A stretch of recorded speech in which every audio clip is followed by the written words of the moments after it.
Alright. Starting in 3, 2, 1. It almost hooked on properly.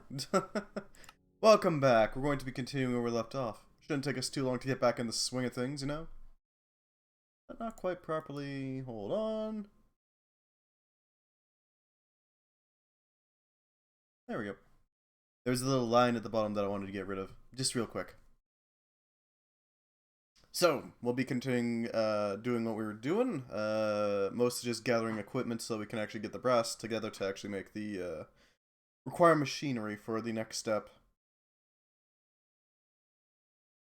We're gonna be making the crushing wheels first, naturally, because the crushing wheels are a very strong thing to have, generally speaking.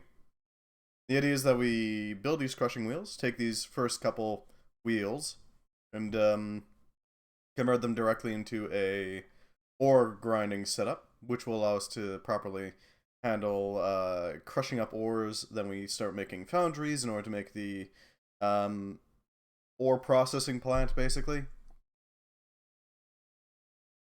From there, then we can just start digging up a bunch of materials and hopefully automating the process of making all the resources into nice ingots without any fuss from us. We're probably going to build that sort of machine pretty tall, honestly. Give me a second to just load everything in, because it's going to take a second. Alright. Now, in order to do that, we're going to need quite a few mechanisms, as well as general bits and parts, in order to make it properly work. See, it's nice and all that we have the ability to make these sorts of things pretty easily, but that doesn't mean it's going to be an instant completion. It's going to take a little while to actually cook up all the bricks, do that sort of work, you know, prepare it for later. We might want to use grout as well. I'm trying to think, in order to try to squeeze the most we can out of it, set up a smeltery specifically for grout. So we can get as many seared... Oh no, it would use cobblestone, wouldn't it? Yeah, we could use that. There we go.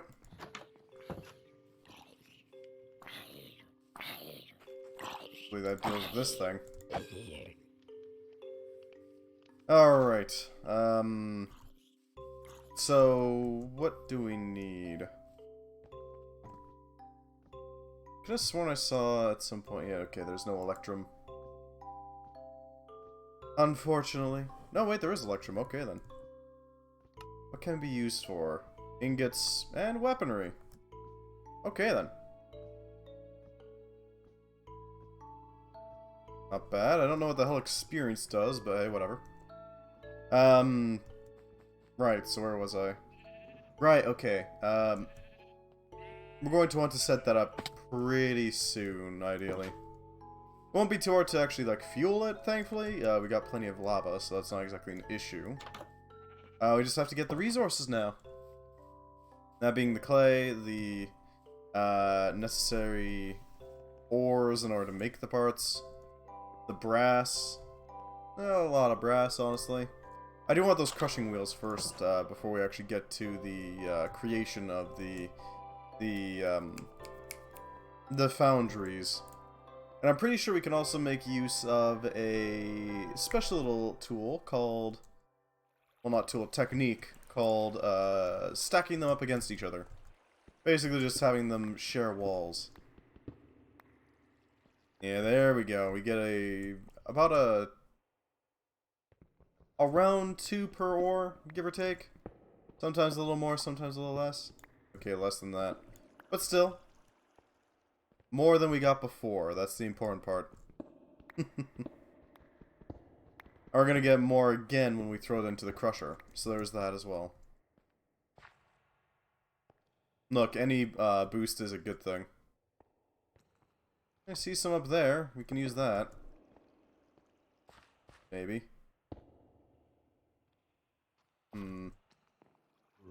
Set that there. Up here. Yep.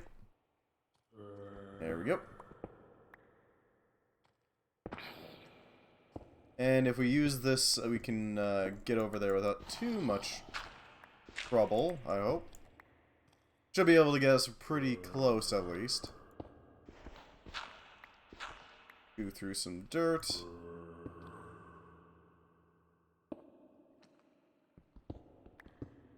There we go. Let's see if we can get that copper real quick. There we go. A nice collection of orangey metal. At least a little bit. We want to make sure that we don't drop those chunklets into the void. Because that seems dicey at best, let's say.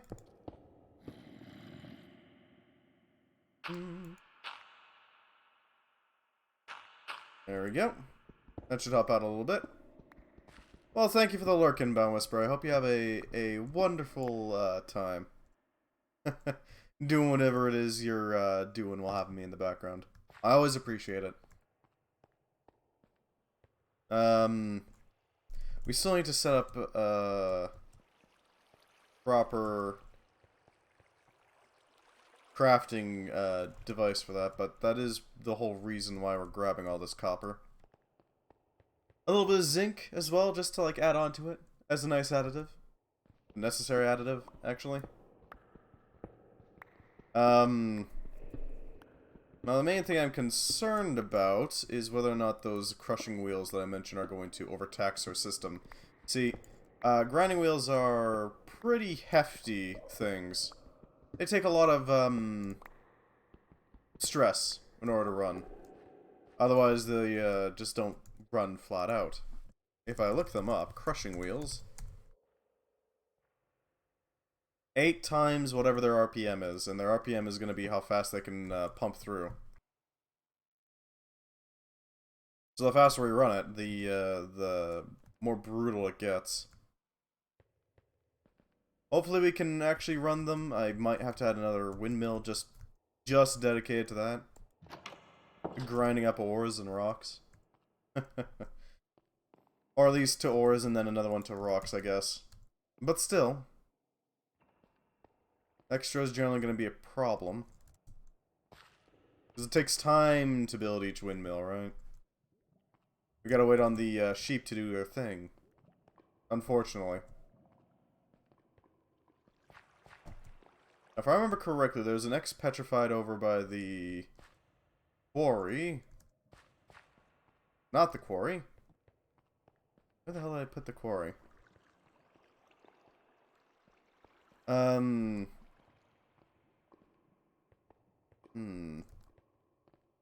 So that would take some time to actually build a proper windmill in order to, like, actually run that sort of thing. That being said, might still be worth it, because windmills are, pretty self-sufficient. We don't really have to worry about them. Once they're done, they just kind of go, and that's it. We don't have to do anything. Give me your X-Petrified. Oh, no extras? Alright. Oh, that's fine. We will survive just fine without it. I was hoping to get an Eternal Stella just to upgrade our equipment a bit.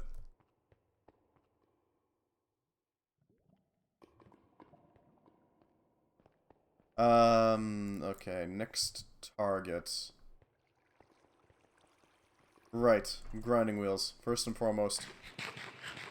We don't really have anything else we need to grab at the moment, so we just need that, that grinding wheels setup to be set up properly.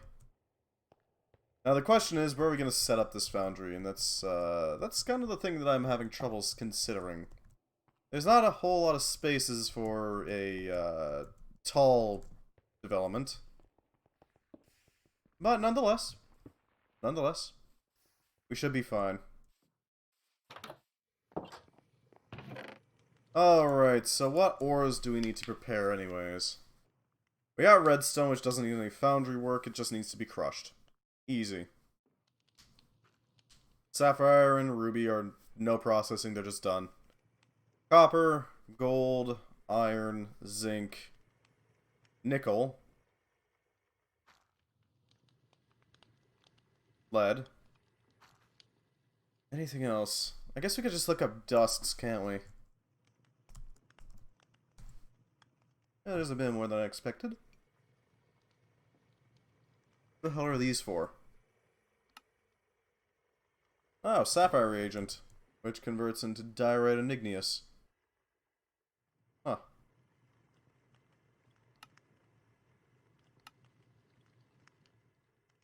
Okay.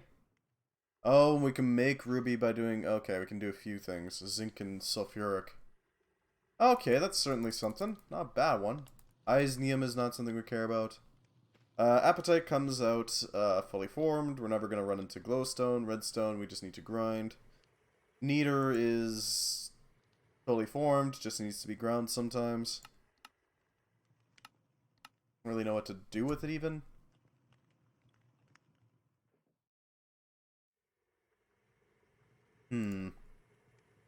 Sulfur, we're not going to run into all that much. Iron needs to be processed. Gold needs to be processed. Netherite doesn't need to be processed. We can't actually find that stuff here. Lapis comes out fully formed. Diamond and emerald comes out fully formed. Copper needs to be processed. Lead needs to be processed. Nickel needs to be processed. Zinc needs to be processed. That makes 1, 2, 3, 4, 5, 6 different foundries that we need for processing ores. And 7 including cobalt. So we need a total of 7 extra... Oh, Jesus Christ. We need a few pieces, basically. Foundry. Or actually, no, smeltery. There we go.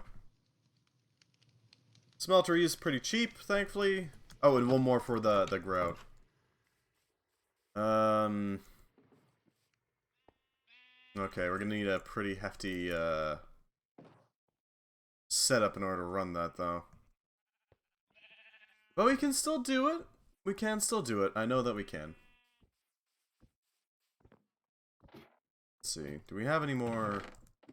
No more precisions, huh? It's just because we're out of... Yeah, okay, we're just out of those mechanisms. We're gonna quickly grab all those mechanisms and shunt them into there. That should hopefully deal with that sort of thing.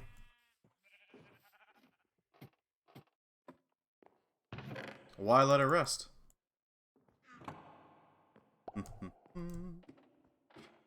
Okay, what's the next option? Next thing we need to do, we need precision mechanisms in order to make the grinding wheels, because we don't really have any good options for making it otherwise. Which means we need brass. Because precision mechanisms only go into brass machines. Unfortunately. It's a tragedy, I know. Where is it?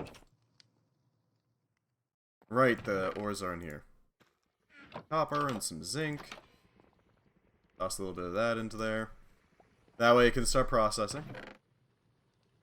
We already have some copper processed, so we're gonna just do a 1-to-1 mix of these things. It shouldn't take us too long. Although I don't know what the hell a levitation lubricant is. Gotta admit, a bit baffled by that. So there was a special torch, wasn't there? Yeah, the mega torch. Requires an inductive, or sorry, zinc machine.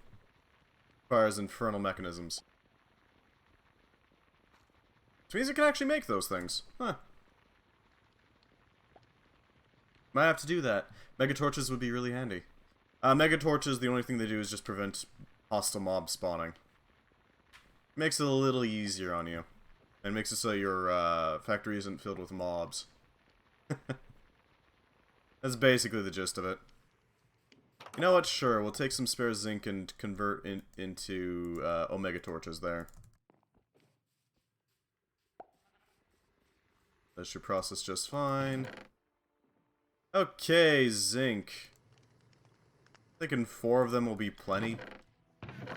Oh, we only have space for 2, actually. There we go. A little bit of rock just to make the casing, because we need that. Yeah. It's unfortunate, but what you gonna do, right?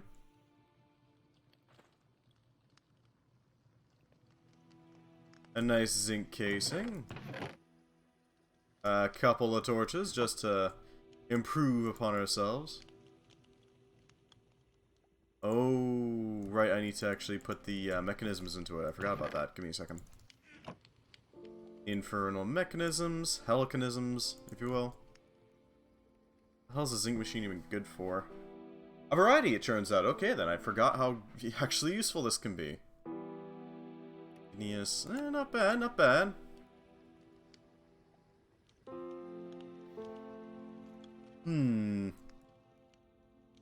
I don't know what the hell of accumulator is. I assume it just sort of yanks in a bunch of items real quick, you know? I assume. I don't actually know. We need to get up there. So we have a good spot to place our torch. We could also put it on the top of that windmill. That is pretty central. Okay, we'll put it on the windmill, actually. That seems like the best bet.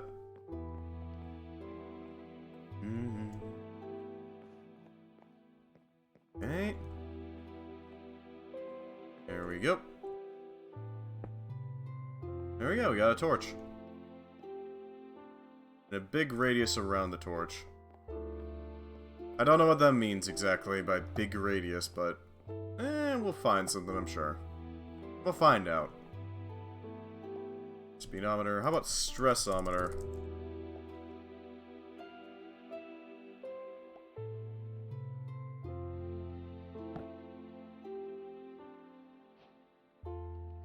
There you go, we got a stressometer now. 71%. Eee. That's not great.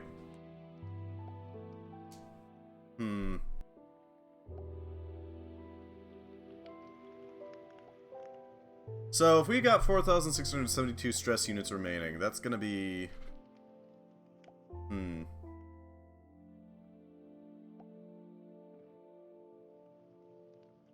Alright. So, if we do a quick calculation... Calculator...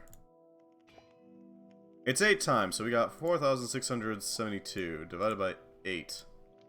That means we can handle 584 RPM per crushing wheel. Divide that by 2. 292 RPM. We still got a decent amount of stress remaining. Plenty to actually handle the crushing wheels, but that's... The more force we apply with those, that's gonna get dangerous real quick.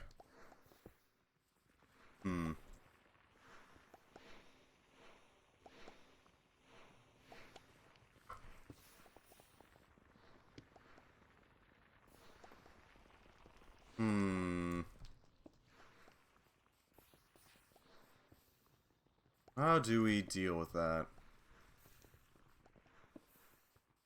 Because we need to actually be able to handle all the stress that comes out of that thing. And I venture a guess that I need to keep it pretty close to... We'll figure it out, I'm sure. It'll take a little work, but it can be done. Just a little bit of work, you know? Precision mechanisms. That'll certainly help.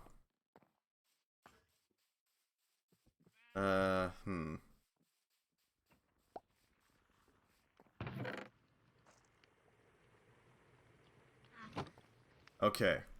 So, I'm thinking we're not gonna, you know, trigger the problem. So that's good. Not exactly guaranteed, but it's unlikely that we're gonna, like, flip it. We're not gonna trip it anytime soon. Let's make a bunch of brass shells. 8 chassis should be enough. God. How do we deal? Well,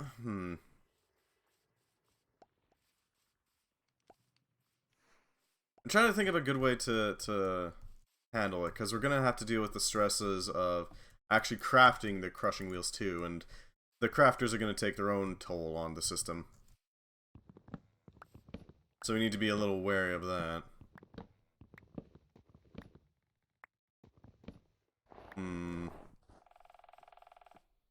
As it stands, I don't really have a good idea.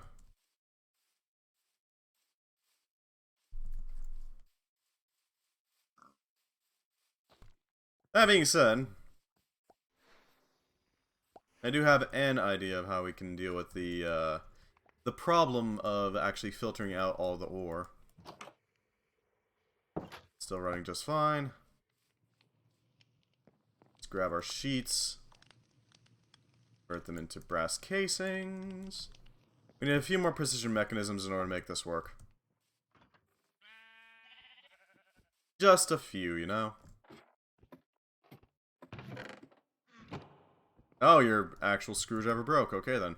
We're gonna need to make that again. An Eternal Stella would be amazing there.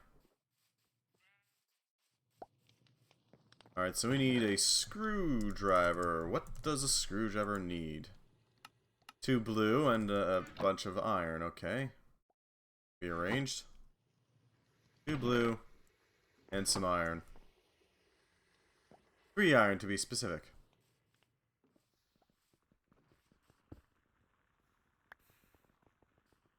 There we go. We got our iron. I'm thinking we can use the spare iron as a way to slake the requirements of the electron tubes. Give them something to work with, you know? We still need to make another Eternal Stella for this screwdriver setup. Ideally. There we go. That should cook up real nice. Is this thing... Okay, maybe not. Destabilized redstone is the issue. You're not flowing. So if I had to guess, you're probably slowed down by the magmatic being a pain? No, it isn't. Then why? That's odd. Should be operational.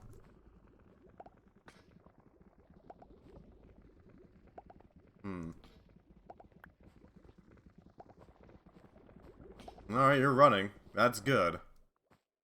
I guess it's just, using up its supply a little faster than it can actually produce. Good to know, at least. No, it runs just fine. God damn, this thing goes fast. Respectable. Absolutely respectable. It functions, that's what matters. As for our smeltery, I'm thinking we're probably going to want to do it with a, an array of stone as our walls, you know? Some nice rocky exteriors. 2, 3, 4. I just need 3 more. It ain't great, but, you know, it is what it is.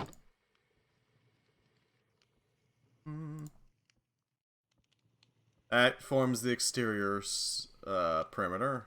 1, 2, 3 forms the interior perimeter.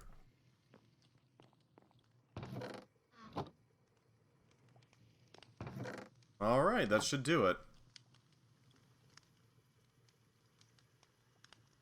Content observers, stockpile switches, sequence gear shifts. There should be a chute, shouldn't there? A smart chute?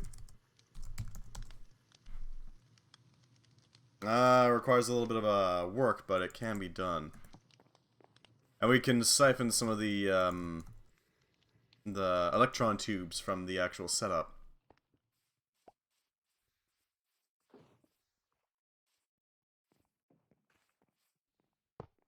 This.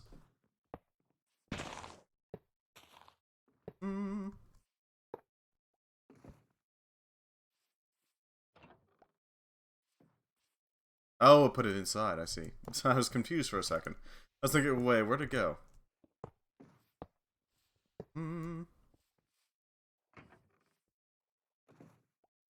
Alright, we need a little bit more material to work with here. Hopefully this helps out.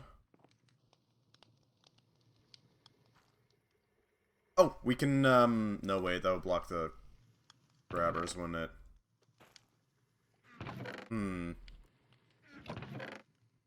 I guess we can use the ladder on the side just to get up there.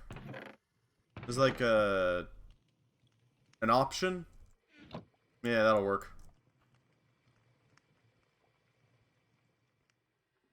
Build our ladders so we get that going. Easy peasy. And the last step is to just add on to it until it's done.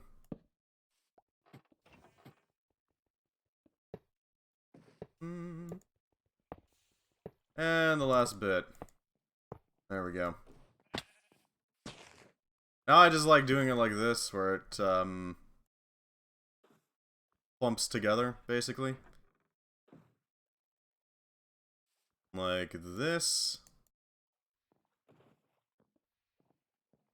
Okay, almost there.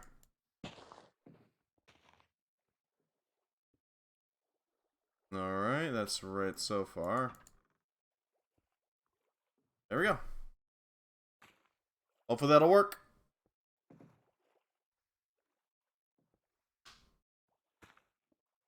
Yes, yes, this should work. Alright. Crushing wheels, here we go. Next step. We're going to take an arm and we're going to ponder. Okay. Deposit items. This will allow us to make sure that we get the rocky stuff done on the... it's this one. We should probably have those andesite funnels set up, shouldn't we? Yeah, we should absolutely have them set up. Just to get those in place so we know what's what.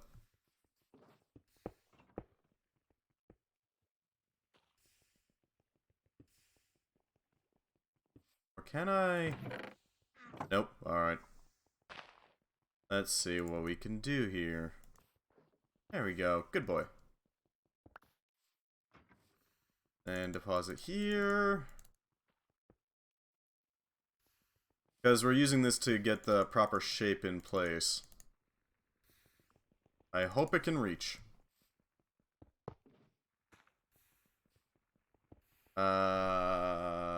Okay, no targets. What do you mean, no targets?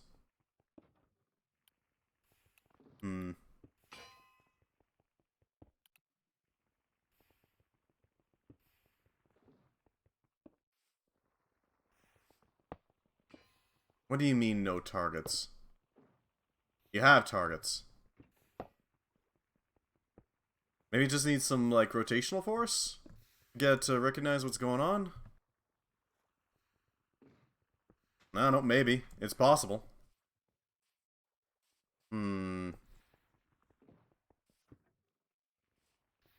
What's a good point to tap from?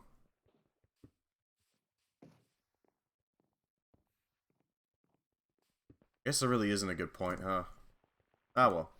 Hello, WO Dreams. How you doing? Welcome. Glad to have you. Welcome, welcome. Welcome to Create Above and Beyond. We're just working on trying to get a mechanical crafter fully operational. It's a little funky, but I think we're doing pretty well so far. What's new with you? Throw together these. Alright, and then place. Organizatron. Okay, there we go. We got it. You're doing good. Glad to hear. There we go. Yeah. That should do wonderfully. Not much, really. Just existing. That is absolutely fine. Right now we're working on trying to automate the creation of crushing wheels. A useful creation. which results in a pair of gigantic mashing, they're basically gears plus. They're gears, but they're designed to catch fingers, you know? And they're pretty freaking huge, and as such they require a pretty freaking huge amount of stress in order to actually run. The thing is, we need them, because they vastly boost our ore output, which is something we've been having troubles with for pretty much the entire game so far. Ore production. So the plan is simple. What the hell? A grappling hook. Huh. Never knew that was a thing that existed. Good to know. Maybe we can use that. We're trying to get that grinding wheel together so we can properly process ores, properly process rock, properly process basically everything. Because so far we've been just using this dinky little millstone here. And while it works, don't get me wrong, it works just fine. It's not very good. Thank you very much for the lurk. I hope you have a good lurk and enjoy doing whatever it is you're doing. Appreciate you visiting, even if you're just here to like hang out in the background. So we're working on that sort of thing. Right, I came in here to make some cog wheels. Because we need cog wheels in order to make a proper power transmission setup. If we don't have those, we can't properly power those crafters without blocking their line of sight, which is... I don't know if that's a problem, but I don't want to see if it's a problem. It's, let's just leave it as Schrodinger's problem, basically. As we'll make that grappling hook, because why not?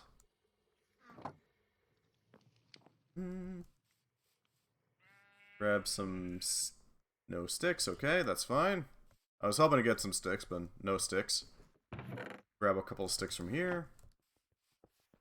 Alright. And reload this. There we go. There we go. No idea what the hell this is. It's cool, though. Right button, throw it. Right button again, release. Double right button, release and throw again. Whilst swing. Space, release and jump while in midair. Left shift, stop swinging. Left shift plus W, climb up. Left shift plus S, climb down. Throw alternative. Left shift, reel and hook. If not attached to a surface. Oh, so I can do this?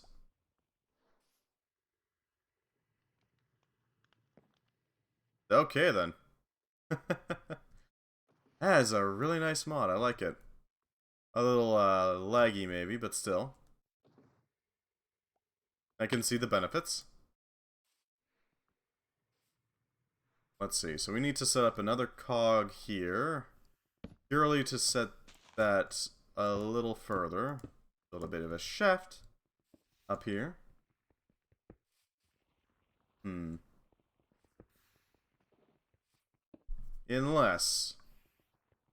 Unless I were to tap into this power supply like this. And then I could run a pair of gearboxes, which would then produce a rotation here.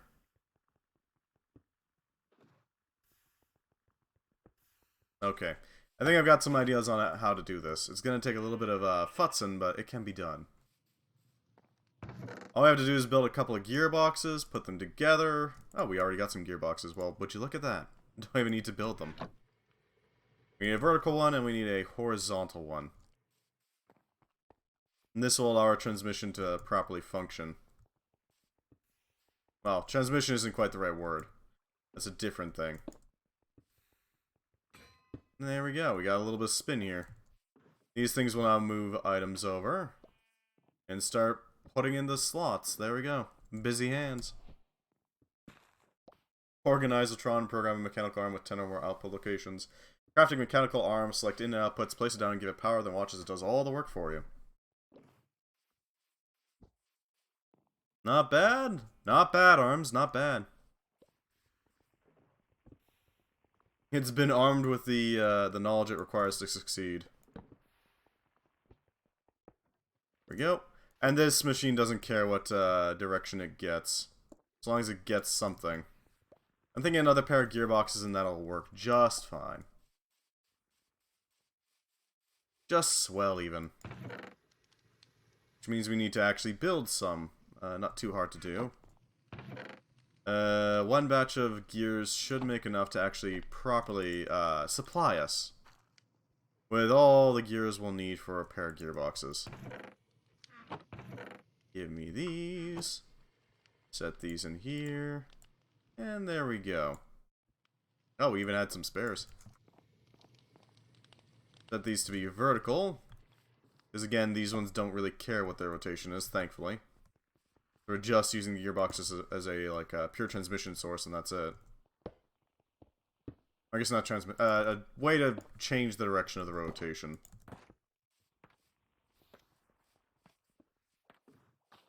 Yeah, crushing wheels. A pair of giants. Create some crushing wheels to break down more minerals more effectively. And we also got this part of the catharsis done. The wall. It's a machine, it's an ingredient, it's both. Very handy pair of wheels too. We're going to have to later on convert these crushing wheels into a way to crush up more crushing wheels. See, crushing wheels are useful for a lot of things. If you crush up a crushing wheel, you get a singularity. If you crush up ore, you get a little bit of an extra chance for more materials, like diamonds for diamonds. Stellarite, if you can somehow manage to pick that up by hand. Eisnium, I don't really know. I don't know much about Eisnium. I know it exists, but that's about it. Sadly, crushing up existing, like, ingots is a little lossy. It's not great. Or at least blocks-wise. But as you can see, crushed copper ore normally would always produce 3 in a millstone. But if you do it in a grinding wheel, you've got a 50% chance of doubling the output. Which is really, really handy. For, I hope, obvious reasons. Extra materials means, well, more chances to get more benefits. Lead dust, more lead.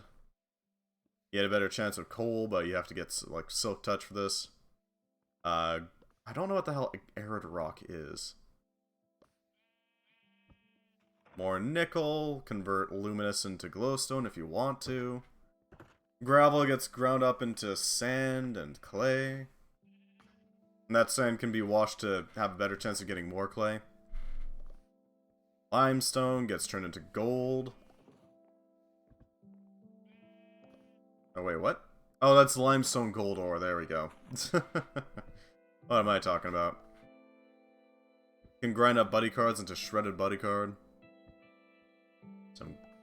You can recycle armors a little bit. Just a bit. Not a lot, but a little bit. Pulp up nether wart into proper nether wart. Aluminum. Wait, where the hell is aluminum ore? You can grind up Neptune's bounties, which are gotten by fishing. Obsidian powder. I don't know what the hell powdered obsidian is for. Coal, iron. You get the gist of it, basically. I think you get the gist of it. Red rock, holly, lignet. Huh. But yeah, we can basically use these all for a variety of things. Chromatic singularities, right, that thing. Eventually we're gonna have to take these singularities and do some wild stuff with it. Basically, we got a lot of work ahead of us in order to get the next tier of equipment, but you know, it is what it is. Bituminous. There's a lot of different recipes you can do with this. These are just a few ideas. Ooh, you get lime sand out of sand. Huh. Strange, but okay. Not bad on the arcane crystal ore. Expetrify, naturally. Naturally. Anything else of note? I think we're probably going to want to grind up our flowers in crushing wheels if we want to get the proper chromatic singularity production going. Just for the better chances of extra dyes. Yeah, clay can be turned into red sand, which can be turned into gold, for some reason. Wild cabbage. Crushed nickel. Sadly, we don't get more ore out of it. But, well, you know what is what is. Lead ore. Anything else of note that I wasn't aware of? Anything at all. Now we can crush necrotic bones.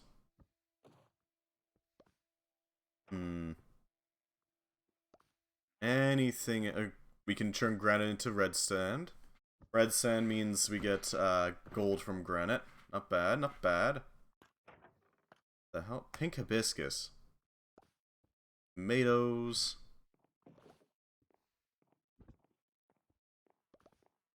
We can turn sulfur into sulfur dust, so there's that. Skystone gets ground up. I don't know what the... I don't see any reason not to use the millstone for this, because that's exactly the same outputs. Anything else? We can grind up flax. Good to know. And that should be everything. Alright.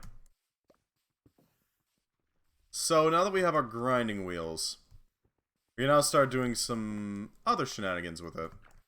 Ideally, we're going to take it and make some fun stuff. Some grinding wheels. Well, no, they're actually already made. You get what I mean. We're going to make some crushing developments. Specifically, we're going to be making an ore sorting and ore handling factory.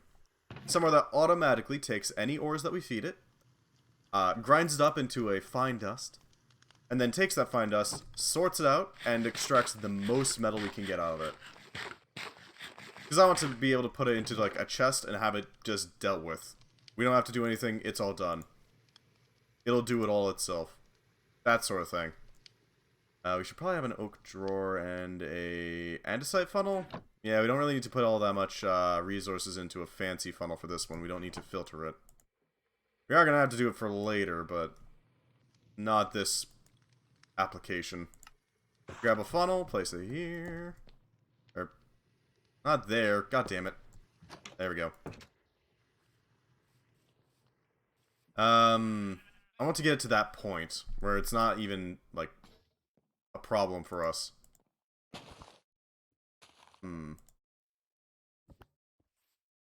If we grab an oak drawer, we toss an andesite funnel here. Will it work? I'm hopeful. If nothing else, we can just watch it do its thing. At least for now. Do your thing, crafter. It's doing its hardest. It needs a little bit more work, but it functions. We could boost it with a rotational speed controller. That would be a good idea, but not right now. It's not that important, honestly. Yay! There we go. No. Okay, so it pops out of the bottom. So that implies that we should probably be placing it somewhere like here? I hope this works. No, we should probably help it out a little bit. If for no other reason, then it needs it.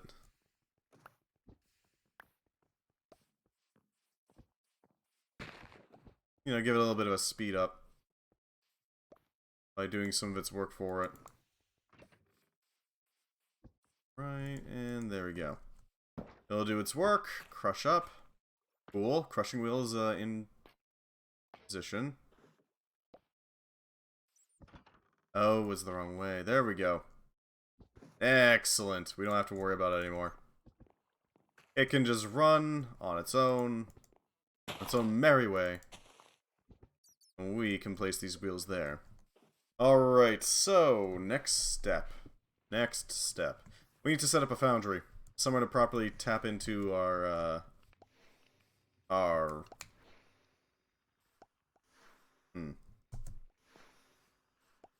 do we do this? Because we're gonna need to take this, this ore and grind it up somewhere. The question is where? I think I might have an idea. Maybe like right back here? I would like it closer to the mine, but at the same time, the mine's pretty buried in a bunch of, things. So that's not really doable, sadly. Yeah, okay. I think I got it. We're gonna need to set up a building that can actually, like, hold all of this. Thankfully, that shouldn't be too hard to do. This stuff is pretty simplistic, I guess? All I really need is enough space for the foundries, and then enough space for the sorting. Which isn't going to be hard, because the foundries are... Well... Those advanced, chutes are probably what we're going to use, because they do have a filter on them. We can set it up so that they only take their specified ore, and they take it really quickly. And then we can just let it run, basically. Without having to put any effort in ourselves. The less effort we have to put in, the better, generally speaking. Grab more thatching, just to have that going. A little bit more. Excellent.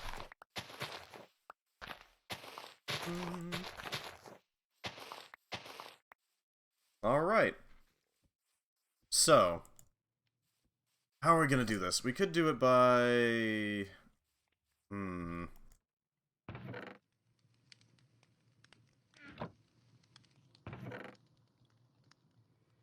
Okay. I think I have some idea. Shouldn't be too hard, I hope. It is gonna be a bit of a pain in the ass.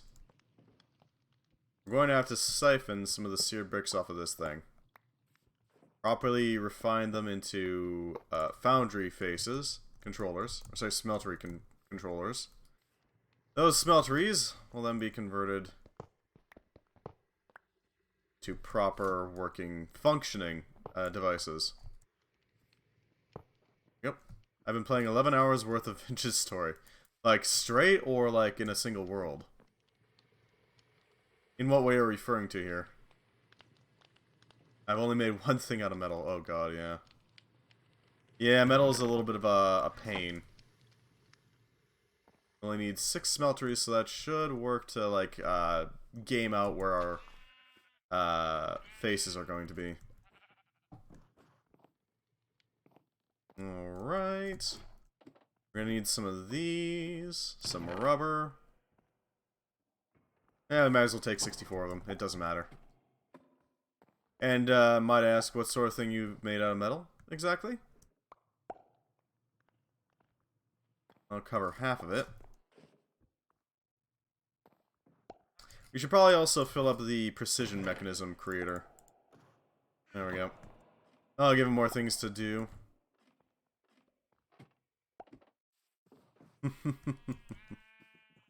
I'm assuming it's a pickaxe that you've made? Not 11 hours straight, but a significant amount of time was yesterday. A pickaxe. Yeah, I thought as much. Pretty much the first thing you always make, right? Man, that thing just burned through screwdrivers. Okay.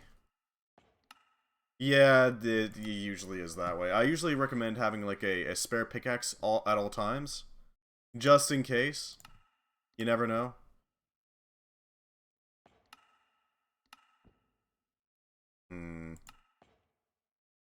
How do we buy the fancy screwdriver? Because I want to grab a screwdriver really quickly. 5 gold for an unbreakable screwdriver. Okay. That can be arranged. I'll reduce the cost of actually making everything. Got plenty of silver. Can I trade up? Bulletin board. Ore collection. Landfill drop-off. Cool. Professions. Cool. Hunt arthropods, that's fine. Hunt the undead too. Cool. Ancient life. Not super useful. The ranch. Cool. The revenge.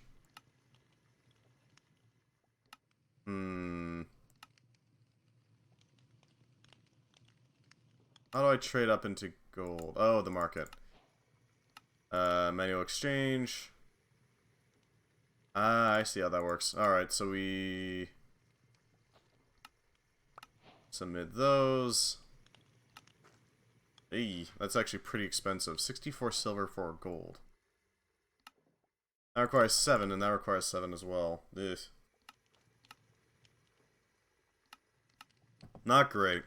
Minimize the tool maintenance and the assembly of precision mechanisms. And by... do not use a manual crafting.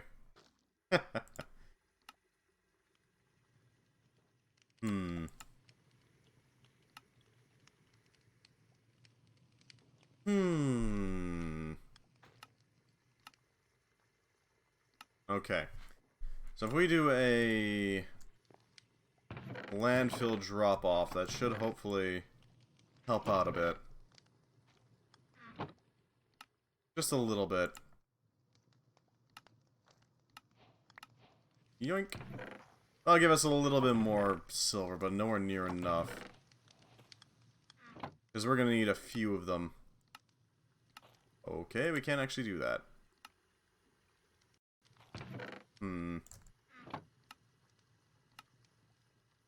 So these are kind of...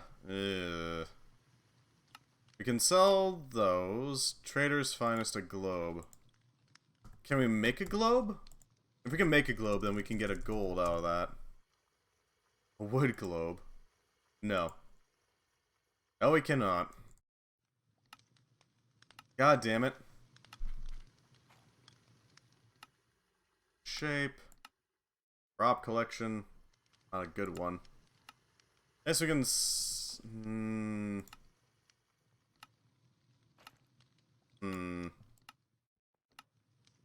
I guess we're just gonna be busy replacing our, screwdrivers, huh? God damn it, this is not what I wanted to do. I was hoping to get some, work on that foundry done. Huh. Well, we can work with this. We can work with this. How far have you, explored in Vintage Story, by the way? Because I know that I didn't really go all that far away from my, home area all that often. Wherever I happened to, like, bed down, that's where I basically stood, and that's it.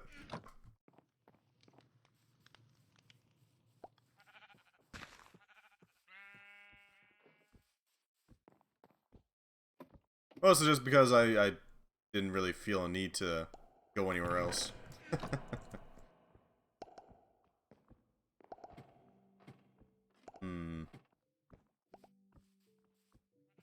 Alright, that's doing its thing. That's fine. Hard to gauge, but not as far as to be going anywhere past daylight time. Yeah, I know that feeling. Screw going out there during the night, that's a horrible idea. What a horrible night to have a curse type of deal.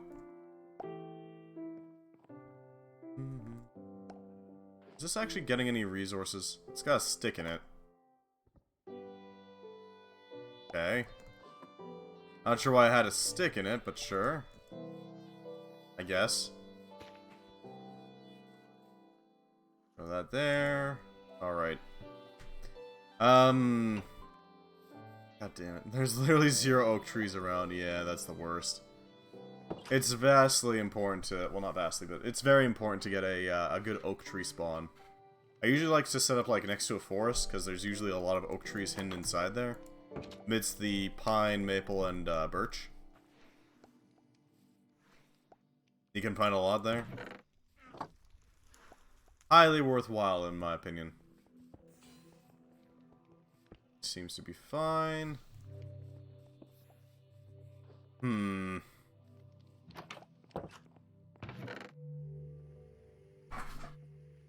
sure what to do with this spare molten core, though. Got 2 temporal... oh, nice. I usually have pretty bad luck with temporal gears myself. I usually get, like, almost none.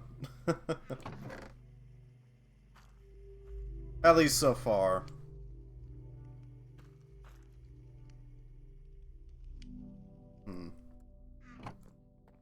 I wonder how much open space there is underground now. Because there's got to be quite a bit, right? While we're waiting for rubber, we'll actually take a look around the underground, see if we can find anything useful. Because I'd be willing to bet that a decent amount of it has been cleared out by the Mega Torch. Never know. Not an immense amount.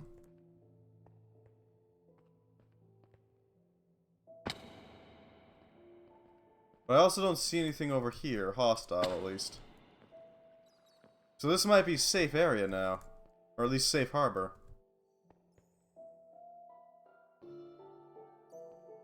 Not bad! You know, not bad! If this is safe harbor, then we can freely pillage it for everything it's got. Never know. What the hell is this? Old lab blocks. Cobblestone.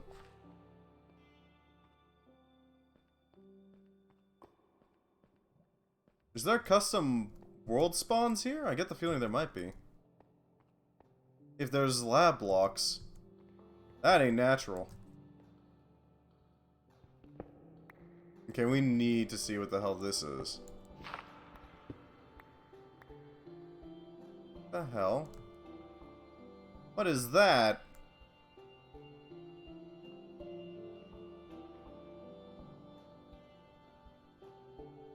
Whatever it is, it's not harmful.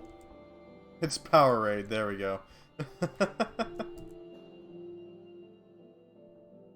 Yeah, they have some gamer fuel here.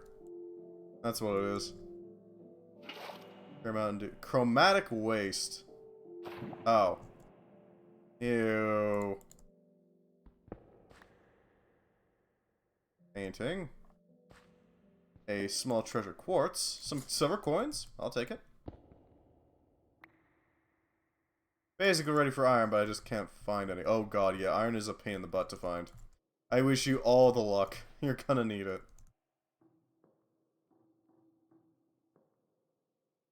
Huh. Well, this is a neat little addition. I like it. Might have to make some use of these lab blocks, you know?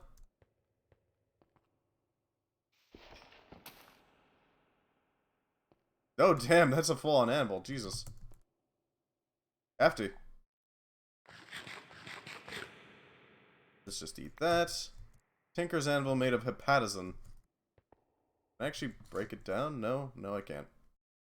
Well, we got a spare anvil, I guess. Reach. Silky, not a bad one. Slurping. Allows drinking the fluid in a helmet when interacting. Stripping. Tool can strip bark from wood. Killing. Unbreakable. No longer takes damage from normal usage. Unarmed attack. The monk option. Causes chestplate modifiers to boost unarmed attack damage. Okay, then.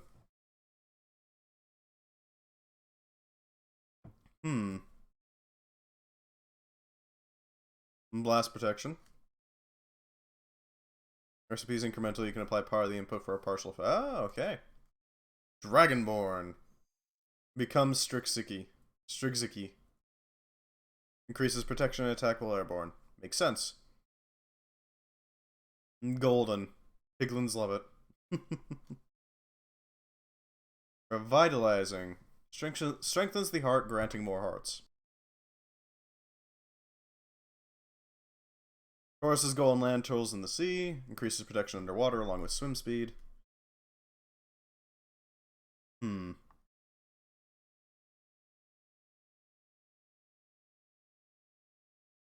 A second ability slot? Huh. Not bad. Over slime naturally. Consumes over slime instead of durability until it runs out. Not friendly towards tools lacking slime. Harmonious. Allows an additional upgrade to live in harmony with the rest. Recapitated. Sets this tool ahead by one upgrade. Resurrected. Respawns one of this tool's upgrade slots. Shiny. It glows with a magical glint, and that's it. More words, more upgrade. It's only logical. Worldbound. Immune to external damage like fire, but no additional strength. More damage to sea creatures. Okay. Bane of... does bonus damage against spiders, creepers, and other creepy crawly hissing things. Power 1. Makes your stuff stronger. Iker Ball, huh? Blasting explodes. Frosty deals more damage to fire. Cooling does more damage to fire. Okay.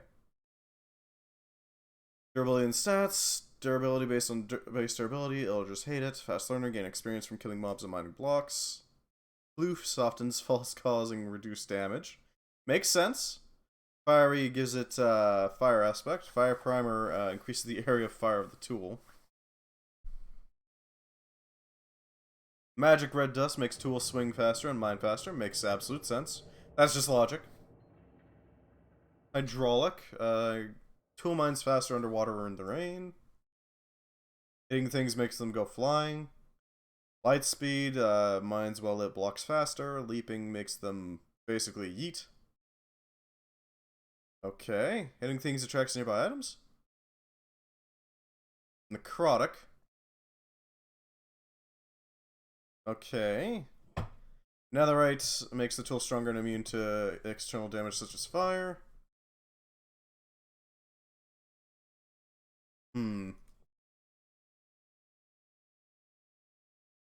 Anything else?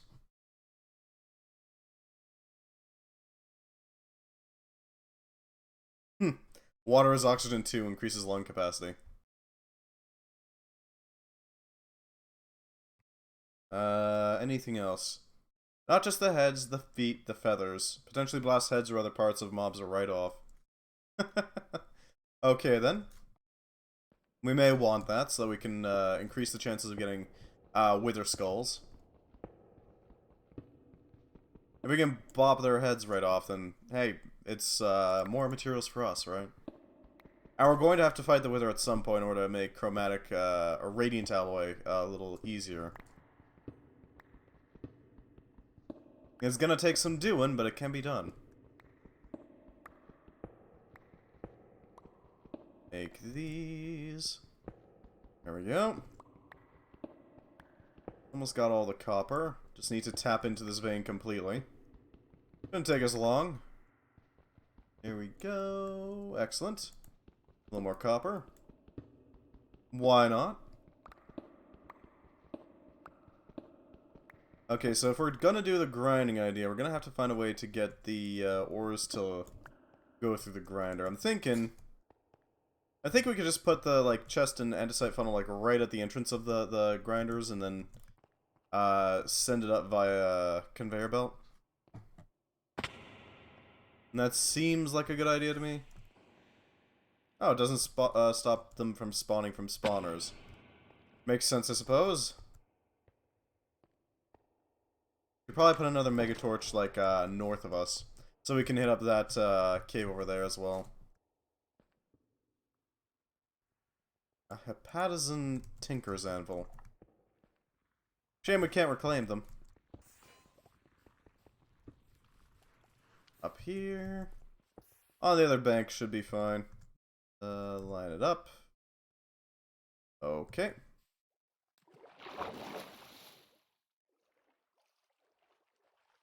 Alright, if we just place this right here, I'll prevent them from spawning. I hope. Ideally.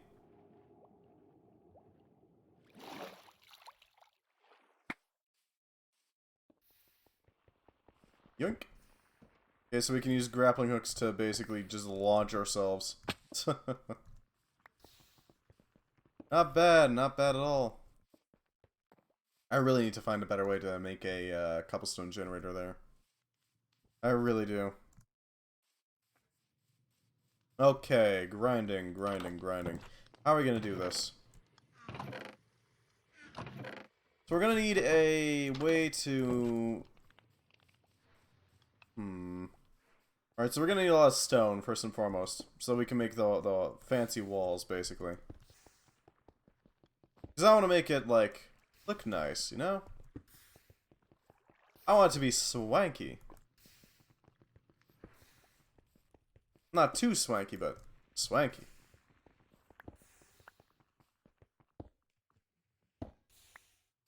There we go.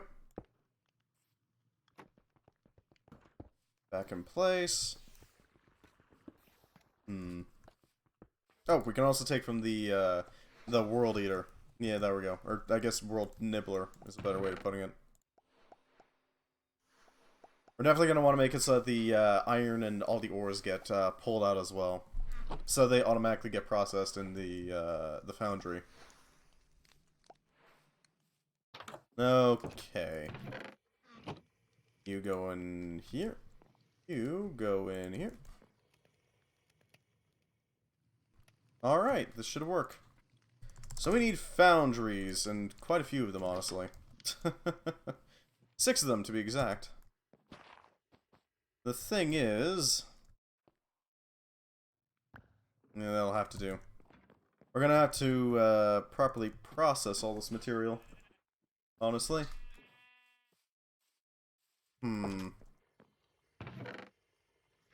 What's the best way of doing this? There should be some rubber here, right? There's gotta be at least a little rubber. Really? No rubber? What? No rubber? Okay, no rubber. Alright then. We need at least 6 worth, so that would be this many. And make the next batch. There we go. That'll help secure that.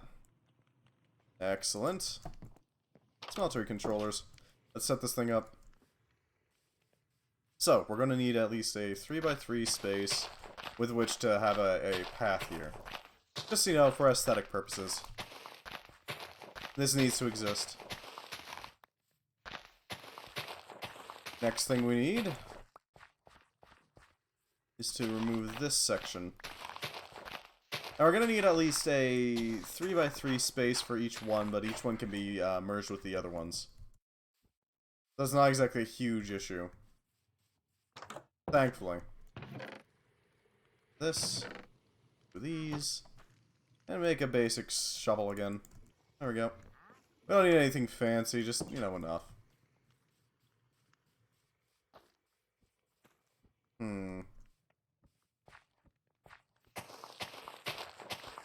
So we need at least a little bit of work to work with here.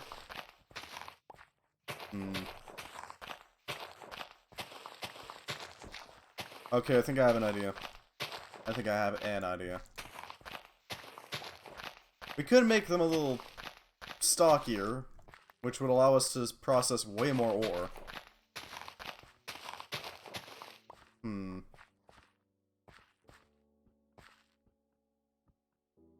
We're gonna make them 2x2 interior. Now, I mean, we could theoretically handle way more ore, like just as a standard.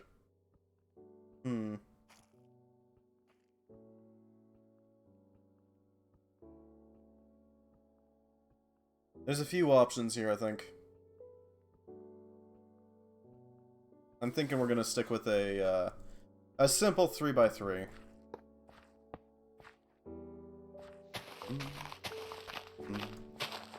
We're gonna have to, like, actually provide space for this stuff. At least a little bit. One here, one here. There we go. And that outlines the shape of our foundry. I don't mind using the, or restricting the VAT a little bit. I really don't.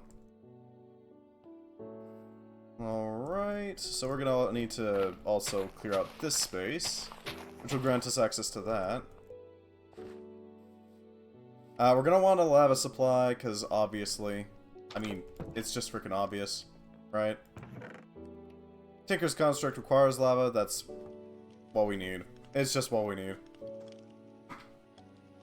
Okay, now we need a few belts, just enough to run them, and enough, you know, crushing power to actually do the thing. So we need, let's see, we got 3,072, not 75, 3,072 stress units.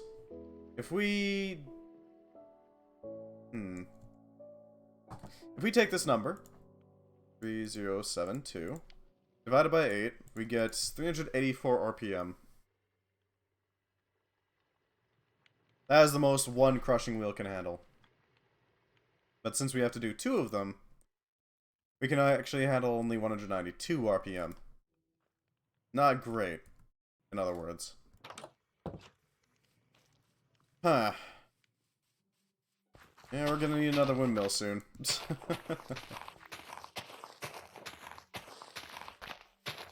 Alright, so I'm thinking, if our wall sits like, let me just make some weathered bricks. Sits something like this. Alright. Look around here. Yeah, because we're gonna need a way up. And then behind, just so that we get that done. I do intend to make these pretty tall, mostly just because, I mean, if we're not going wide, we're going tall. That's just a fact, basically. That's just how that works. Because we need to be able to run at least a few ingots at a time in order to make this effective. And swing it around like this. There we go, we got our profile made. At least the shape of our foundry here. If it looks like this, our best bet for the crushing wheels is to probably put them like flat, so we can then just put a mechanical belt right underneath them. Something like, if I just make it real quick, shafts.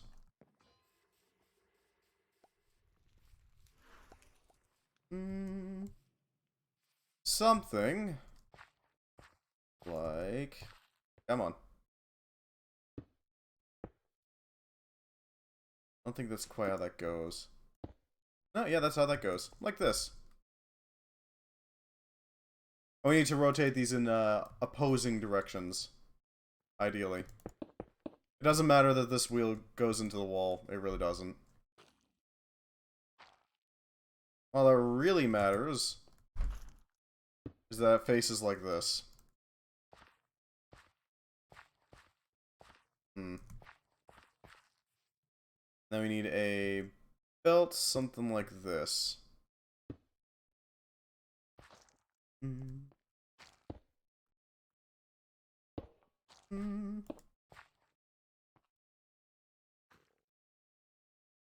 Set that up there, set this up so that we can go straight up, or at least not straight up, but like a diagonal up. Yeah, I think we got a good plan here. A good start of a plan, at least. Something to work with. So if I take this, we need belts. Just to, like, get the thing going.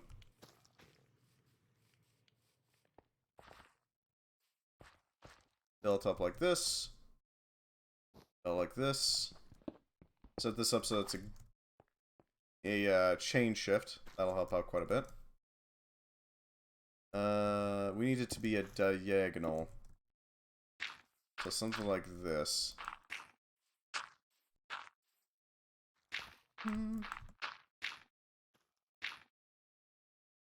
Not quite there. Yeah, there we go. That'll do.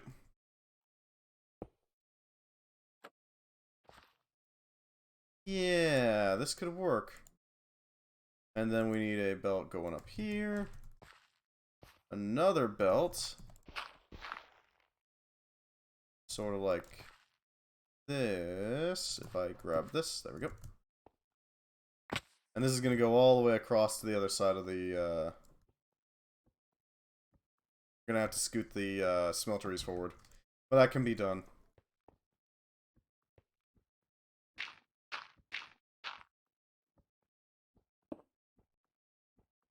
And there we go. Should work.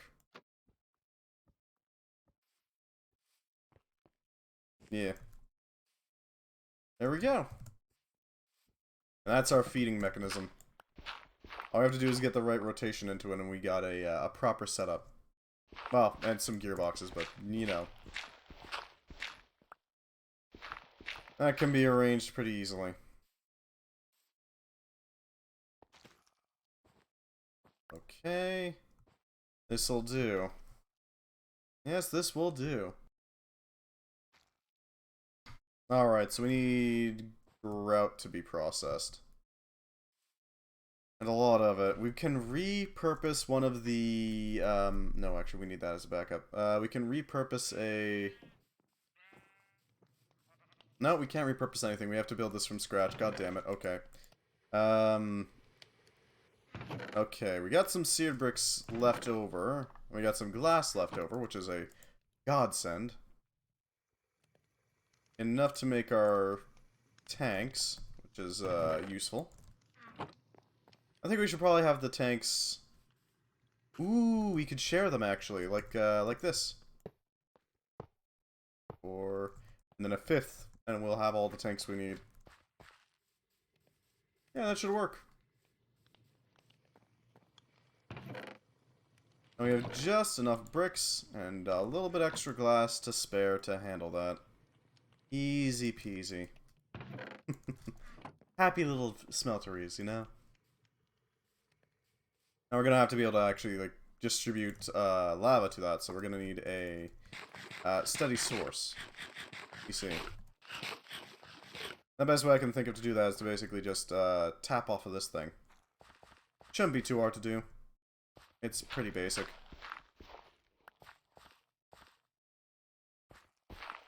It will take quite a bit of copper, though. That's the only downside.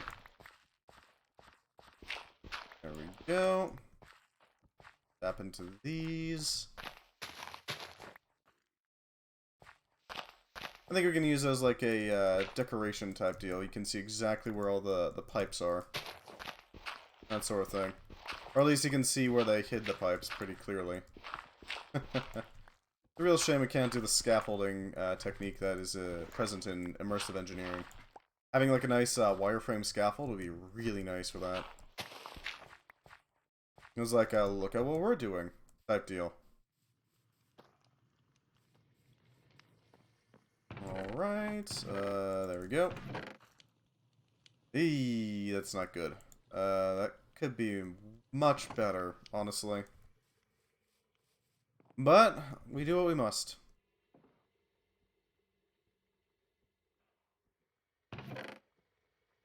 Alright. Next thing that we need.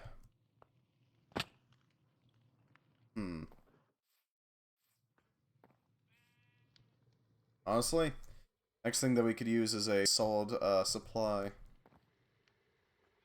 of, well, seared bricks, basically.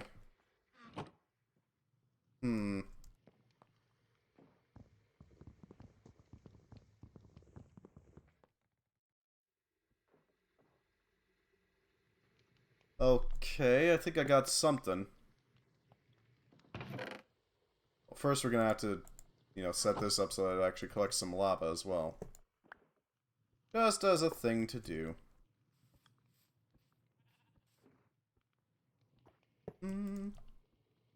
There we go, that'll provide us with a decent amount. Hopefully of lava. And of copper, because we really need that stuff. In a solid quantity, too. Okay, yeah, that's not going to provide it. Well, we can provide enough for, like, enough pipes to actually get the lava over. At the very least, we can do that.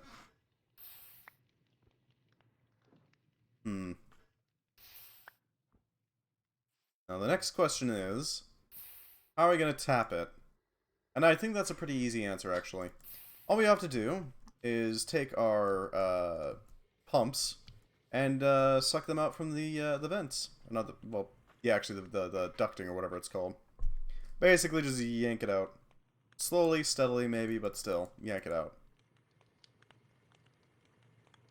Yeah. And that'll provide all the pipes we'll ever need. I hope. This should provide us with enough liquid piping to actually get us our fuel. Oh yeah, it's actually the other way around. I forgot about that. Give me a second. We need to do a little more crunching.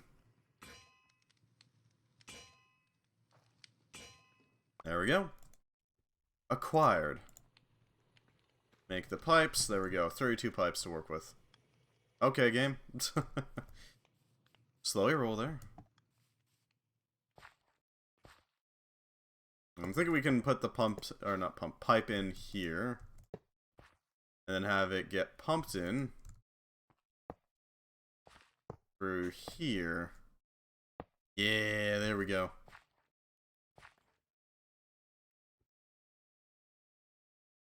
Alright. Pump it in over here. And this will allow us to confirm that, yes, the pipes are actually getting lava into them.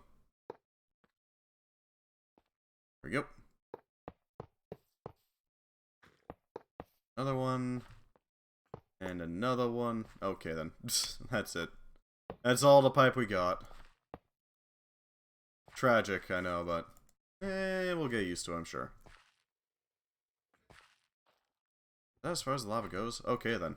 We're definitely going to need to set up another pump. It shouldn't be too hard to do. I mean, they're pretty simple to do. And this will provide a little bit more. Just that wee bit more to work with, you know? There we go, fluid pipe. We're gonna need a cog just to make a mechanical pump. But this can be arranged.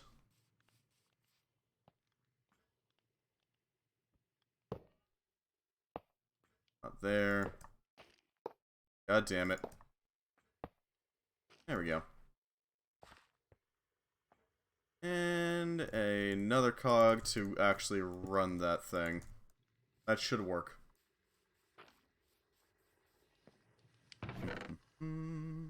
There we go. Yeah, that little backing is proving really freaking handy, gotta admit. I'm glad I made it. Because it adds really easy pumping support. There we go. Line that up. Should be able to see the lava flowing into its various distribution channels pretty quickly. Well, quickly is an overstatement, but you get what I mean.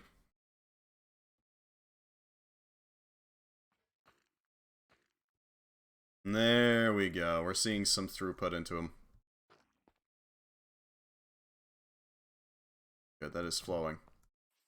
Those not bloomers,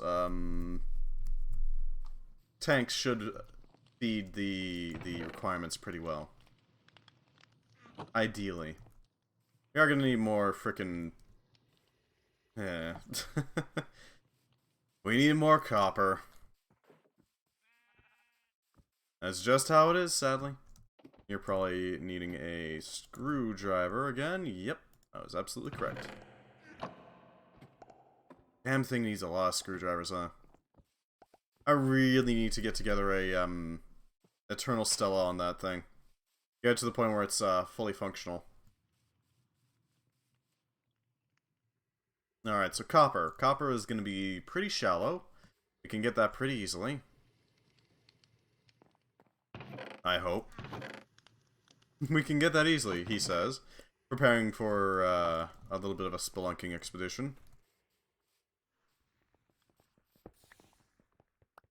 There we go, we got a little bit of spare building material to work with. Just to get around, basically. Yeah, all the mobs just disappear.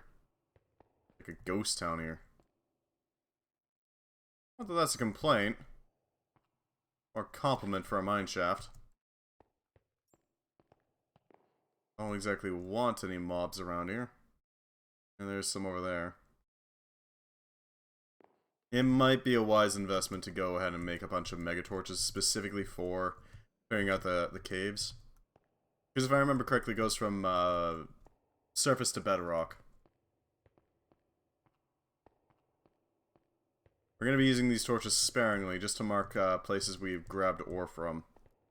And to actually see what we're digging up, you know? Like cave moss. Oh, that's sandstone. What the hell?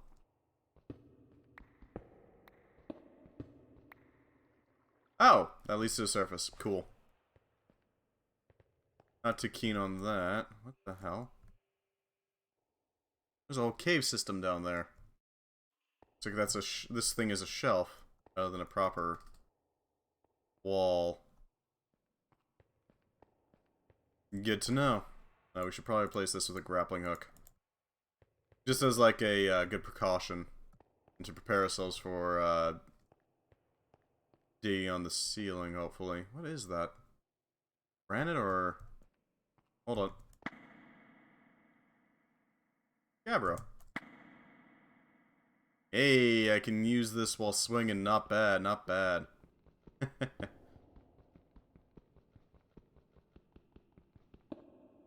Okay, we can tap into the ceiling here. Yep. Yeah. Okay, I love this frickin' tool. Is it a slow dig? Hell yeah. You know what? I don't care, because we can see clearly. And we can stick to the ceiling pretty well. Yeah, this works.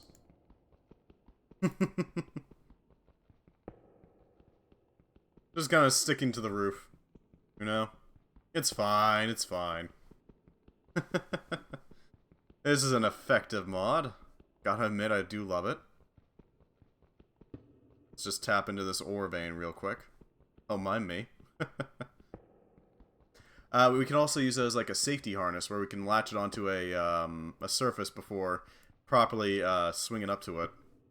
And use it as a catchment so that if we do fall, then we don't impact on the ground. We just sort of dangle for a bit. That seems like an excellent idea to me. It's like a safety harness, yeah.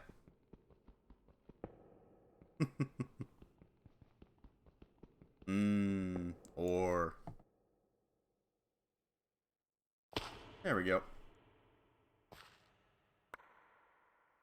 I don't know, we might be able to find a use for the sandstone, maybe. Yeah.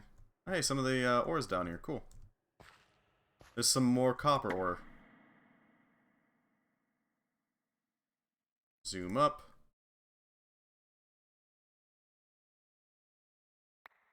There we go. Salutations, Dr. Pudum! We have discovered the glory that is grappling hooks. How you doing? How you doing? Good, I hope? Whee! There we go. We're currently working on setting up a ore refining facility so that we can just basically throw ore into it and then just ignore it. A bit tired? That's absolutely fine. Welcome. Glad to have you regardless. We've been mostly trying to tap into copper specifically for brass and for copper piping. So we can properly pump in the required heatant, you know? Gotta make sure it's spicy enough that it'll cook the ores. On the plus side, we found a really useful mod, actually. I never knew that grappling mods were this effective, but I absolutely adore it. Spicy. Indeed. Grab this. Going with these, because we need all the copper we can get. We've already gotten a stack.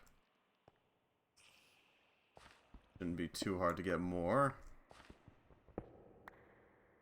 And this stuff. Ah yes, we've also improved our pickaxe. Quite a bit, actually. We're using a queen slime pickaxe. Complete with a little bit of work on trying to improve it to have over slime. Think like overshields, but for tools. Ow. Well, that didn't work out as intended.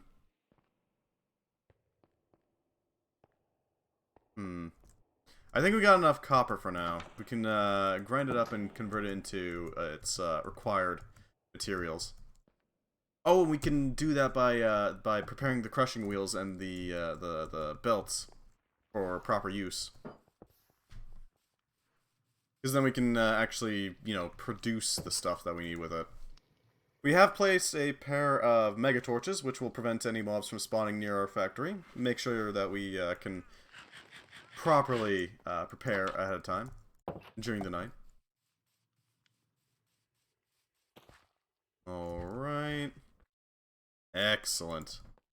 Let's just drop off our copper. Hopefully that helps. Okay, so I think our best bet of getting the power in is to take it from the... Yeah, from the pump's power supply. Yeah. They still exist. They're really handy. If I can place a... Come on. Yeah, that works. That'll do. That'll do. Could also use a gearbox or something, but... Okay. So we're gonna need to power these suckers. These things are freaking gigantic, if you didn't notice. Very handy, too. Because these things can and will crush anything. The windmill and gears are looking great. I'm glad to hear that they're looking good. Or at least acceptable. It's still missing a top, but what are you gonna do, right? We're going to need to get a power supply over here. If we set up a bit of a scaffolding just to get it up there, we should be able to get that intact. Grab this. Yeah. So this is the basic setup. We're basically going to take all of our ores, grind them up between these wheels, then send them up onto that belt over there, and underneath each underneath the belt, next to each and every single one of the smelteries, or I guess behind each one, we're going to have little smart chutes that only grab certain types of ore, so that we can just throw all the ore through the same crushing wheels and reduce the stress, basically. It's gonna go the wrong way. Well, damn it. Okay, that's... Huh.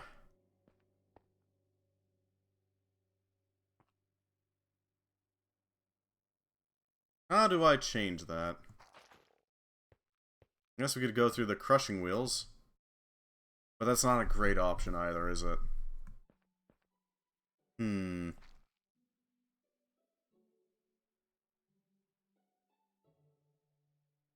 Yeah, okay. We're gonna have to do something about that, unfortunately.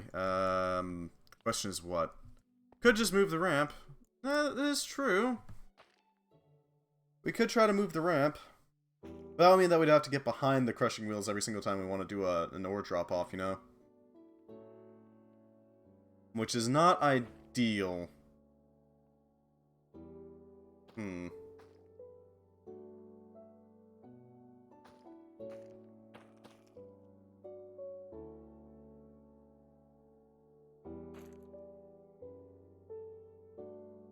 Okay. I think I have an idea. It's very, janky, but it's functional. We're just gonna use a gear shift. It'll do. We have the space for it. It's not exactly too difficult to do, either. A simple gear shift should be able to handle it, you know? Grab this. Gear shift. What do we need for that? It's been a while since I've used these. Redstone and cogs, okay. 2 cogs. Toss this. A little bit of redstone. Make a, not a clutch, a gear shift. There we go.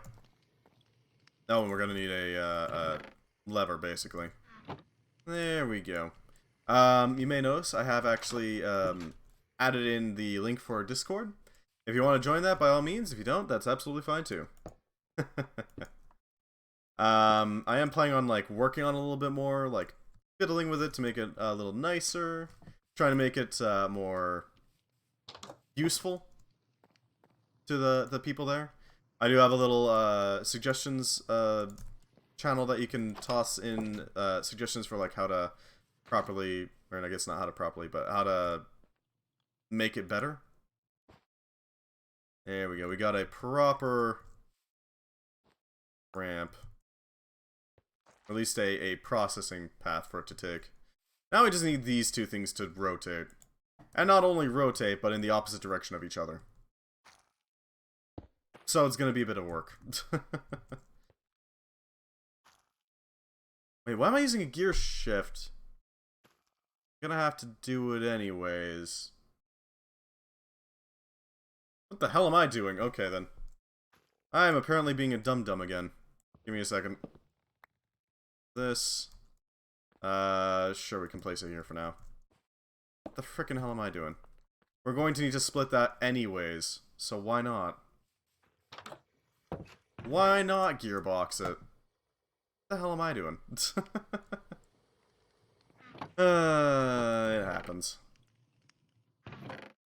Okay, so we need a couple of gears, which means we need that andesite in order to properly make those gears. Nothing major. Throw together some buttons. There we go. Make the cogs. Done. And a gearbox. A couple of gearboxes, actually. Yeah, okay. We need a second one. Because this one's, the second one's gonna be a vertical one, basically. There we go. Yeah, there we go. We're gonna need more as well, but this is a start.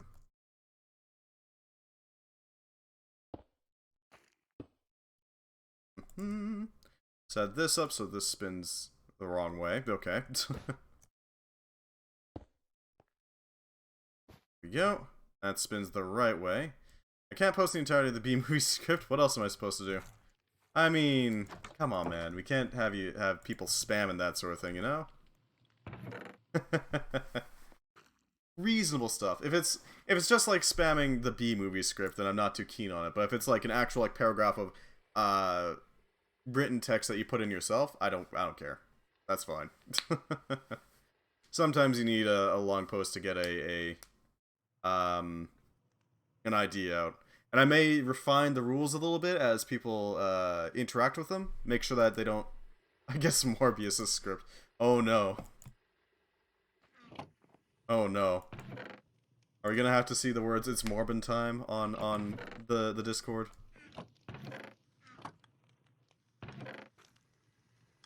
I haven't seen Morbius. I've only heard the memes. That poor movie. Those poor actors. Fools. Alright, hopefully this'll work. Set this up. Excellent. They are grinding, and you can tell that because there's little marks coming off of them. I've only heard the memes, and I intend to keep it that way. Yep, fair enough. Same here. Let's test this. Yeah, there we go. We got the grinders.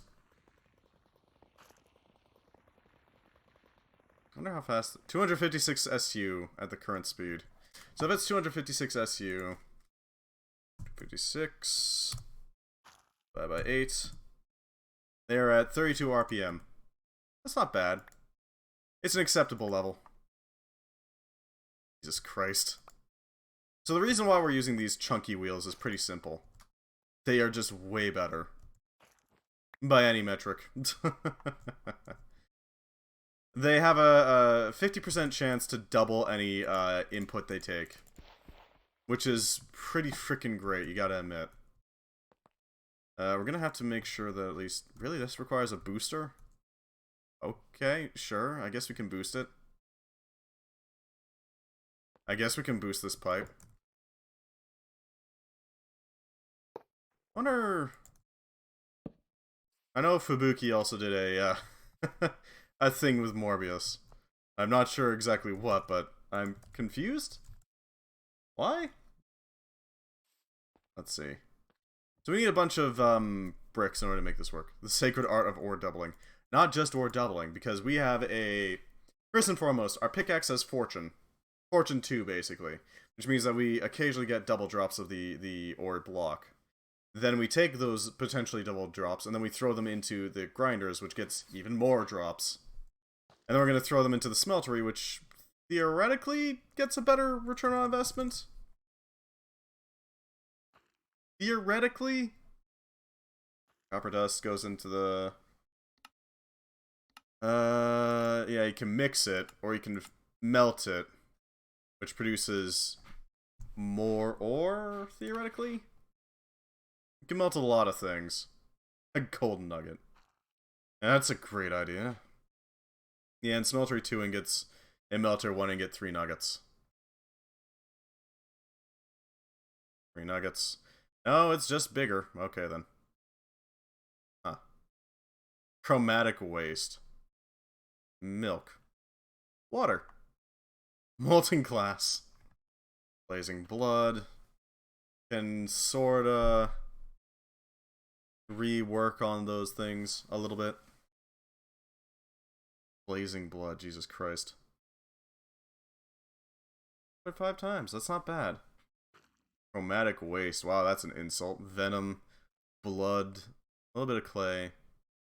Not bad, not bad, not bad. You can refurbish some things, yes. What else do I need to pay attention to? Okay, so I'm thinking. Blazing blood. Chromatic waste is a great insult. Well, the idea is that it's basically wasted dye that doesn't really have a purpose. It's all mixed together into one congealed blob. I don't know what the hell you even use it for. Hell, I don't think you can use it. Yeah, it's basically useless. I mean, you can use it for lighting, but what are you gonna do with chromatic waste? It's junk. I'm thinking the best way to use it is to basically just flood the caverns with it. That way, no mobs can spawn. If we just fill the entire underground with nothing but waste. Hello, Plant Gang. Welcome back. Nice to have you. We're in the middle of trying to make an ore processing plant. What's up? Not much, honestly. Right now, we're just working on this device. I'm thinking this one's gonna be our copper processing. You're gonna have to have some sort of We can do that? We can do what? You're gonna have to be a little more specific, friend. I know what to do. We're gonna take some grout, and we're going to process it through the existing... I made a steam engine. Oh, damn, really? What kind of steam engine? Chromatic waste flood. Yes, yes we can. Obviously we can. What the hell is...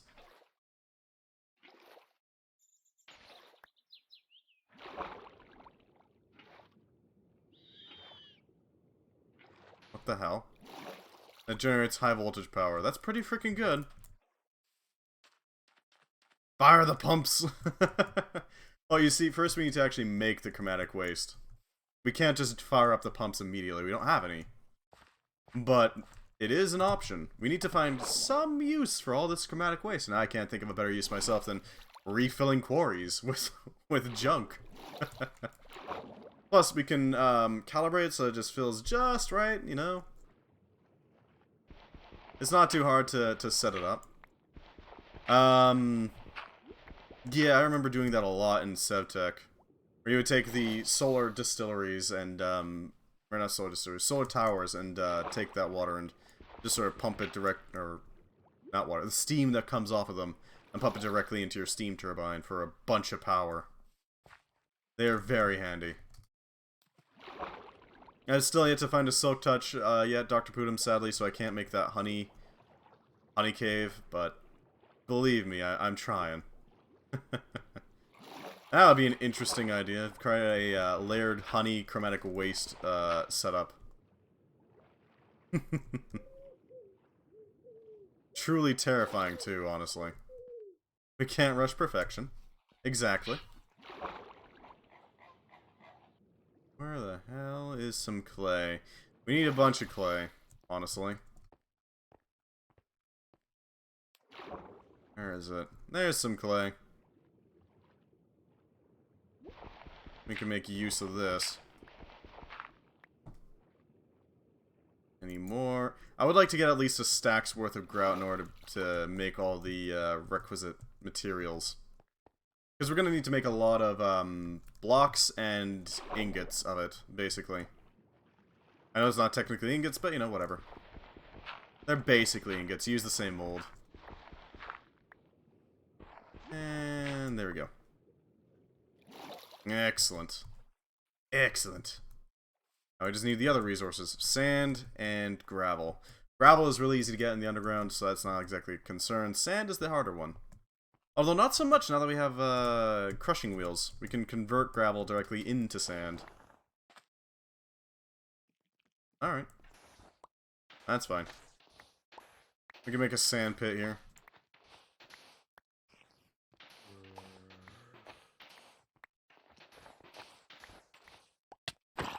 Do you mind, zombie? Suck on Nawaddle, I guess. I still don't know what the hell Nawaddle is. It's weird. It's basically, what we use to make it is we take volatile sky solution and then pour it onto wood? I don't know why. Why wood? There goes that. Alright, I guess we're going to grab another shovel. Need the good stuff, you know. Thankfully we do have, the creation of, what are they? Apex or Minecraft. I'm not sure what you mean by that. Wait, is it like, is it an Apex material as well? Did I hear something about starting a coal mine fire? I mean... No? I don't think so. I don't remember saying anything about a coal mine fire. Oh, you're suggesting whether or not to go Apex or Minecraft. That's up to you. Also, hello, Holy Spokes. How you doing? Welcome, welcome. I mean, Apex Legends or Minecraft. Which should I play? It's entirely up to you, my dude. I can't particularly tell you where to go. How you doing, Holy Spokes? Good, I hope? We're mostly just working on perfecting our setup here. Making it a little more, efficient. Still good. Wait, oh. My brain reset, apparently, in between the last times you were talking. Yeah, there we go. My brain decided to do a factory reboot, apparently. My apologies.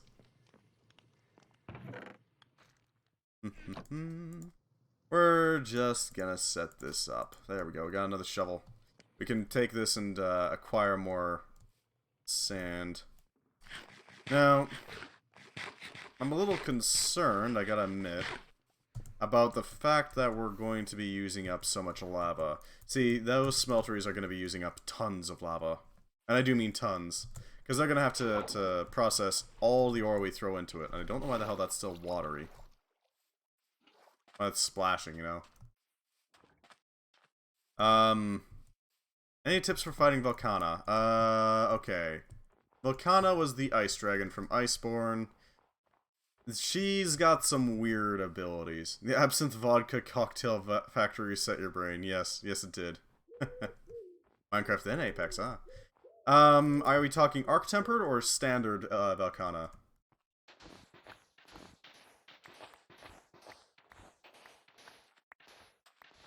Couldn't find the right emoji. Fair enough. Standard. Okay, be careful of her tail. She's got some nasty spiking attacks that she can do. Think of it like a scorpion tail that's always ready to strike. Pay attention to it. She usually likes to stab her tail. I think it's like 2 or 3 times. Yeah, I think it's like 3 times before she has to recover. Furthermore, if you can, always try to break off her ice coating, because it will weaken her attacks a little bit. If you do get to Arc-Tempered Volcana, be very, very careful of her head.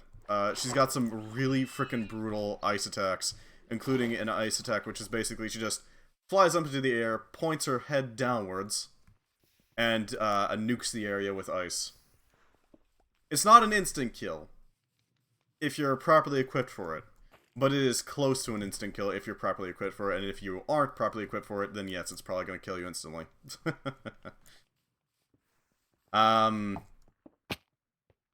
What else do I have for that? No, that's basically all I can remember about Volcana. Watch her tail. If she's arc-tempered, watch her face. Play very defensively if she's arc-tempered, just as a general rule. Because that's just how arc-tempered go. Alright, we're gonna need to break out this sucker. How much ice resistance is too much ice resistance? Against Volcana? I don't think that's such a concept exists. If you manage to get up to, I think it's like 20 ice resistance, then you become immune to Ice Blight, which is going to be a massive boon against her. Because I guarantee you're going to get Ice Blight.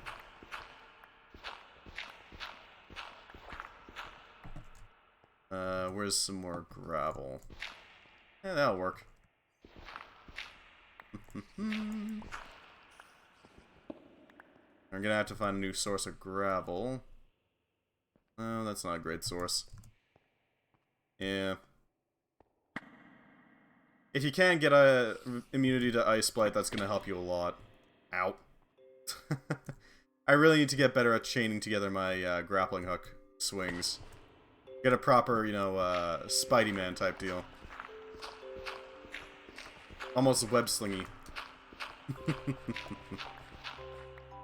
If I get the tech down just right, I might be able to pull some ridiculous speed off. But unfortunately, I don't have that skill quite yet. Alright, a little bit more and we should be able to start up our production. There we go. Grout produced. Toss the flint because we don't need it. Anything else against Volcana? Oh, she likes to start, at least her Arc-Tempered likes to start in the central underground area of the Elder Peak. The Elder Dragon Peak. You can always use those giant, not icicles, crystal stalactites to do a bunch of damage to her at the start and also immediately break off her ice armor. If you do wind up fighting her, I don't think you fight her standard one in the Elder Dragon Peak, but, you know, never be afraid to use the environmental damage, you know? It could save your ass. Repeatedly. For that matter. And that's about all I remember about Volcana, unfortunately. I wish I could help you more. But Godspeed, soldier. You're gonna need it.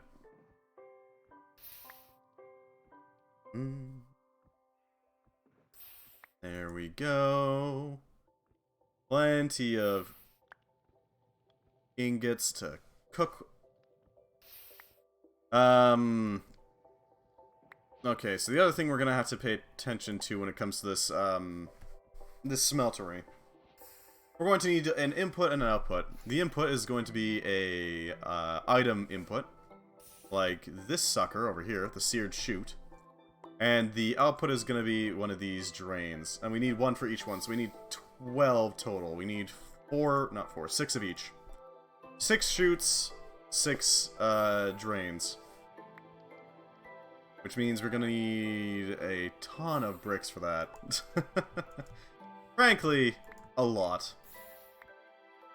As for how to actually properly use those resulting items, I'm thinking the best way we can use them is to basically take these, materials and basically cook up the, not cook up, but pump out all the liquid, metal and use a spout to empty them out. Because we can't really automate the seared faucet, unfortunately. It's a shame, but we can't. So, we're just gonna have to work with it. With what we got. So all we need is like 6 spouts and 6 casting tables? This is gonna take a while.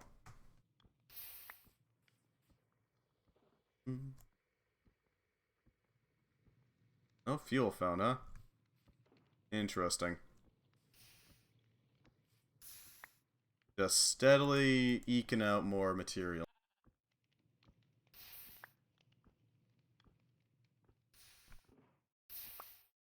I wish we could make like a seared golem. Can we? Actually? Smelter. It's possible. If we could, that might allow us to mass produce these things. Entity melting. Zombie villagers. Devil familiars. Bats, bees, cats, chickens. God. Cow. The wither produces liquid soul. Villagers produce emeralds. Piglins produce blood. All of the undead do. Terra clay produce clay. Go figure. Or terra cubes, rather. Cave spiders produce venom. Golems provide water. Skeletons provide milk. Sky slime. The various slimes produce their own stuff. Silverfish produce seared stone. Interesting. Magma cubes make magma cream. Iron columns produce iron. Ender slime guardians produce seared stone. Evokers and illusioners and all that produce emerald. Blaze produce blood. Glass. I guess because TNT? I think that's the reasoning behind it. That sounds about right. There we go. We'll get up to like 32 ingots and then we'll start working on the production line again. Make it proper, you know. Nice and operational. Orderly and operational. There we go.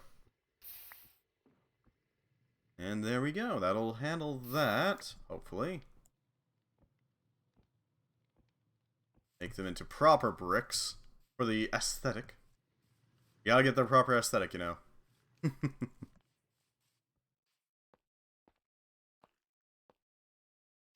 This is gonna be our copper line. There we go. It lives. Once more onto the breach and all that. Okay, this doesn't work actually. Yeah, okay, we need to scoot them forward a little bit. This can be arranged, this can be arranged. And it will also help a little bit with the actual production. Scoot you forward. God, I wish I could just pick them up with a wrench. That'd be so goddamn helpful. Scoot all these forward. Alright. That'll allow us to get a good view of where the hell we need to place everything else. There we go. And you.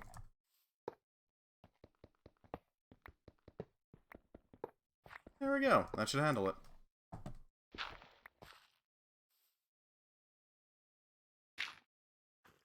And replace you. Go, place that there. Grab you. Place these two. That'll complete that again. There we go. Perfect structure again. Let's quickly replace all of these blocks with a proper setup. There we go. That'll definitely help. I hope. And grab you guys. Ba-ba-ba.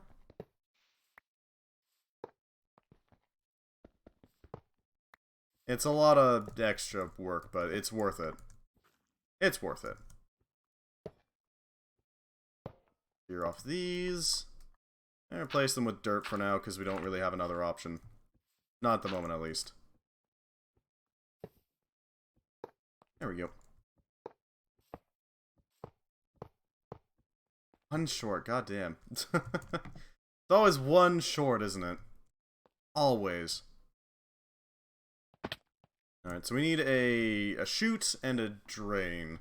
The drain shouldn't be too hard to do, it just requires a little bit of finagling. And the chute... it might take a little more effort, but we'll be fine. We do need a little bit of copper, so...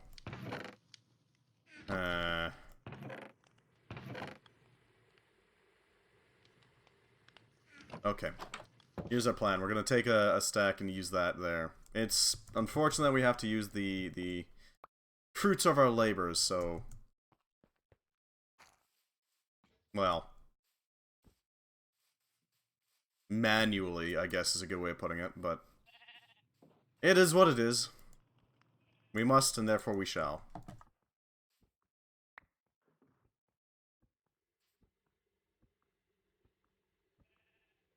Alright, let's expand a bit. We'll grab all the grout we can. Or, not the grout. The seared stone. So we can actually get this operational. But yeah, this should work out well. This should work out well. Yeah, the grout takes up the most space in this smeltery because the frickin' seared stone is just so,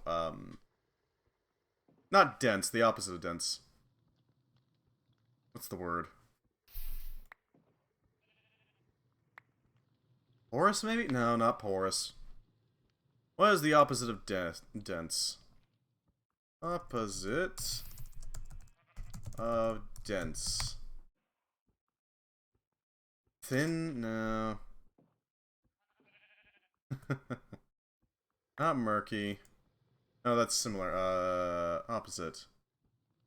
Sparse?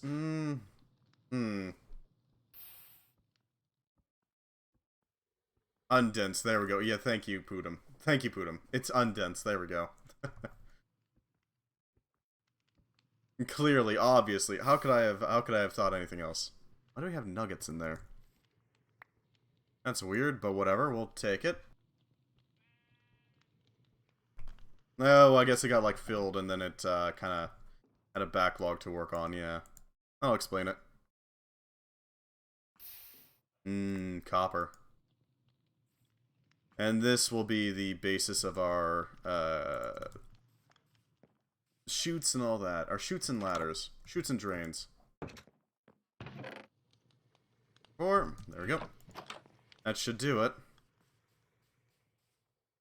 Now we just need to place these.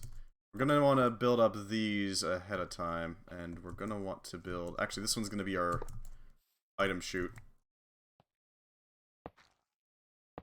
And then right at the top, right up here, is going to be our drain. Because drains don't actually need to be placed at the low spot for some reason. I don't know why, it doesn't. And that'll make sure that it maintains a rather, easy to manage profile, you know? There we go. We got our drain. We got our chute. Item input and output. That'll handle it pretty easily. There we go. And if we traverse up here... There. All the way at the top. Who knows how the hell this works? It just does, apparently. I don't get it, but whatever. We'll work with it.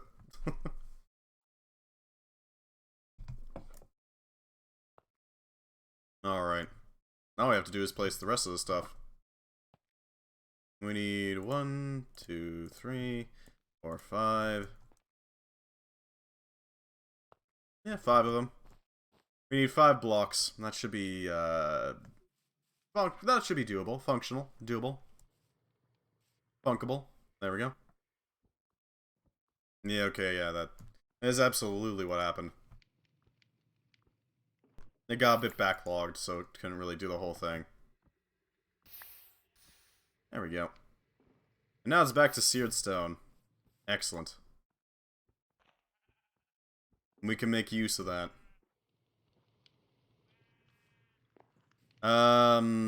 We need a bit of iron so we can actually make a hopper. And we're gonna need a chute. A smart chute. Not just any chute, a smart one. It's got apps and stuff. It listens to every single thing that passes through it. It's a smart chute. There we go. 5 of these. There we go.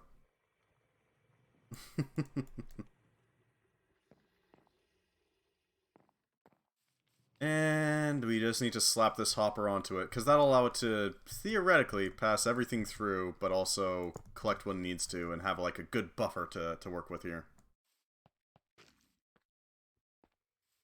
Because ultimately, I don't want it to back up at all. I don't want it to get backed up by the problem of, oh, wow, everything's full, and I've still got more of this ore that I need to send, so I guess I'm just waiting. That sort of deal.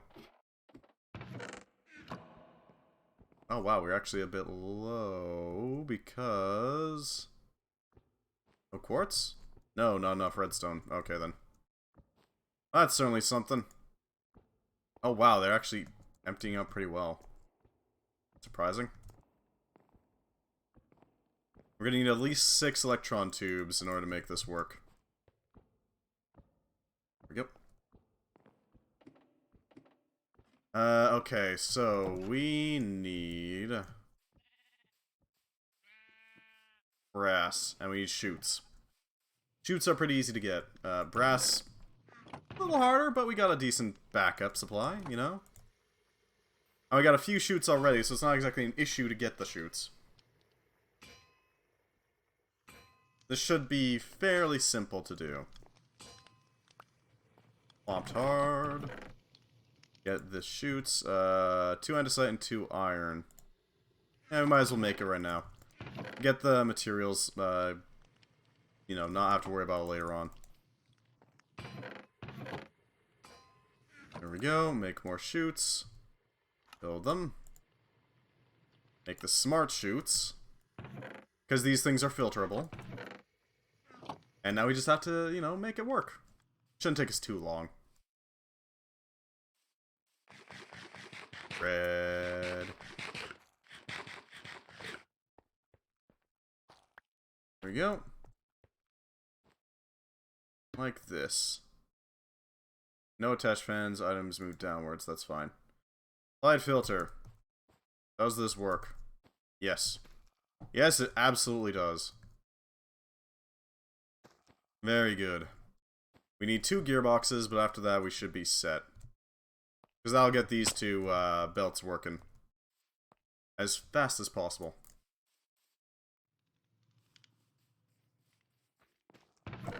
Some cogs, some andesite casing. Set of the buttons. Go for the gearbox. There we go. Because I saw this on the intro screen. I'm curious how well it works, or if it's like a specific thing that you have to do. That works. We need a chain shift for that, but this should also work. Yeah, that'll work. Or at least a belt or something. Something to make that run. I'm thinking chain shift mostly for the aesthetic, you know? Or I guess chain drive is the proper term. Chain drive, chain drive, chain drive. There should be at least a couple somewhere around here. Didn't see any though, so we'll just make one. Or rather 2. It's enough to make it work. And set this over here, behind there. Yeah, there we go. Our ore supply is running hot. This should do nicely. The foundry lives. At least a little bit. It sort of lives. It exists. There we go.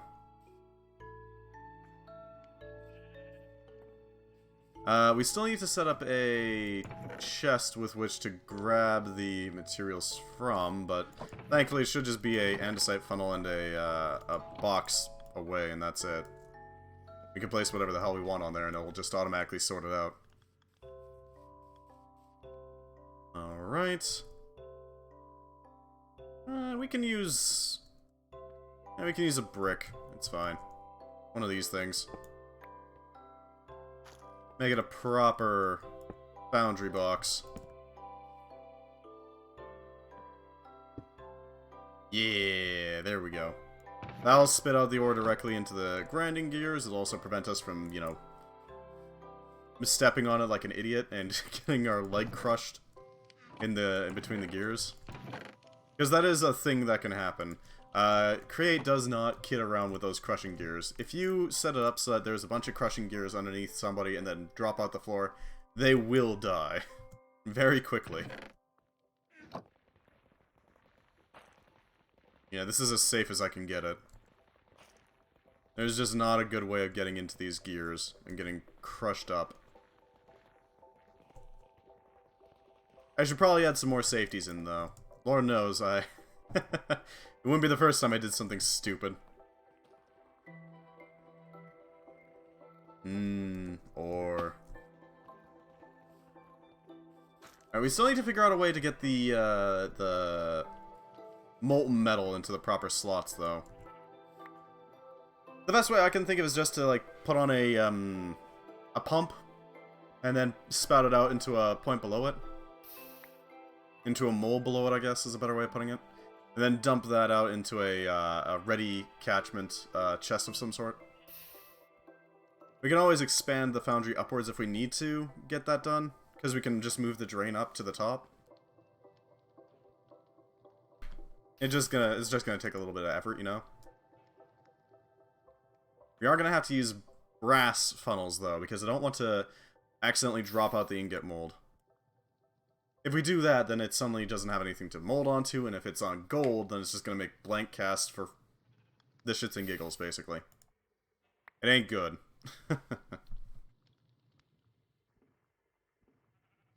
Excellent. That'll help. This will be our last block before we set that up. Hopefully. Yoink. Seared bricks. This will help out greatly. At least I can use this belt as a step assist, basically.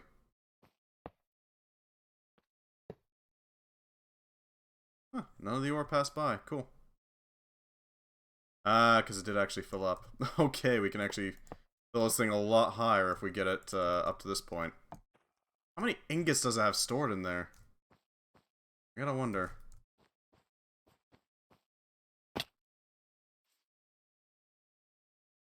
Three blocks worth. That's pretty impressive, honestly. Ooh, we can put them in between, actually. That would help out a lot. Yeah, that could work. That could work. Okay, so we're gonna need a chest to hold all the ingots in, you know. We're gonna need a few of them. 6 in total. Go figure, we have just enough. That's fine. We're going to need an andesite funnel or two. Some brass funnels. And this is going to be to see, like, just how high we need to stack this thing up before we have troubles. There we go. Oh, I need to make a, place these down just so we have them in place and don't really have to worry about them. We need a casting table, a few of them. There we go, some casting tables.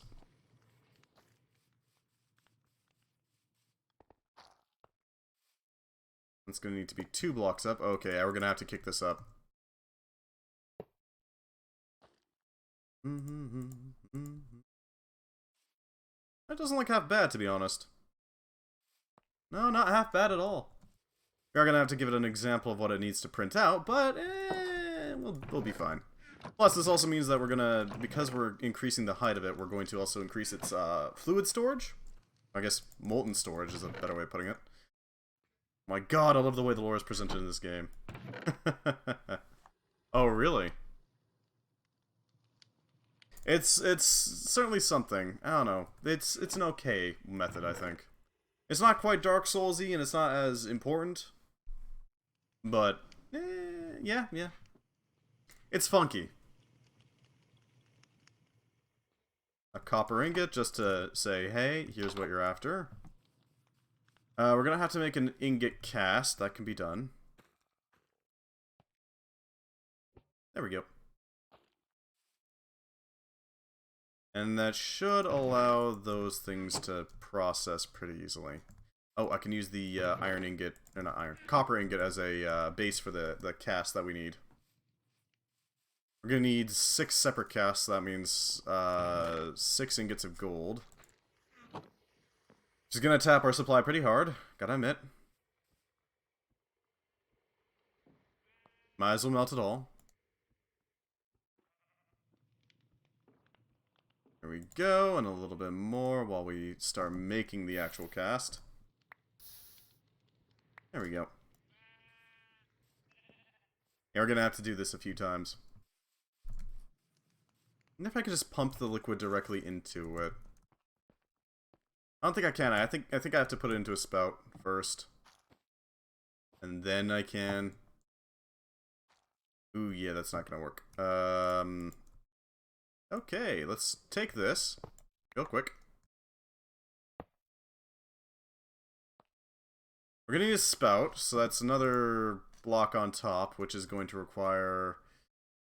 How many blocks does the one down in the brass alloying facility take up? I think it's 3. 1, 2, yeah, 3. Okay, we're gonna have to make these things frickin' tall. And I do mean incredibly tall. We're gonna need space for a pump and a pipe. These are gonna be just some lanky things. At the very least, it's gonna be pretty well survivable. It's gonna last for a while, because it's got some decent collections and throughput that it can pull off. It can not pump out. It can process a bunch of copper ores at once, basically. The throughput isn't ideal. Ideally, I'd want them to be all 3x3s, but we just don't have the space for that, nor do we have the resources to handle that sort of immense construction. But we can do 1x1 and just make it really tall. That's fine. We have the space, even if this thing is going to be tall as hell. Alright, so we're going to have to put it like this. This is where the spout sits. And then way up here is where the drain sits. Tall boy.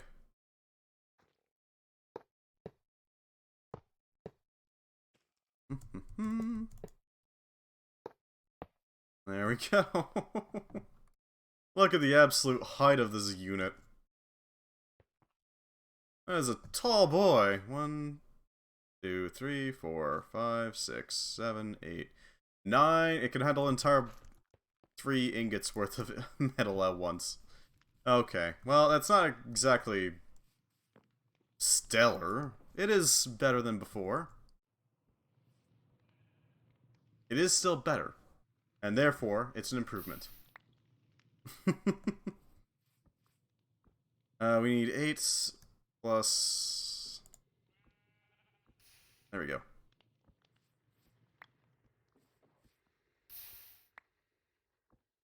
Looking towards the next target, you know. Gotta make sure we have it. We're also gonna have to make some sealed machines in order to make the spout that is required. That spout will allow us to actually make the glorious creation that comes up next. But yeah. This should work well, I think. I think this will work excellently.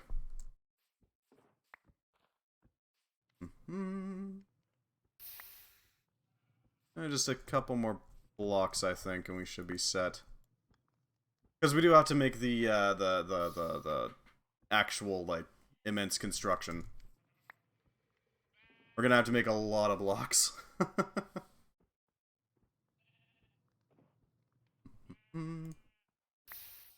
Oh, and we can also always replace the casting basin with casting table with a basin later on. If we ever need it. I doubt we will, but, you know, it could be useful. There we go, that's that set up.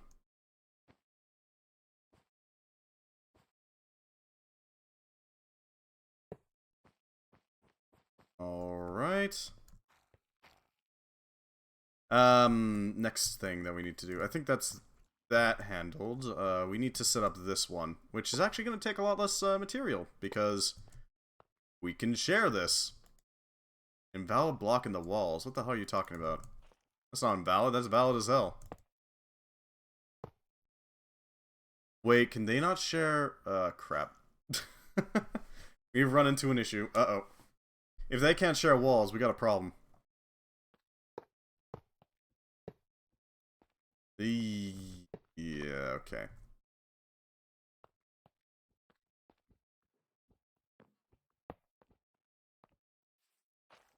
That works.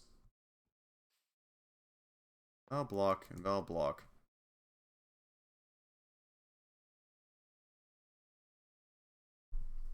Okay, so they can't share walls. That's lovely. Okay, I got a plan. What we can do, instead, is separate them out a bit. Basically just, push the factory backwards a bit, so it's got a little bit more breathing space. That'll make sure that we don't have to worry about it as much. We can use the exact same belts that we've already set up.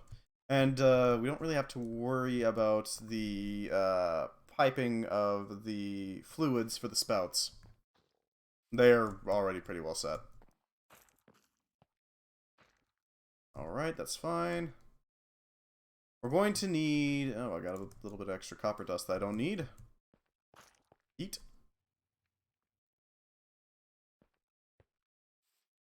We're going to need some pipes. One for a pump, and one for a, you know, just connector. There we go. That'll do nicely. The question is how we're going to actually provide power to these things, because they're a little weirdly placed. I mean, functionally placed, but still weird. Oh, we actually... Never mind, we already have a way to do that. Let's see. So we need the pump to be... We need the pipe here. We need the pump here. Simple as. We need it to face a little differently, but that can be arranged. All I gotta do is go up here. Yeah, okay. So if we take this... Where the hell is my shaft? I don't have any shafts. Okay, well that is a problem. Yeah, Vintage Stories lore is pretty well hidden, I gotta admit. You gotta go on a lot of exploration in order to find, like, anything. I mean, you can see them in, like, shopkeep inventories, but that's kinda it. Or, like, dungeons, and that's pretty much it. It's wonky as hell.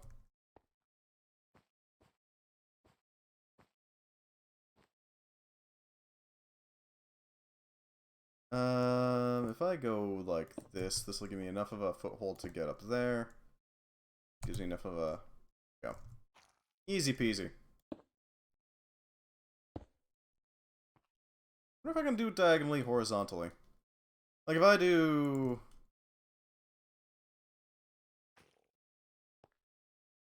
Okay, I think I know what to do. If I grab these... There we go. Provide me with a little bit of something. And like this. Yeah. Nope, okay, well, there goes that idea. I was hoping to basically, use a diagonal to get that going, but no. Tragically, I can't. Might as well do it like this, then.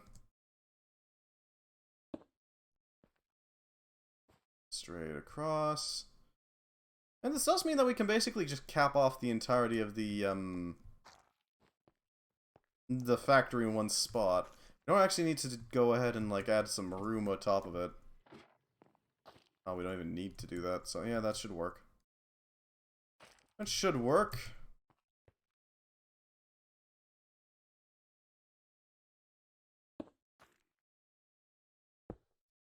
Here we go. And now we just need a pair of belts. Driver belts, basically.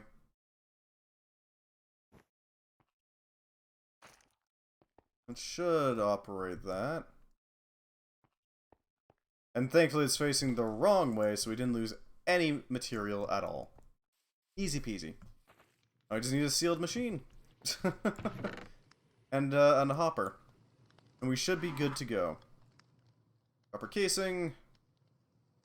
We need some rubber in order to actually make those sealed machinery, but shouldn't be too hard to do. Should be actually pretty easy to do, actually. Given our sheer amount of rubber. There we go.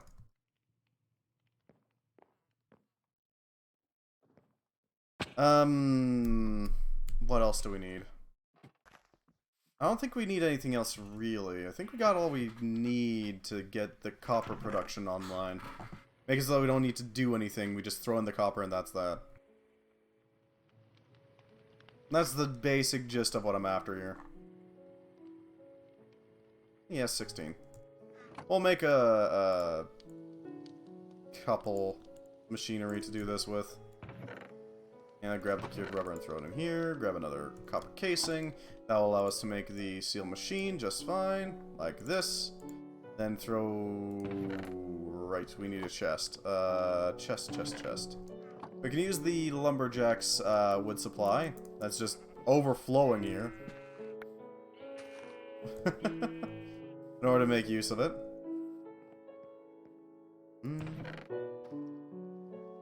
I should probably put a void upgrade in there, shouldn't I?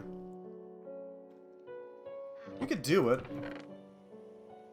Sure, why not? After we get this first one done, we'll go down and grab some obsidian in order to break it down. It'll be fine. What could go wrong, right? Here we go. A hopper, so we can make the spout. And this will allow us to, you know, handle the copper situation pretty easily. Going to take a rest? Take care? Well, thank you very much for stopping by, Dr. Boom. I always appreciate it. I hope you have a wonderful rest. Because our foundry is fully functional.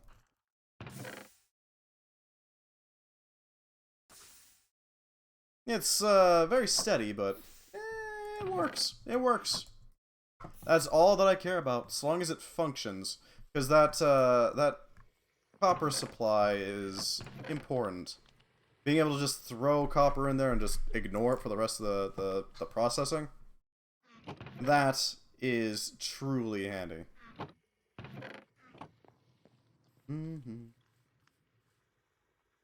Right, obsidian. It shouldn't take us too long to grab it. It's obsidian.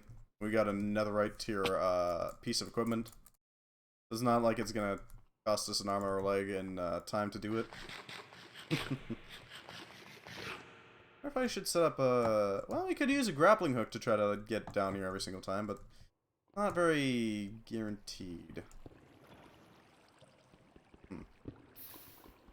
It's an idea. Let's see what you got. Give me your resources, obsidian. Giving them all to me. No, I do want to throw on, what's it called? Luckiest. Onto our weaponry at some point. I want to get it up to the point where we're basically ungodly powerful. Gather as much material as we can out of everything we come across. Squeeze it out. Squeeze out all the raw material we can get. It's a real shame we can't enchant the drills that we use, you know? Give them efficiency, give them fortune, so they just go charging through the stone. Pause maybe a little bit on, like, hard ores. Nothing major. I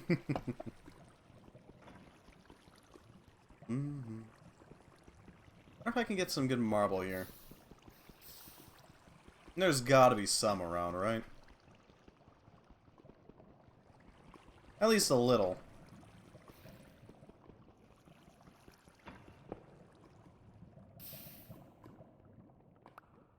There we go, we got some more obsidian. We need 8 total to make the void upgrade. Void upgrades allow you to basically just say, grab the stuff. But if you have extra, just, you know, send it to the Oblivion. Who really cares? It's fine. That sort of deal. Very effective, I gotta admit. Let's see what you got here, Obsidian. Give me all you got. We are absolutely tapping into these lava rivers. A lot, too. I'm not sure how much more we can really rip out of here before we have a problem with having to move the lava acquirer, let's call it. Thankfully, since it's so easy to, like, power it from up there, who cares? But still, we need to be a little wary of it. See, let's try using the grappling hook up here. Got something to hook up to onto there.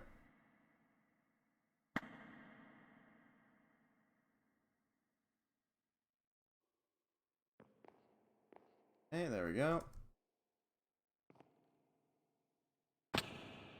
God damn, there's a lot of leap that goes with that. I can totally imagine you making some, like, wild grabs they have to make in order to get the to a certain point in a quarry. Have, like, some crossbars and that's it. Barely even operational crossbars, too. They'll just have, like, massive holes in them, preventing you from reaching it. Except by, like, one specific one. I could totally see that being a thing.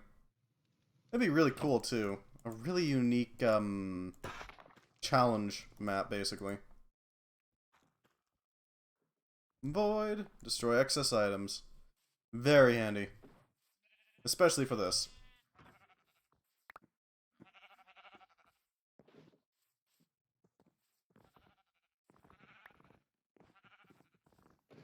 There we go. Let's just grab these and bail it out a bit. So we don't get quite as much trash taking up our RAM. It shouldn't take us too long either. This thing is just going to eternally sit at the standard. Plus it'll allow for other things to empty out into it. Sticks like that. You know? Sticks, apples, that sort of thing. Ooh, actually we can break some of these down into sticks, can't we? Maybe. Maybe. Resupply this thing. That can dump out its stick supply into the grinder creator. And that is an option.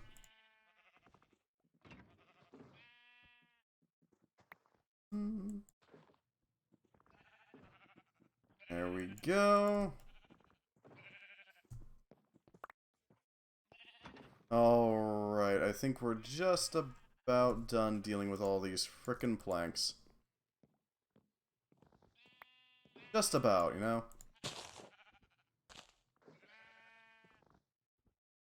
There we go. And that's the last of it. That'll handle that, at least for now.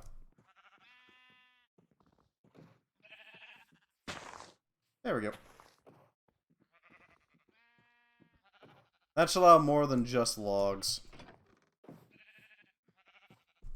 I hope. I really do hope. Oh wow, these are filled too. God damn. We have a lot of overflow. Okay, so, right. What was the last thing I need to do? We need to go grab... Right, we need to actually upgrade these again.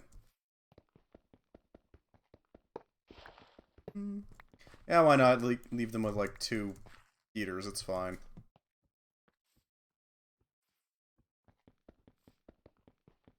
Yep. I'll help that out, at least. Oh, no, this one doesn't work. So it's the other way around. This one. Grab you.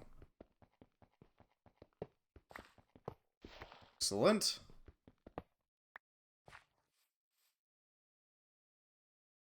Move these over here. Move you.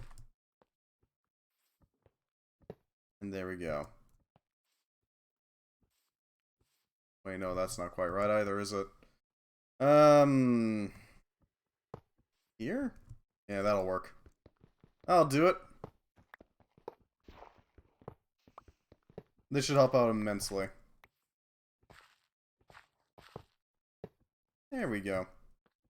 3 pillars of the community. They'll work hard, I'm sure. Very effectively too. Now let's set up the that's where we need to put the chutes. Then all the way up here.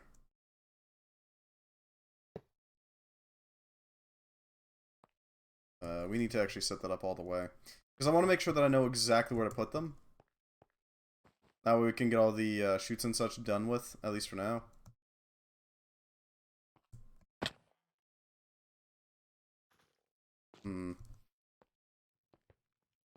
Like this.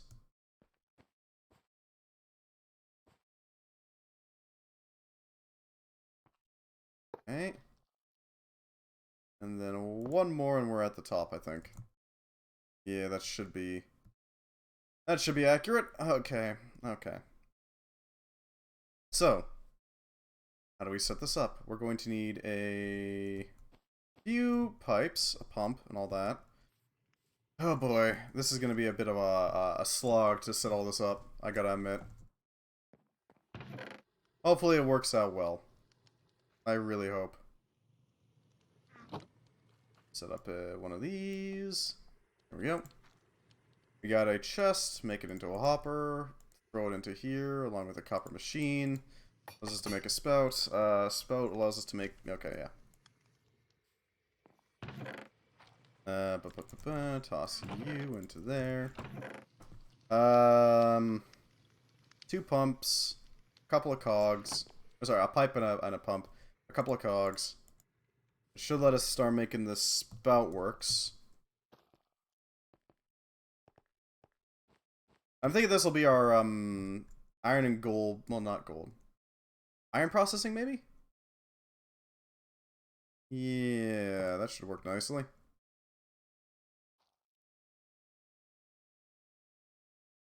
Okay, throw this on here. I'll make sure that we got that running. Rotate it so that faces the right way. Place a spout. Then underneath that spout, place this. Underneath that, place the brass funnel. And then underneath that, place the andesite funnel. There we go. The Tower of Stuff. The Tower of Material, basically.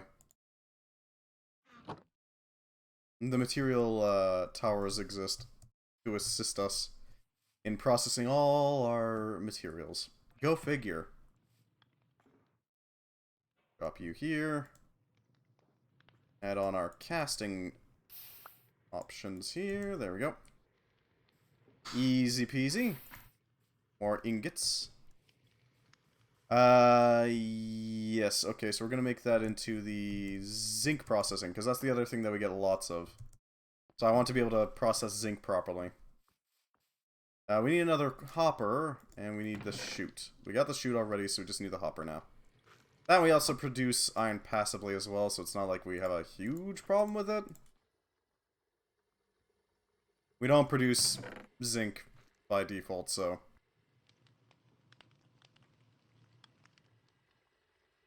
We already have a bunch of zinc already dusted too, so that's not exactly a hard thing to work on.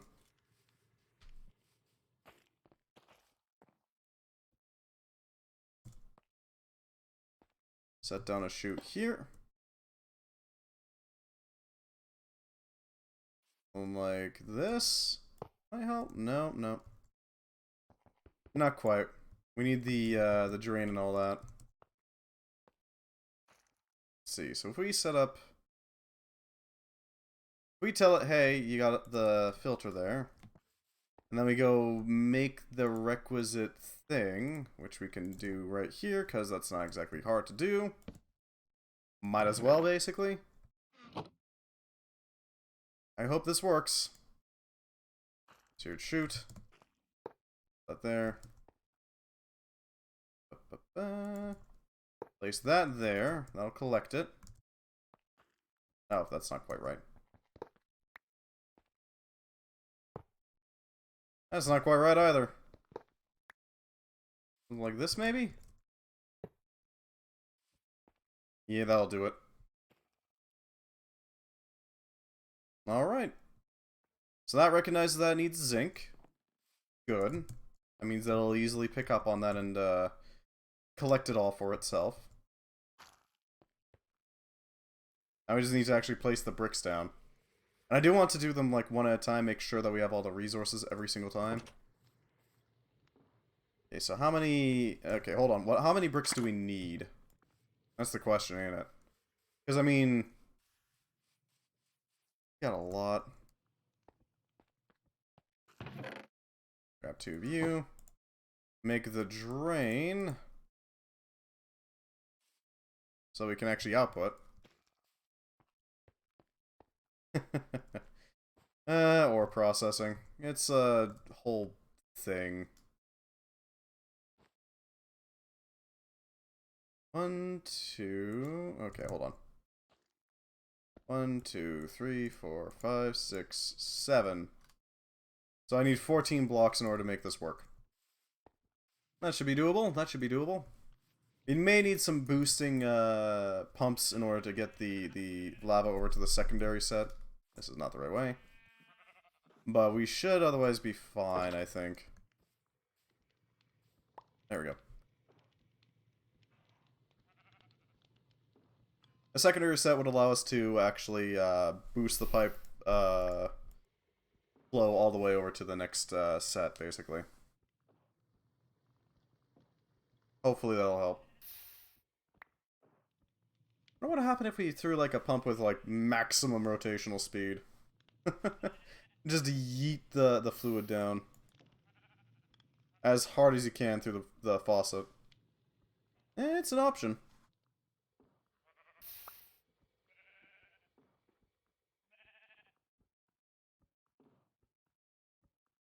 So we need to print about 16 blocks worth of grout. It's gonna take a little while, but we can do it, I think.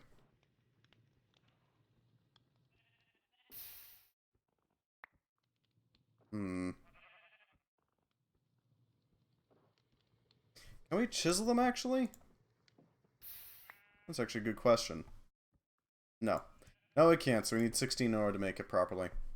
Because I do like the aesthetic of the bricks, you know? It's important to have a good aesthetic. Come on. There we go. That's a little bit of something.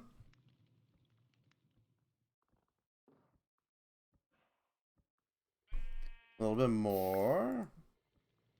Only 5 more blocks to go, and then we got that, that proper seared material. Are we out of... Oh yeah, we're out of grout. Okay, then. We're gonna need more. Man, alright, we'll place what blocks we can. Ain't perfect by any stretch, but... It'll have to do, honestly. I don't know what the hell Nawaddle's a reference to, because it feels like it's supposed to be a reference, you know? It really does. I forgot that we had this problem, too.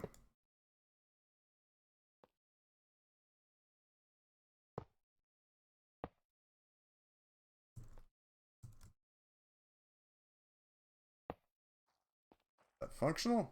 Yes. That'll work just fine.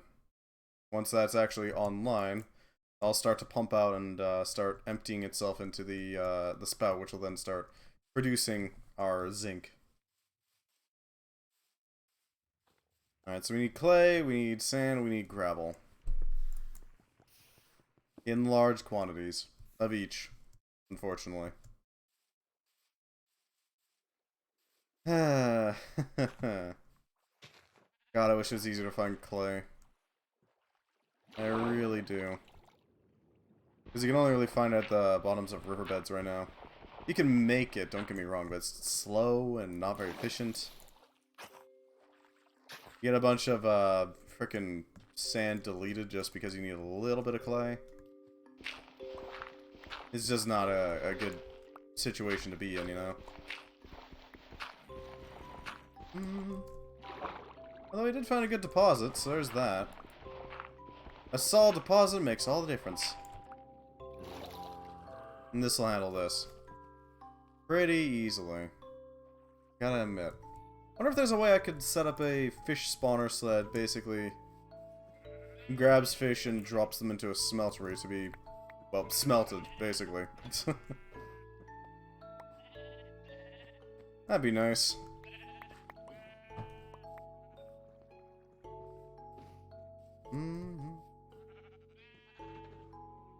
Go. We need access to sand and clay now. That shouldn't be too hard to do. I hope.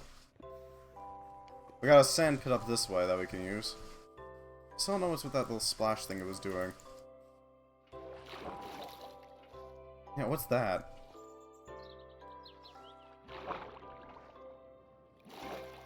Oh, is that the... That's probably the, the pump grabbing it. Yeah, that works.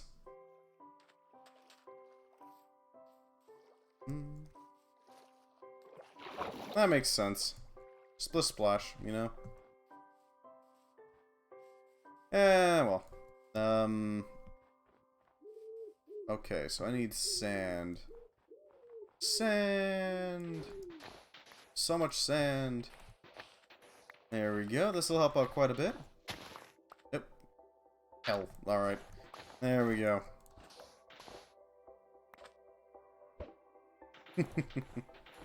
Nothing quite like yeeting snowballs, you know? We are gonna need a lot of this material, though, in order to make it work. Unfortunately. Plenty of matter. There we go. Hopefully this helps out. Yeah, I was thinking, like, is it draining into the underground? No, it's probably not. There's a full-on block in the way, but then what the hell is going on here? That and Minecraft physics don't work like that, and what the hell? That sort of thing. Utter confusion, basically.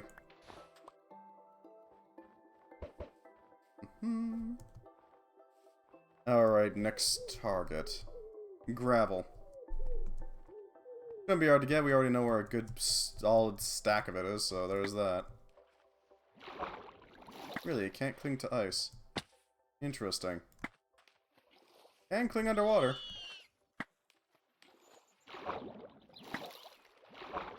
Oh, it can't cling to leaves. It's not strong enough, okay. That's certainly something. Maybe I should get a smart motor or something. A proper grappling hook upgrade.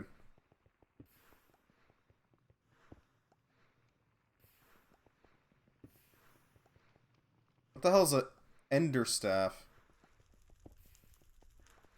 Grappling hook? Grappling hook? It's a motor grappling hook. Okay, if it does not touch the surface. Throw hook. Left shift motor off. Double grappling hook. Double the grappling hook. Yeah. Okay, fair enough. You know, that's fine. What the hell is an ender staff hook? Throw speed 3.5. 2.0. 3.5 throw speed. 2.0 swing speed. 60, 60. 3.5 throw speed. 2.0 swing speed. Huh. Yeah, I don't know what the hell's up with that. Could be useful. But I'm not going to hold my breath, you know?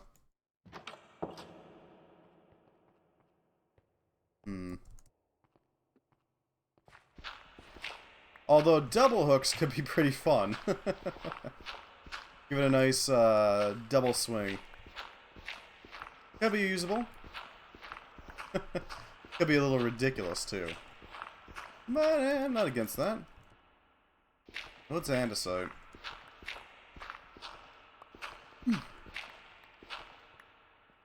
we go.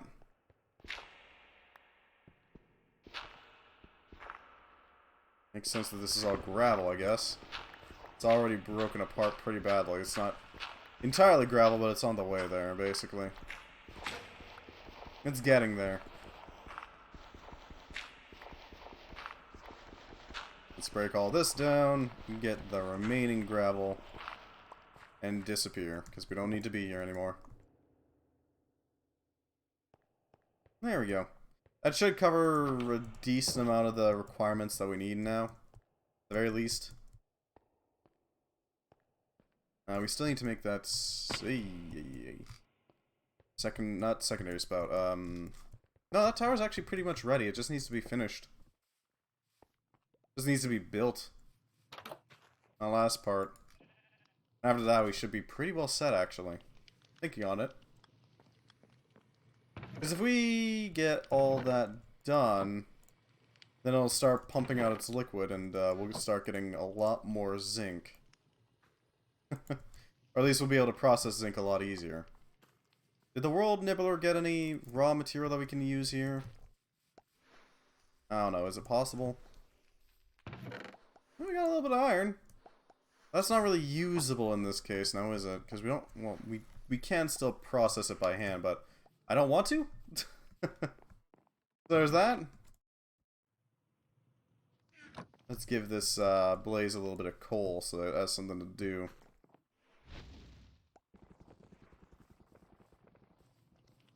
And I'll let that fill up with liquefied soul.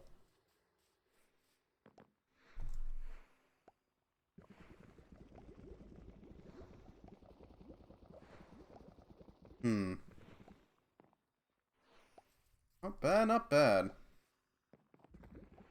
I say it's pretty effective. Alright, aside from that, what do we need?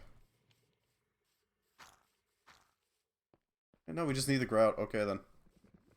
You know, it's steady progress. It functions. Give me that casting. That's seared stone.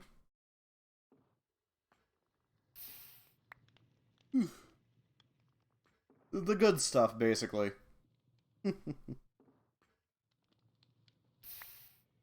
There we go. I think a little... No, actually, not even a little. We actually could just build the next chunks of the structure. Without much worry. Yeet.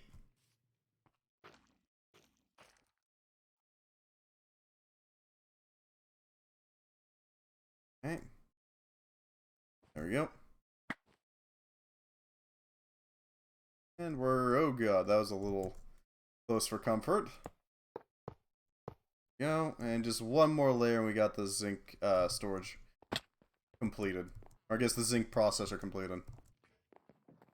Plus, we can use this later on to, like, if we ever get a setup that just automatically digs out large swaths of land, we can always set this up to just deposit the things into the chest so that it processes it and then collect it easily. It's not hard to retrofit it, not retrofit, but retrofit it to properly handle all the resources we throw into our system. Theoretically, it wouldn't be too hard, at least.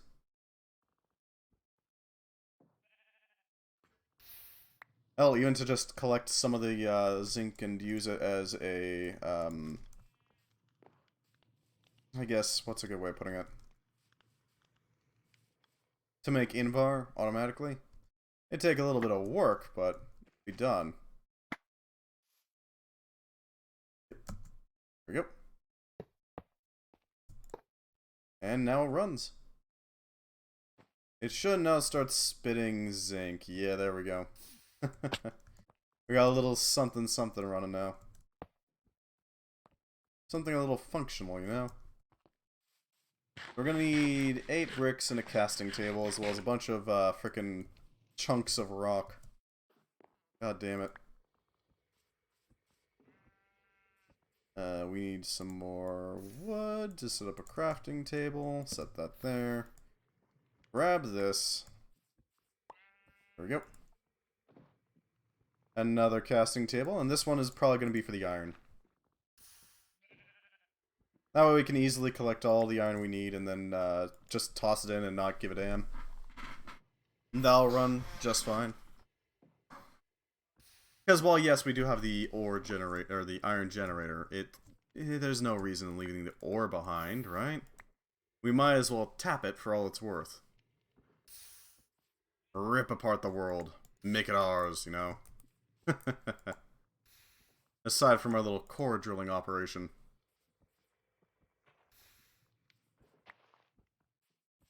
There we go. Nice and easy.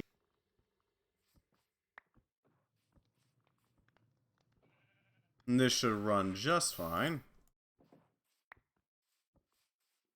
That'll be all the bricks we need for now. Now we just need a ton of frickin' scorched earth, I guess. Scorched earth isn't quite the right word. Seared stone, let's say that, yeah. Scorched earth policy here. I'm thinking maybe 20 will do? No. Need a little bit more than that. 24. 24 blocks should be enough, I hope. Takes about a stack's worth of frickin' grout batches to make all this frickin' seared rock. It's not, not the most fun, I gotta admit.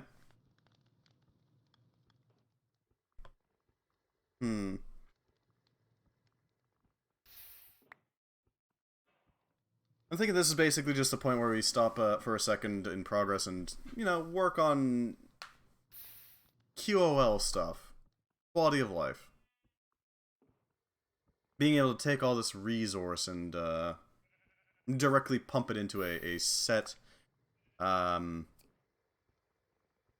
position, let it do all its work, let it function, that sort of thing. That should help us out immensely, honestly. There we go. I do really like the cooling animation that exists for these. It's really nice. Looks good. Functions just fine. All that good stuff. Almost there.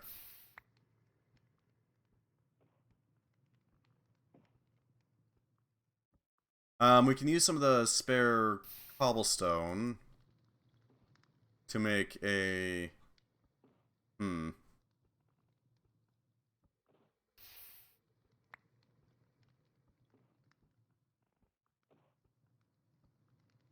Alright. I wonder if it's possible to set up a schematic cannon that then deploys a schematic cannon ahead of itself. That'd be kind of interesting. If you were to set up like a chain of schematic cannons that just basically... You fire off your schematic cannon, it fills up a space with a given factory, and then deploys another schematic cannon and prepares it for the next factory. That could be interesting. Theoretically nest them. That would cause some real chaos, I can tell you that much. There we go. And the zinc producer is doing nicely. Oh, was never told to take out the zinc. Okay, well. We can fix that. Give me just a second. There we go. Now that'll start its work.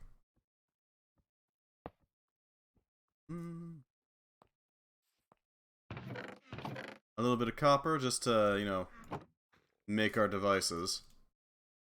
There we go. Seared drain, and the thing that we can put down right now, the seared chute. Excellent, excellent.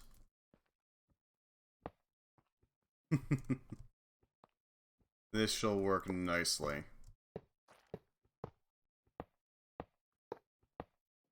Okay, up here. And one more layer. Yeah, that actually works. 24 is pretty much exactly what we need. A little more, or a little less than what we actually need, but still enough. Enough that it works just fine. And that's all that ultimately matters. Alright, so we need another driving belt. We're gonna make this run, but we can get it done, nonetheless.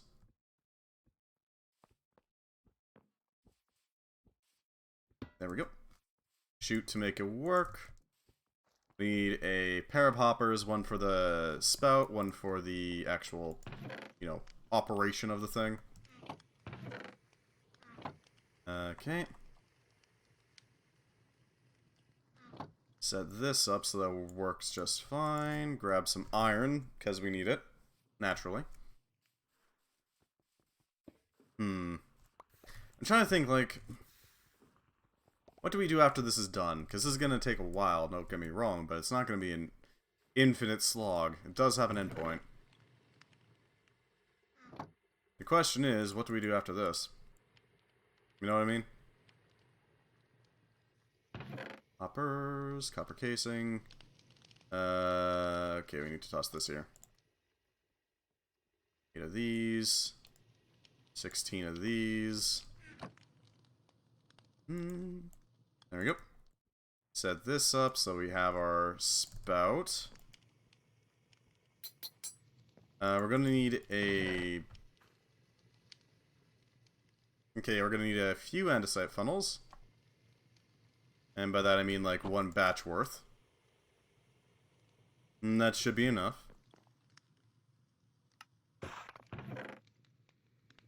We're gonna need a little bit of brass. Just to, you know, make the brass funnels, because they need to be able to filter. Brass. Empty space. Oh, not quite empty space. There we go. Drop you into here. Drop you here. Well, drop isn't quite the right word. But you get what I mean. Get you nestled up here. That'll work nicely. I'm thinking we can stagger them a bit so we have a good setup for collecting the scraps off of the belt. And that should work. Iron dust. Just so that we can mark it so it knows what to grab. There we go.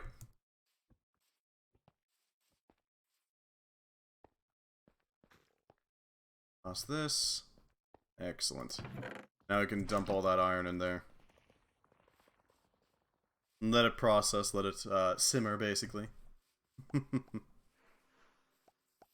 This should work nicely, I think.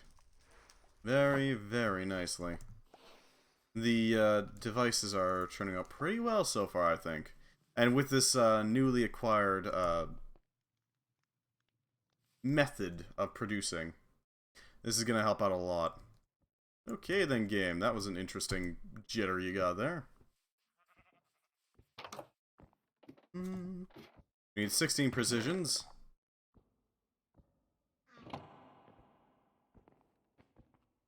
Okay, why aren't you producing destabilized redstone? You have power, so it's not that.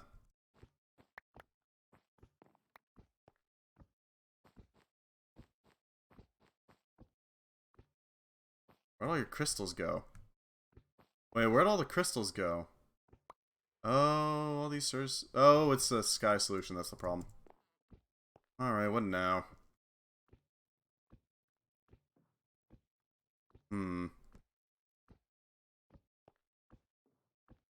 You don't have any water supply, huh? Well, I mean, we can just reset it and see if that helps.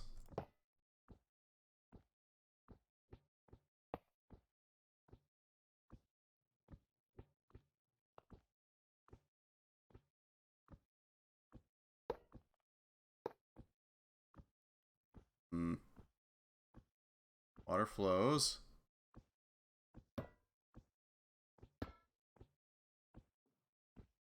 In, maybe? And there we go. It takes an occasional reset. It's annoying, but I begun my create IR modded adventure. Well, by all means, good luck. You're gonna need it. If you need any suggestions on, like, create type things, by all means, I wish you the best of luck. Because Create's got some funky stuff. And I do mean very funky. There are some wild things that you can make with it. Thing seems nominal. Excellent, we're making our electrodes again. Or electrons, rather, not electrodes. Electrons. What the hell am I talking about? Hopefully it compiles well, right?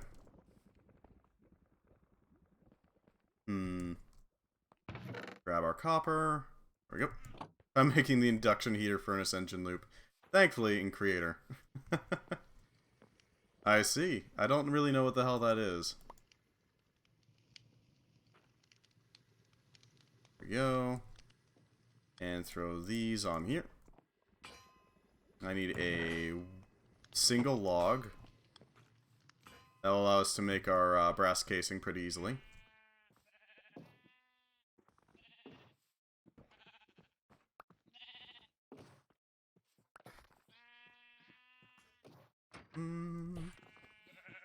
It's an really, there's an electricity loop for infinite energy. It seems kind of cheesy to me. Wouldn't you agree?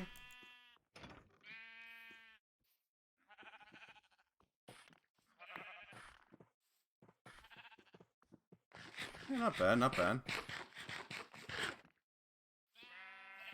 There we go. This will process that pretty easily. And at least the saplings are being processed as well.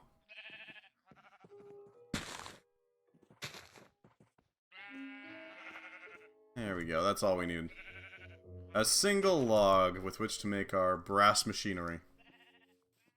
Induction heater furnace engine loop.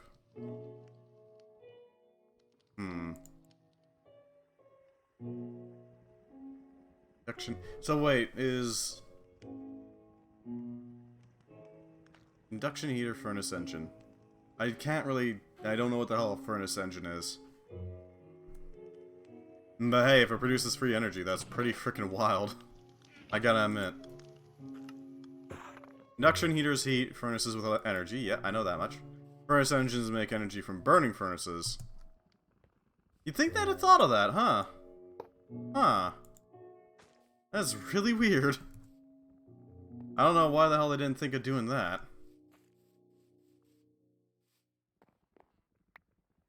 Guess it just never came up in testing? Nah. They did. Okay, good. Yeah, that's what I was hoping would happen. Because that seems a little janky as hell. There we go. And up here. God damn it. There we go. Hook on and start climbing this damn thing. It's like Ether, but in Create. I see. Right. Okay. So I need to do this. You know, if you wanted to convert power into rotational force, you could do it with that induction heater. All you need is a proper flywheel and you can make that work. Although flywheels are pretty endgame when it comes to Create, they are still really nice to have. They provide a lot of stress. Might even make one, actually. Because a flywheel, basically what it does is it takes heat energy from a furnace, doing something, it doesn't really matter what, and then it converts it into rotational force. Which is pretty nice to have, I gotta admit. All the way over here. I'll capture that one as well, and there we go. We got a bit of spin. Enough to process.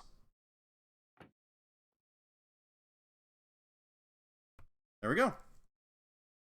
That should provide us with iron without much fuss. It takes a little bit of time to properly process, but honestly, that's fine.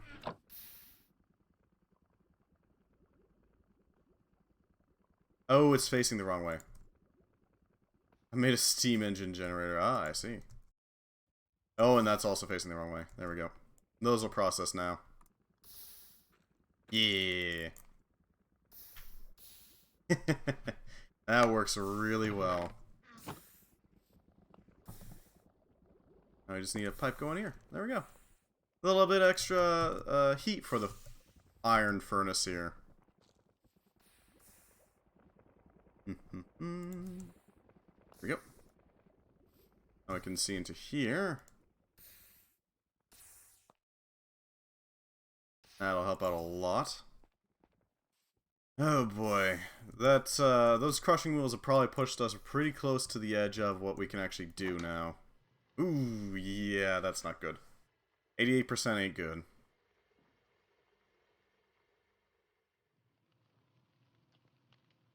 That is not nice. Okay, so how do we make use of flywheels? That's the question. I mean, we could make activated charcoal, right? Desolation Forge requires heat. Bulk blasting. What does it even do, though? Infused powder, which requires cinder fruit. Air filter, infused powder. Requires ash piles. That was an ash pile. Okay.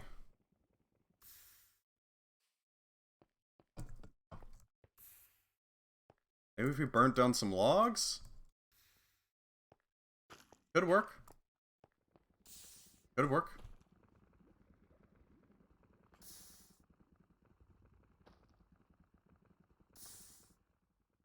Alright, that's gonna take a while to actually cook all the way down. Well, what you gonna do, right? Let's just take that and set that in there.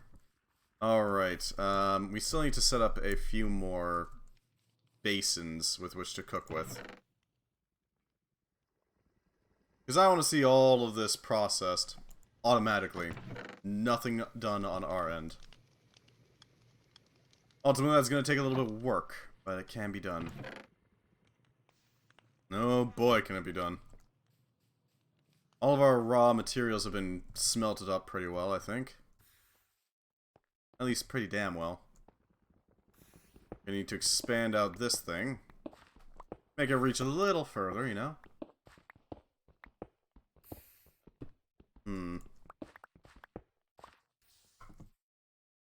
Oh, I know what we can do. We can do this. Not quite like that, but we can do something similar. There we go. Then over here. Yeah, that'll do it. And then right here. Because we can put the chutes right up against the, right underneath the smeltery drains. That'll allow for even more compression of it a bit. Well, it won't actually compress it any further, but it works. It works. You know it works. I know it works, you know it works, we all know it works. I hope. I really hope this works out. Because we are building into a bit of a hill here. There we go, a little bit more space, just a bit. There we go. We're gonna have to make some more facilities. We're gonna have to process the grout fully, I think. But we should be good. I think we'll be fine. I think we'll be just fine.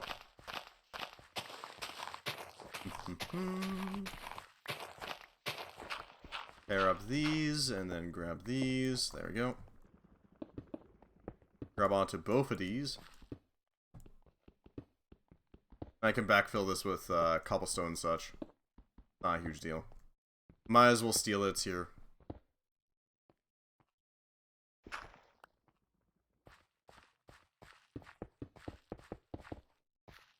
And give me that iron. There we go. backfill with dirt so that we don't get any mobs hiding out down here. You know what I mean?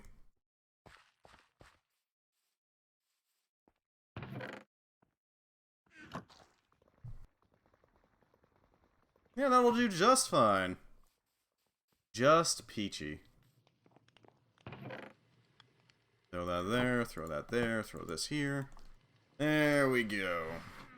We're gonna have to prepare a few more setups, but it can be done. We need 24 plus an additional 4. That's 55 frickin' bricks. For all the casting tables, seared chutes, seared drains. It's gonna be a bit of a slog on acquiring all these, I gotta admit. But at least we're getting the most out of each grout. At the very least. Because we need to make the casting tables, which is 7 apiece, which 3 of them equals 21. We need 3 chutes, which means 12, plus an additional 12 for the drains. That's going to be a lot of resources. But a doable amount, you know? Enough. I do absolutely love the schematic cannon, though. It's so dumb. It just shoots balls of material at things, for whatever reason. It is adorably silly, and I love it. Well worth the gunpowder it consumes.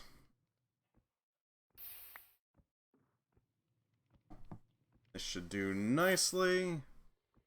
Alright, so we should be at the chutes and drains. Right about now. There we go. We should quickly make those, just to, like, get it done. Better have it done now and, you know, rather than just do it midway.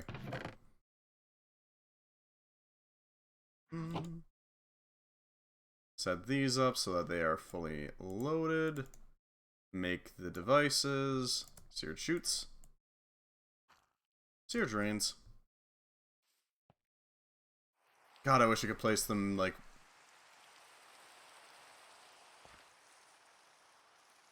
Hold on, maybe I can. Hold up.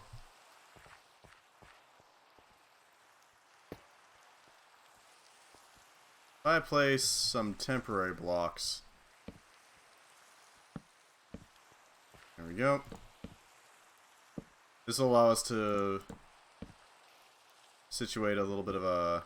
Yeah, this'll do, this'll do. This'll get us enough information for the drains to know where to point. Or sorry, chutes to know where to point.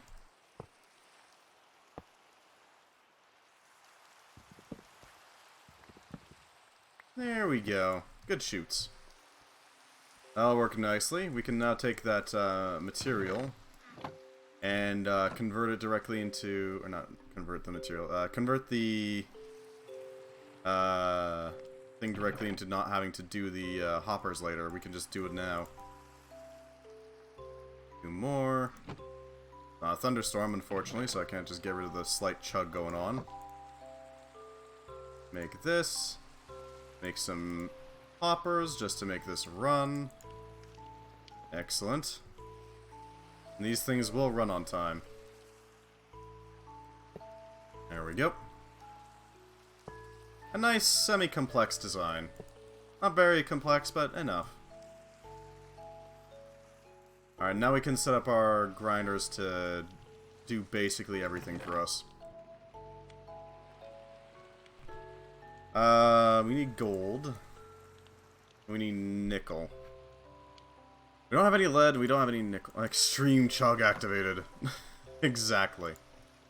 Oh god, it's 2 chugs on the top of each other. My apologies. I was unaware that the stream was doing that. Oh god, that poor thing. Doesn't deserve this. My apologies, friend. I hope it passes quickly. In the meantime, let me just lob that on there, and let's see how far this goes. Theoretically, this should reach pretty much close to the bottom.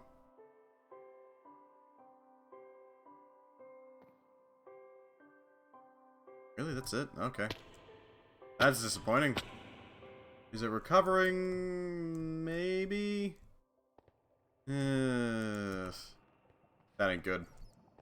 You have my sincerest apologies. My apologies. Yeah, still, it's not great. It's unprofessional, as some would say. I hope it passes quickly. But, I can't really do anything to get rid of it. My apologies.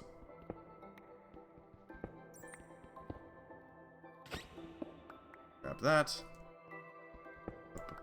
What's down here? Nothing. Disappointing. Oop, we got some more iron. At this point, we can, however, set it up so that... because we don't have to process the ores ourselves. We can set it up so that we just automatically... we can grab everything, and it doesn't matter. And ain't no Twitch streamer professional. I can at least aspire to be, you know? I can aspire towards it. I need a sample of lead. Not necessarily to sweeten my tea, but at the very least to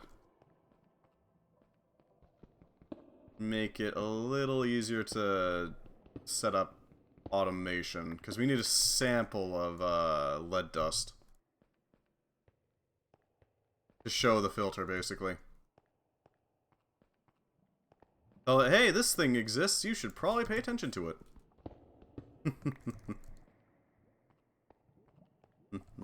Yeah, it looks like it's recovered, so that's... I'm glad to see that. I don't know what the hell causes that, honestly.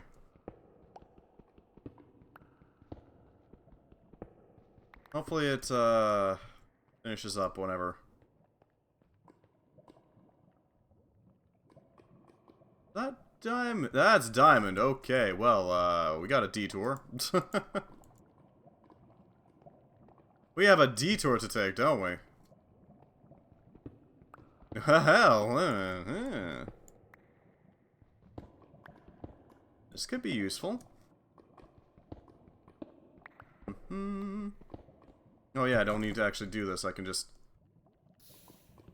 grappling hook my way out of here. Yes, feed me more blue shinies. Delicious. Delicious diamonds. We can make mystery buddy card packs. All sets contains 9 buddy packs. A pedestal that particularly shines. The Draco Arcana sword. Neat. Certain diamond items, like frickin' diamond arrows. Diamond axes, the Draco Arcanus axe, diamond helmets, of course. Pedestals, diamond knives, a jukebox, which would be nice. Draco Arcanus scepter, diamond shovel, teleportation tokens. Portal frames. Not bad. Not bad at all. I don't know what the hell the token does, but okay. Hollow scaffolds. However the hell you make that. Pedestals, diamond hose, diamond item frame, Draco Arcanus, hoe, a diamond blacksmith gavel.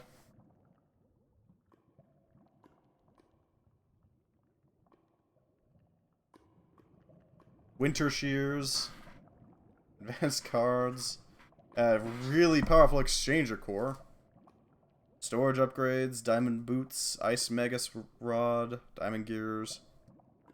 A lot of stuff, basically. An immense amount of stuff. Diamond fishing rod. In case you want to go real fancy with your fishing trip. Diamond hook, which has a 50% chance to not use durability. Saw, wand, pedestal. Shovel, enchanting table could be useful. Looting, and luckiest need a diamond.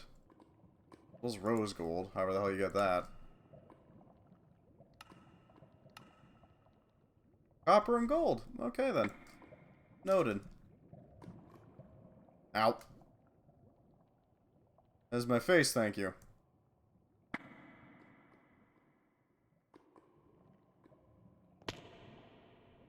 God damn, that is wild. Oh, I see what's happening. So basically, whenever the lava touches the bare glue, it just breaks off. Well, you know, whatever, that makes sense. It's been thoroughly roasted, you know. It's artisanally roasted glue.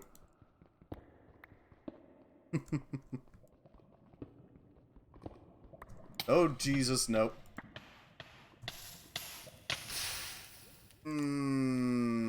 That ain't good. Please tell me what happened, what I think happened didn't happen. Oh, Jesus Christ. That was dumb of me. Yeah. F indeed. That was dumb of me. Why did I just dig down and fall into... You know... Alright, well, we're gonna have to check it out, so... God damn it. I heard a lot of hissing. Which doesn't, inspire confidence. I'm annoyed at myself. More than anything. Because that was just a dumb decision on my part. That's the wrong way.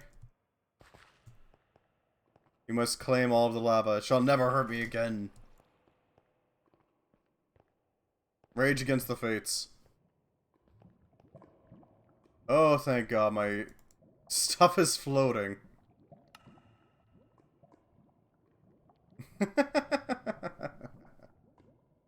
Well, I mean, yeah, a body would absolutely float on lava. Well, that works. Nothing else? Nothing else. Okay. Good. We got our sample. That's what matters. That was dumb of me. Exceedingly so, actually. What you gonna do, right? I think that's enough, well, no, we can grab some more samples. Might as well go on a full-on mining trip while we're here to grab samples, you know? Shred it all, throw it into the machine to give it a little bit of a stress test with its current settings. See if it works properly. What mod adds the bodies? Apparently a mod called Corpse. If I look up at Corpse. Nope. Corpse? No? Okay. It just adds a little entity of dead you, basically. Very handy.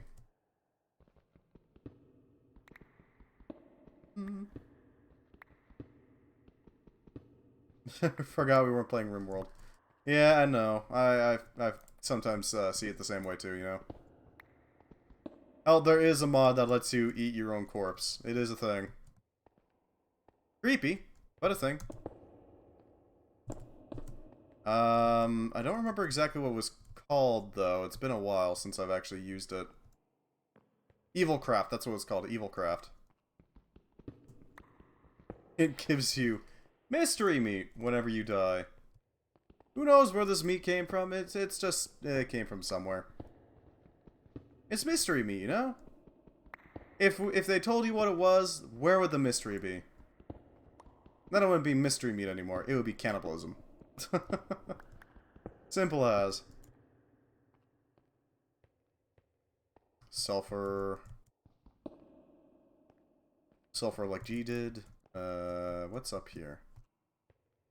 Nothing visible. Cool. I'm thinking we're probably gonna convert all of our lead into drills and start expanding our boy again. Get it up to the point where it's basically unstoppable, ideally. Or it's just gonna chew through entire, like, massive clumps of earth. Could be useful. Could be very useful. I'm just hoping it doesn't start spewing its drops everywhere. Ooh, gold ore. Hell yeah. Hell yeah. Tap that stuff. Iron. More zinc. We're probably at the edge of what we can really carry with iron ore. We'll probably head back after we grab this deposit. Yeah. Okay. Mining trip over, I think. Yeah, that's as much as we can risk grabbing. Without risking dropping any ore permanently.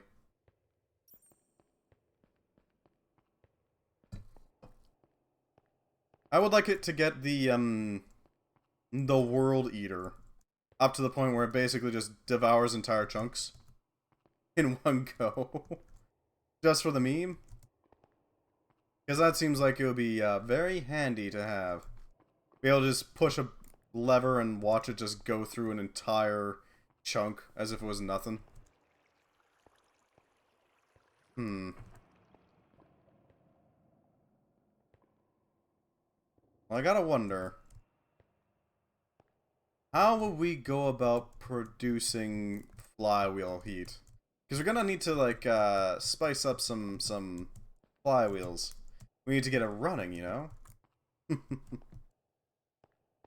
Main problem is that flywheels are a little limited.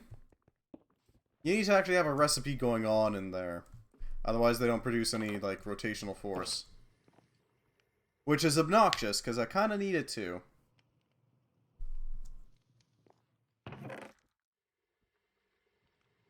Without that, it's kind of useless? Not super useless, but kind of useless. Alright, let's grind up the nickel first so we know it knows what the hell's going on.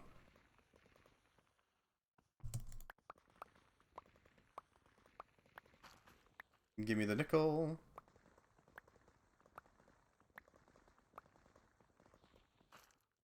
Yeah, it works.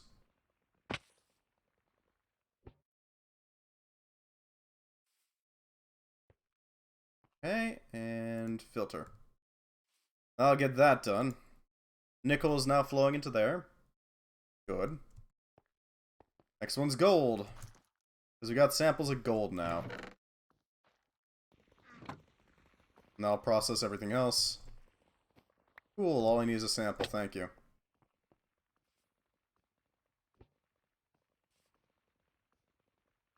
There we go. Automated filtering.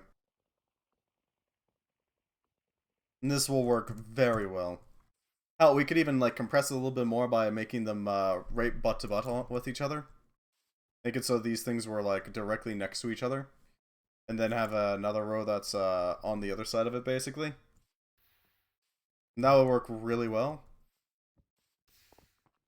It's not perfect, don't get me wrong, but it would work really well. Okay, so the last one is lead. Lead is going to be necessary for pretty much everything, honestly. We got 30 lead. It takes 2 lead to core a drill? 2 lead to core a drill. So we need exactly the same amount of iron as lead. We're going to need a bunch of nuggets just to, like, tip it. I can do the rest of that way. And then we need to make a bunch of machine frames in order to actually run it. So we're going to produce 15 drills. That means we need 15 of these. And 2 batches of machine frames. Yeah. Oh wow, that's actually out of andesite. It's just not producing any algal blend. Is that... Okay. I think what might have I think I know what might have happened there. Basically, it ran out of strainers. It's not great.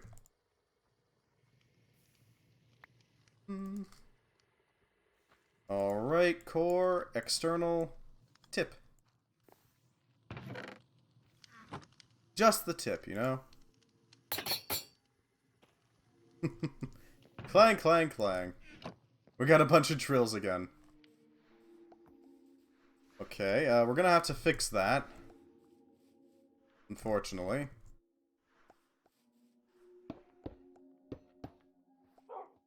Hello, doggo. Not a great time. We're just setting up a World Eater Edition.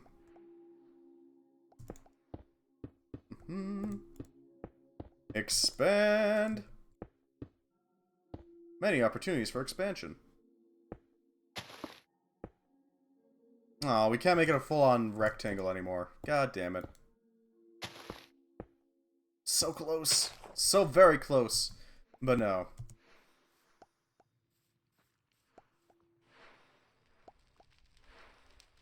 What an interesting repertoire of items, Wandering Trader. Why?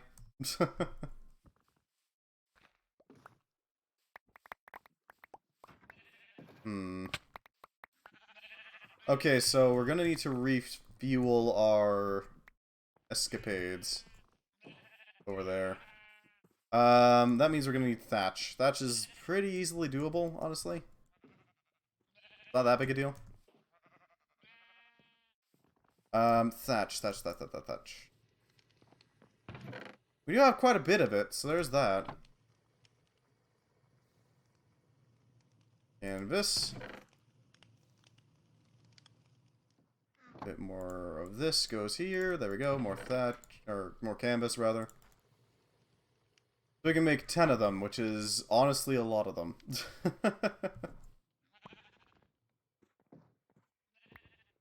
Yeah, this should do it. I really hope this is enough.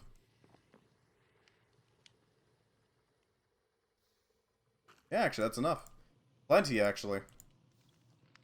More than enough.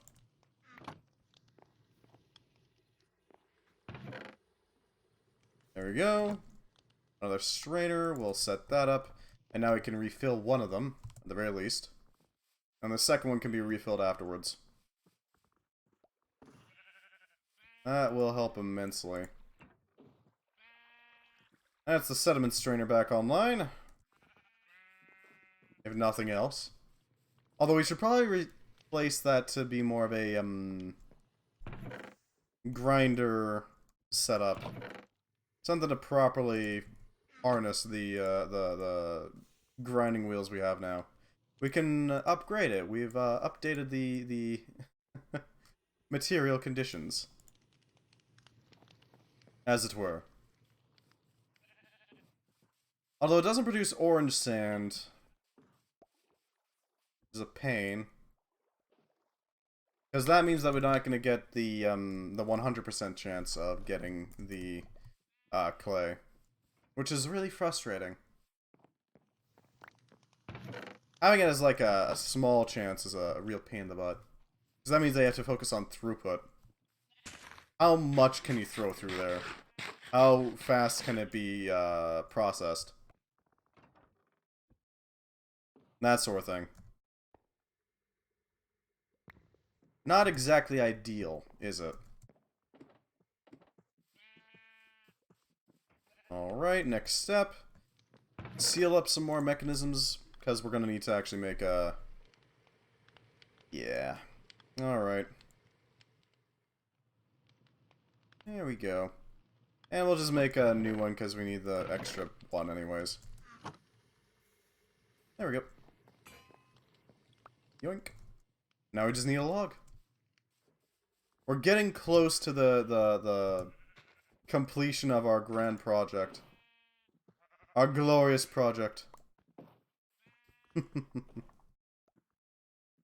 Once we get that done, then, oh god, we can properly start funding everything. Because the main problem we had before was that we had to process all our ores by hand, which is not very quick or efficient. Not at all, actually. Which slowed down everything else. It's unfortunate, but now we've fixed it for the most part.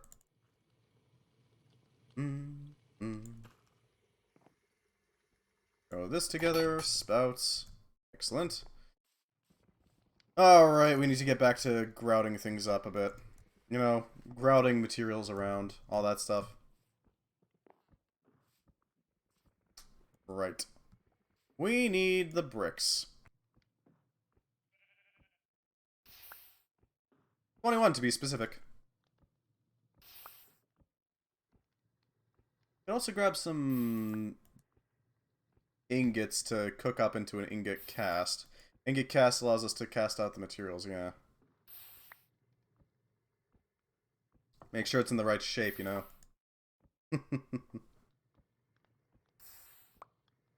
God, this is a lot of work.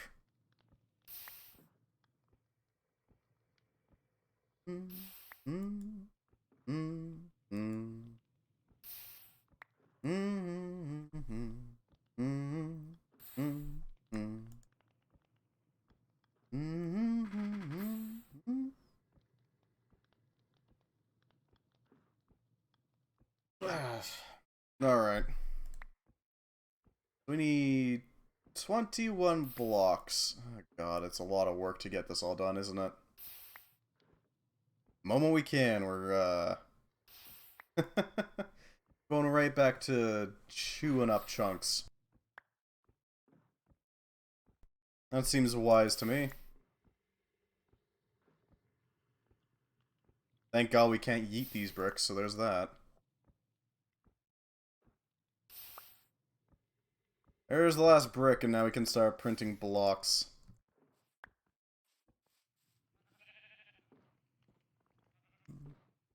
Here we go. Okay, so next step. We need to grab some ingots, we need to line up things, figure out where we need to put them, that sort of thing. Shouldn't take us too long, honestly. This is going to be pretty much an inverse of the other one. There we go. And set this down here, and here, and here. And on top. Oh, nope, nope, that's not it. That is most certainly not it. Alright, so we need a block. Well, we can't really get a block at the moment. We don't have the blocks for it. But we can do so later, so that's not exactly a problem. Yes, planning. I can see great things in our future, where we can just ignore processing. I think it's funny, though, as much as for us, the process of making these bricks is only a few seconds, for Steve, time is longer. It's not like us, he's just literally staring there, staring at cooling units for 5 to 10 minutes. Oh, that poor bastard.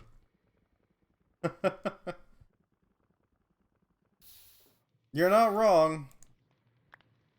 Time in Minecraft is dilated quite a bit. That poor bastard.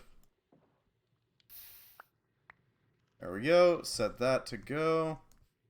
I guess that does make sense. Given, you know, how fast the time passes in this game. Drop down some blocks. Oh no, not you. You're not the right one. There we go. That's the right one.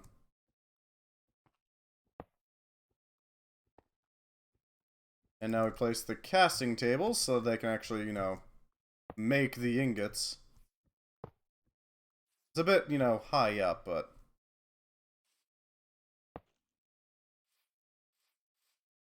Alright, everything's in order. Now I can throw down the brass funnels, which will allow us to pop out all the resources.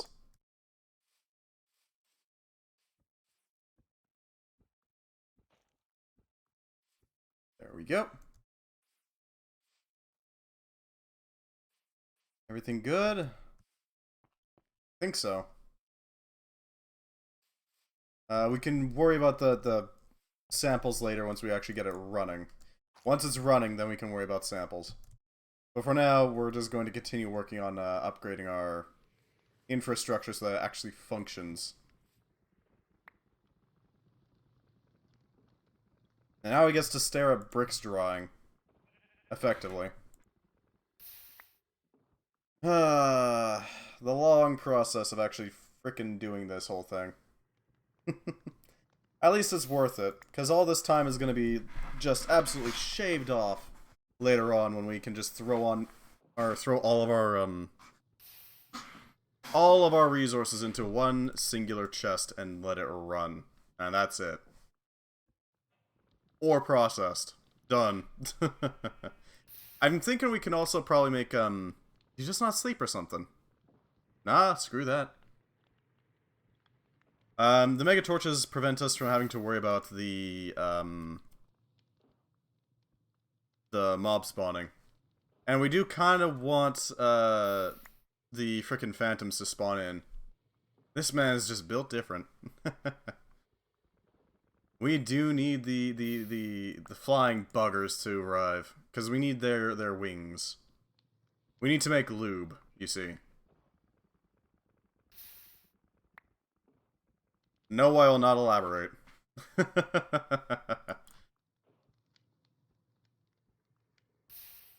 There we go, more material. And with the advent of automated iron production, now we can think about actually doing some weird stuff, like, you know, maybe didn't expect you to. Maybe a funny railway that just shears out a giant chunk of rock at a certain level. I don't know, maybe. Like 50 frickin' rails later. It could work. We would need some sort of contraption built to produce rails at vastly ridiculous, I guess not vastly ridiculous, but frankly absurd amounts. Lay them into a cart, which then takes that railway and just produces its own in front of it, and then just goes. Fuck it. Just go for it, it's fine. If we can set that up, then we got a pretty solid design for a auto borer, basically. Oh, we're out of grout, really? Okay, out of grout. Do tell, I'm all ears.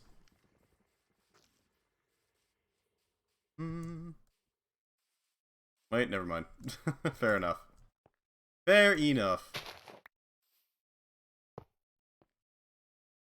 We can make use of this. Yeah, okay, we can make use of this. Dig out the holes required for the basins. Okay. Oh, what the hell am I doing? Wrong section, but I mean, we do still need to dig that out.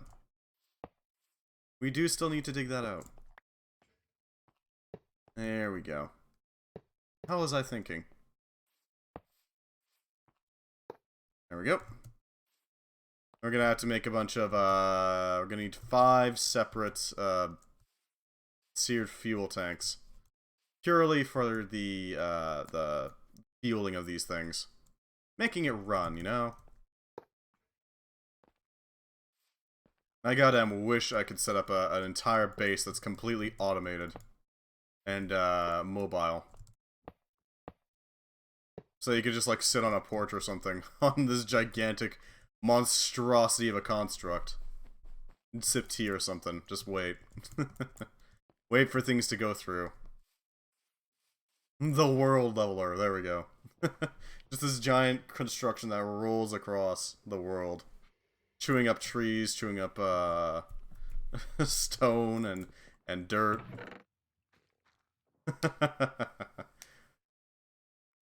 I was thinking like a self-sustaining train would be cool. Train, car, giant monolith, whatever, but some big old contraption that like mines up the ground around it and keeps itself powered and ran while giving extra materials, but you just explained that. Yeah, basically. The problem with that is that there's a limit to size, and there's a limit to like how much you can do. The train would be absolutely self-sustaining, so long as it hits enough coal. That's the only thing that needs to happen. Because contraptions, minecart contraptions specifically, can actually tap into whatever coal they've gathered in order to fuel themselves, which will allow them to just keep running. The problem is getting it to turn around. It'll go.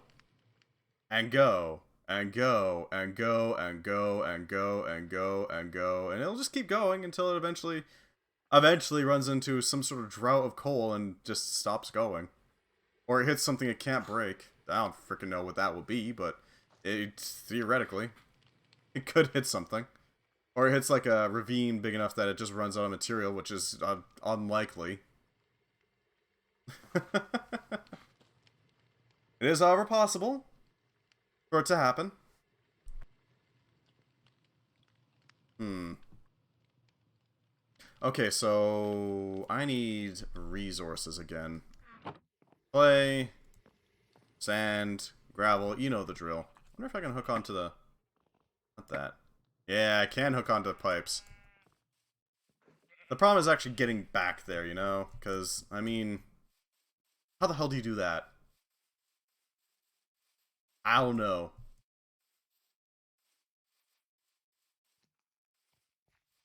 I mean, maybe you could set up ridiculously long belts that just power a walkway that allows you to get over there all quick like. But make like a line of them just eat up like a massive plane of the world. Why make a line when you can make a really thick boy? Big ass factory with what it dug up. Are you saying like sit on top of it? Or like sit inside of it or something like that? Just have it auto-collect everything, and then whenever we hit the end of the world, we set up our factory? Because that would be an interesting idea. It would be hard to implement, because you'd have to have at least a chest full of resources to actually set up whatever you need to set up at the end. But yeah, I do like the... I don't know why, but the idea of World Eater bases, the ones that kind of like let you just chew through entire chunks without much effort, is really satisfying. Oh, like a factory in the area you dug up. Oh, that's really easy to do. That's stupid easy to do. Just make a chunk eater. Like what I've been doing. Done. It's gonna happen with ease. You don't need to put any effort into it even. It just goes. Because this gigantic chunk eater that I made over here, that thing is going to go down to bedrock. You want to make a gigantic factory, just dig out the chunks. And then use that material for whatever. Grab the rotten flesh. Plus, it's satisfying to do, to see an entire chunk just level out. Requires very minimal input, requires very little effort, really, even. I wonder if I could set up oak drawer. No, it probably doesn't recognize oak drawers. That'd be cool, though, if you could set up, like, a set of oak drawers that allows you to just collect all the material. That'd be nice. Let's see, so we're gonna super glue a little bit more chests onto this so that we can actually collect everything with ease.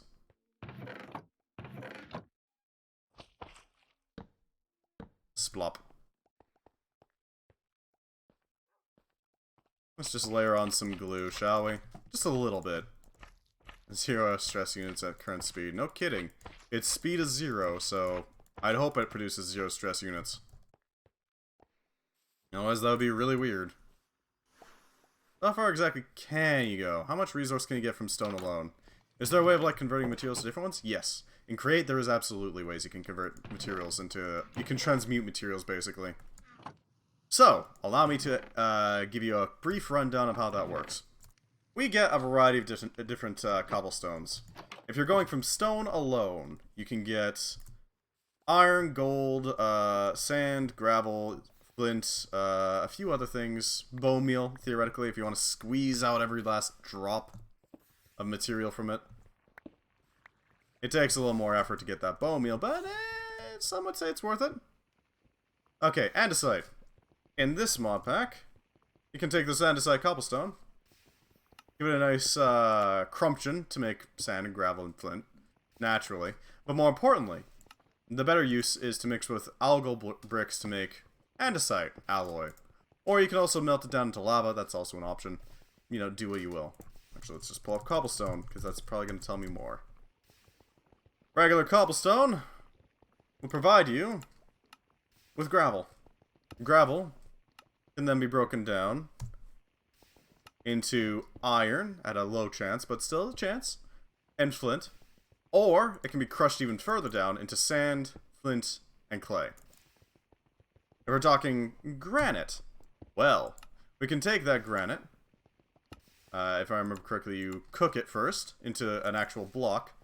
Then you grind it up into red sand. Red sand produces a few things. Gold, dead bushes, pretty much. That's it. You can also, you know, turn it into, like, glass, so there's also that. If we're talking diorite, well, diorite's kind of grody, so, you know, why not use it for something else? Smelt it, crush it, you get lime sand. Lime sand, you can smelt into limestone. Or you can, well, actually, that's pretty much everything you can do. You can turn it back into diorite, but I mean, you just broke down the diorite, why would you do it again? Take that limestone, you can weather it. What else can you do with it? Not much, really. Who cares about limestone? It's limestone. It's lime sand. You can export for silver coins, there we go. Because it's useless. Scoria! Not much. You can melt it. Gabbro. Can we do anything with Gabbro?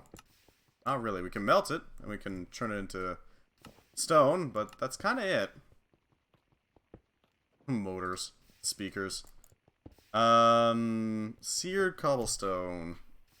And you can cook it into seared stone. But yeah, that's basically everything, I think. Play onto infested cobblestone. Dear God, that would be terrifying. That's basically the gist of it.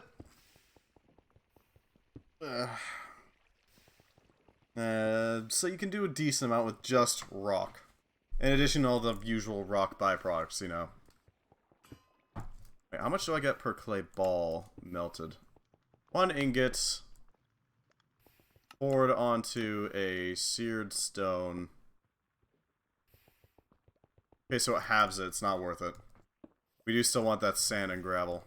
We'll grab the gravel first this time around, so we're, you know, out in the open. How about some, maybe, endgame way of turning gold into diamonds? Some big old machine that changes things. Well, in Create Above and Beyond, it has its own thing. Alchemy. Alchemy is a pain in the ass. You take these reagents, catalysts, all that sort of stuff, and you can turn it into various other things. Orange reagent, for example, turns into blazing and volatile catalysts. You can do all sorts of weird things with this. And these catalysts, actually I should probably look them up by catalyst. There's 6 of them. Blazing, aquatic, obsidian, gunpowder, nether, slime. I don't know what the hell nether is, but okay. You can make all sorts of weird things out of it. There's also igneous, which produces rock reagents. Grabberstone, basalt. Herbal. Obtained by finding the correct combination of 4 herbal reagents with the alchemical laser. Occupy the first 4 slots of the copper cart with 1 herbal reagent each. Run the alchemical laser on the contents and find either the herbal catalyst or a hint towards the correct combination. The correct combination may contain duplicates. Note, the correct combination differs from world to world. You can mix these up into a variety of different reagents and other such things, usually with catalysts. Volatile, we've already gone over. That's for the explosive stuff. Crystalline produces Cerus quartz, arcane crystal reagent, nitric, nether quartz, apatite, and sulfuric. Go figure, it's crystalline. Metallurgic allows you to make iron, lead, gold, nickel, zinc, copper. You can theoretically convert literally anything into whatever the hell you need it to be. Theoretically. It's really weird. I don't know if you can make diamond. You can make ruby, cinnabar. Yeah, nope, diamond. There it is. Yeah, you can turn gold into diamonds. You can do it. It's gonna be a real pain in the ass to do it, though. Just because you can doesn't mean you necessarily should. I'm probably gonna rely on just sheer absurd collection of resources. You know what I mean? Ah, Glowshroom. Indeed. You can indeed turn lead to gold. And piss off every single alchemist that may exist. Or may not exist, for that matter.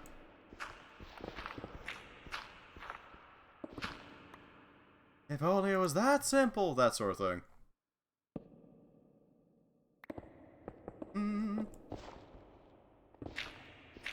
There we go.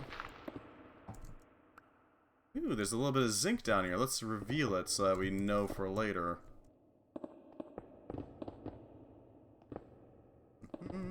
Okay. And some more gravel. We got what we needed as well. More binder. Oh, hey, collapsed. Cool.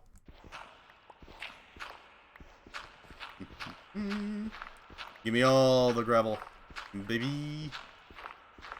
I'm thinking we might want to make a silky pick specifically for grabbing up spawners and such items, you know? Useful things. To make into other useful things. Go figure. Once that handled...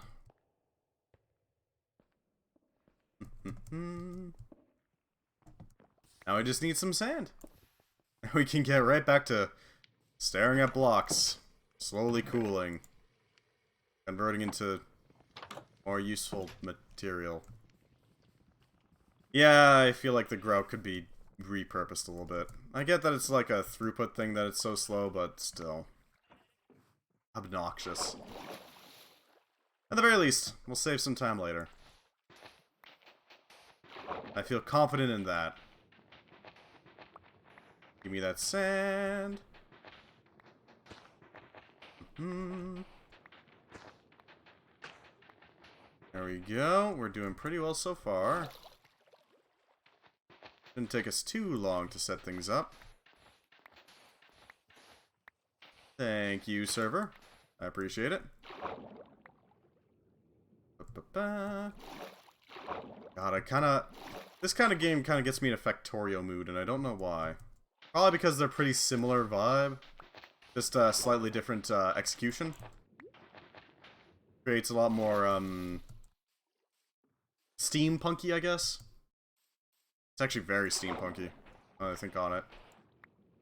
Except without the steam, weirdly. I guess it's Cog Punk or something like that.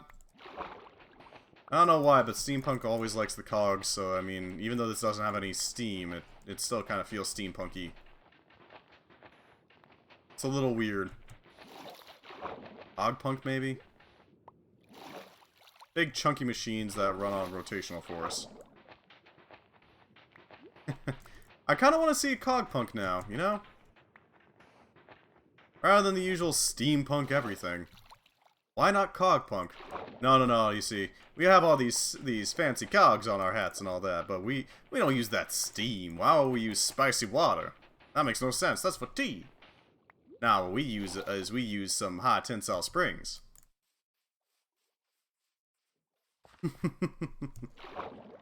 Batteries are just giant coils, that sort of thing. Giant steel coils that just kind of wind up and unleash. If the batteries break, suddenly a gigantic outflow of energy just comes up. Because suddenly it has absolutely nothing holding it back. Somebody breaks a massive battery on, like, I don't know, freaking mechanical train, and it just obliterates somebody's body.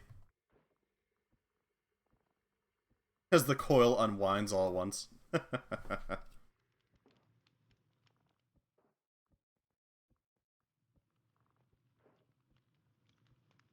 Take 10d10 bludgeoning damage, and suddenly the peasant's upper half is gone.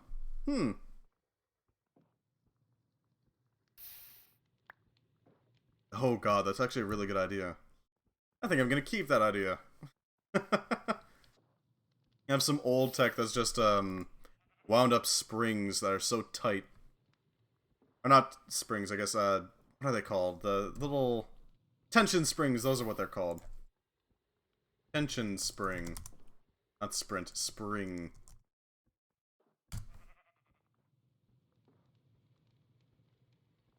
Something like that. It's a clockwork tension spring? Clockwork spring?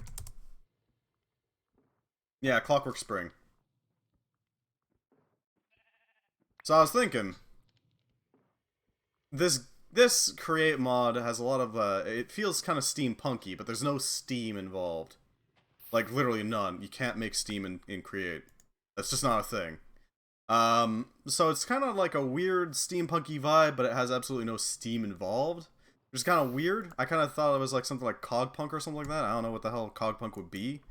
But I was thinking, it'd be really cool if you had an idea for a setting of some sort. Where there might be, like, either this new-fashioned... There is a mod for it, yes, but... Create on its own doesn't have Steam. If you were to take a, like... Because steampunk usually has some form of battery, which is usually like some sort of heat source that's just really good at storing vast quantities of heat. And that's what you derive your power from. What if in like a non-steampunk but heavily coggy setting, you had batteries that were basically just ridiculously tight tension springs? So if you had like a mechanical train that runs off of rotational force, and you're using tension springs... The sheer size of those things, if you were to, like, break them, would probably just break a body easily.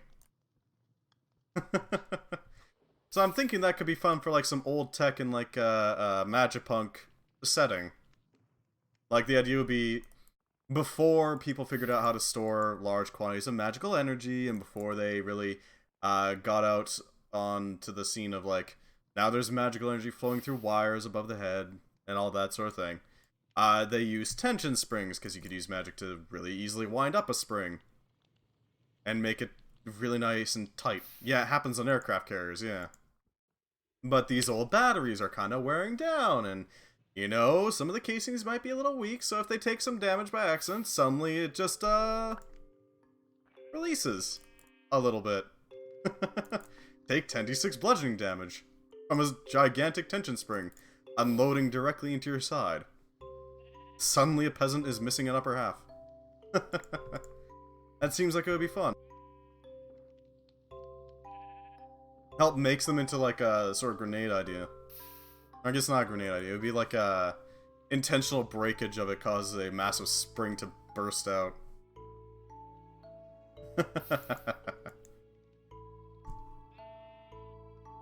I'm just saying, it could be a cool idea. Maybe instead of steampunk they just went full on into cogs and that's it.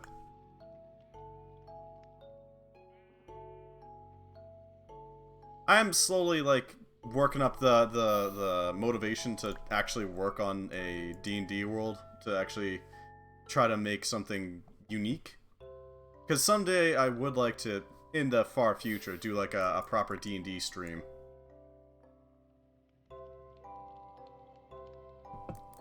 Mostly out of a little bit of ambition from me, and because I kind of want to play that sort of thing.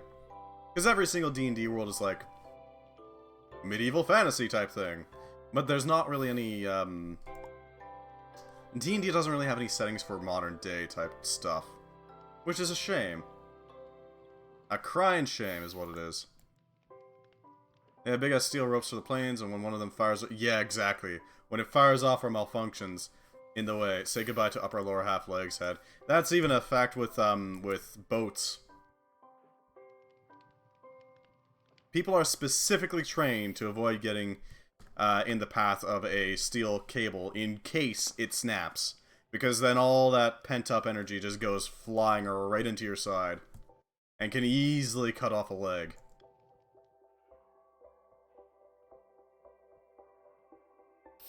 Those things are nasty. If I remember correctly, it's like if like an anchor cable gives way, then you've got... Not only do you not have an anchor, suddenly it's gonna try to whip away. And slam somebody so hard that they get, at best, knocked out. At best, knocked flat on their ass. At worst, bisected. OSHA is even on the ocean, yes.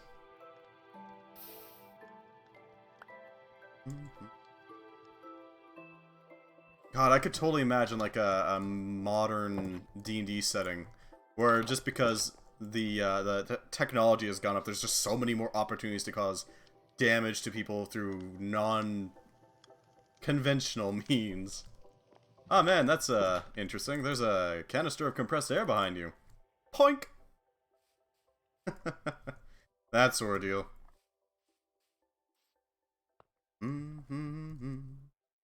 Let's get these constructions together. Go.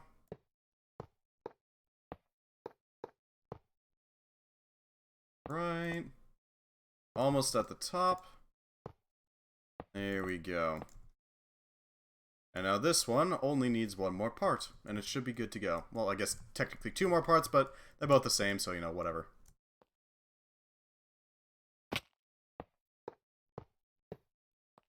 Not quite. A little bit lower.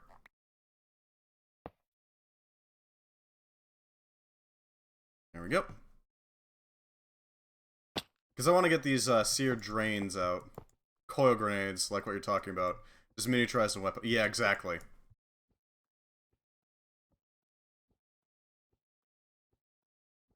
Could be pretty nasty. I assume a coil grenade is basically just one gigantic tension spring.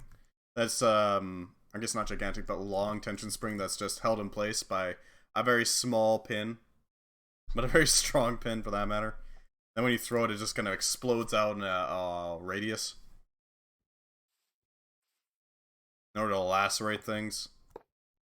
Because, make no mistake, a grenade in that design would absolutely lacerate. You would not be looking at just a bruise, you'd be looking at a full-on cut through the leg. Maybe into the goddamn bone.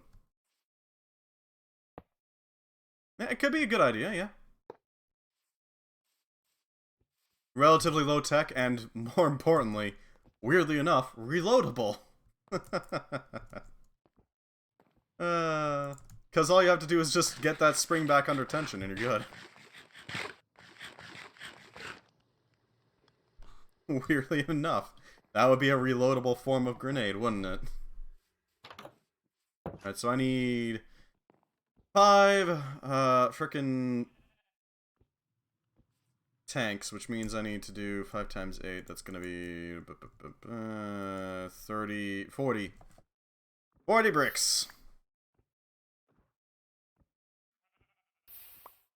That would actually be a cool idea. Slap a hand crank on it, grab your pin, you're Gucci. Maybe it's got like some internal clockwork mechanisms to make sure that it takes a second or 2 before it actually springs out, because if you remove the pin and that's it, that's not a grenade, that's a self-destruct mechanism.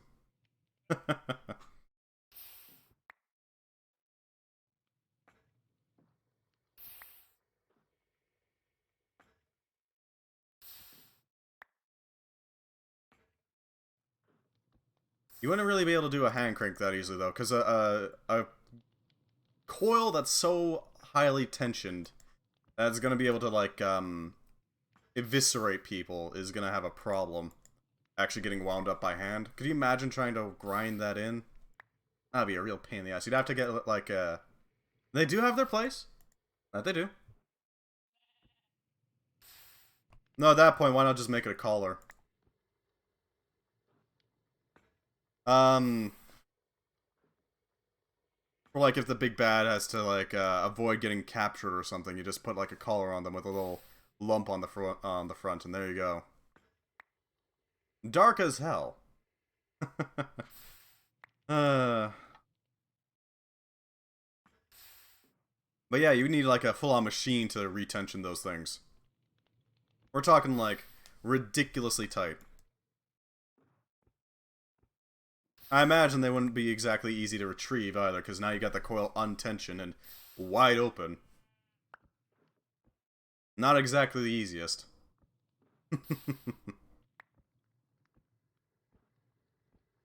Yeah, I could easily imagine that being a thing. You just put in like a little arcane doodad, hook the end of the spring on, and then just start running it. That should be perfect for Warhammer 40k. Oh yeah, it would, but Warhammer 40k is its own beast.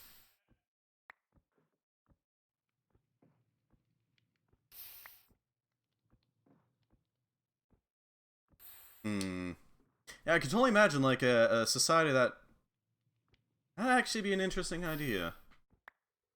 Instead of going through like a steam phase where they ran mostly off of cold and steam, instead they used arcane energy to just tension up giant springs, and that's how you get your power transfer pretty easily. Then from there, they go and take that technology into the future and keep focusing on the arcane side of things, similar to like how we kept focusing on the steam and how to make it, basically. Up to Apex ago, I'll be looking here too. Or I'll be looking here, though. Good luck. Fair enough. Thank you very much for stopping by. It was lovely talking with you. I hope you enjoy Apex.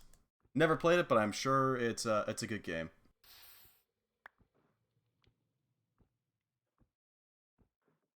Yeah, instead of focusing on, like, steam and how to turn that sort of stuff, and then turning that into electricity, they would focus more on the magical part of it, and then they'd slowly come up with, like, I don't know, microspell technology or something. Something stupid like that. Yeah, that could be interesting. Have a totally different technology path that leads similarly. Kind of like, what's the term? When two animals evolve into the same thing from different paths. I'm trying to remember the name of it.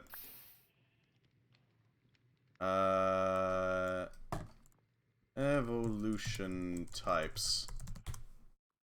Convergent, that's what it was called. Convergent. But instead of, you know... instead of body types, it would be like how society runs. It'll be an interesting idea.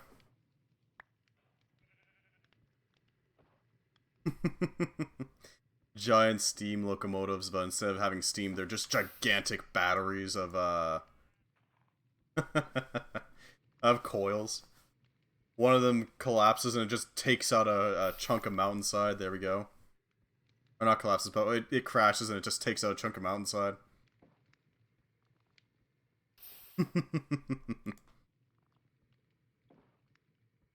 Ram one of them into some sort of massive mythical beast, like, I don't know, a frickin' Leviathan elephant or something, and just use it as a grenade to deal a bunch of damage to it with the sheer amount of force that's in the coil.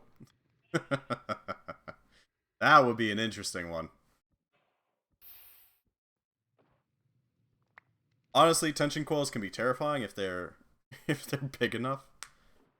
Oh god, and then you add in like the ability to enchant these things. Jesus Christ. That could get a little ridiculous. No, yeah, we enchanted it to make it more durable so it doesn't snap. No, that's a great idea. Suddenly, there's a hole in the side, and now there's a gigantic problem. It's an idea that I absolutely adore, because it's silly, but it also works out pretty decently, actually, for that kind of world. It fits. I think it fits. Although I'm not sure what else you... Is this spinning the wrong way? Oh, this is absolutely spinning the wrong way. God damn it, we need a gear shift. And thankfully we already have one, so we're just gonna have to replace some bits.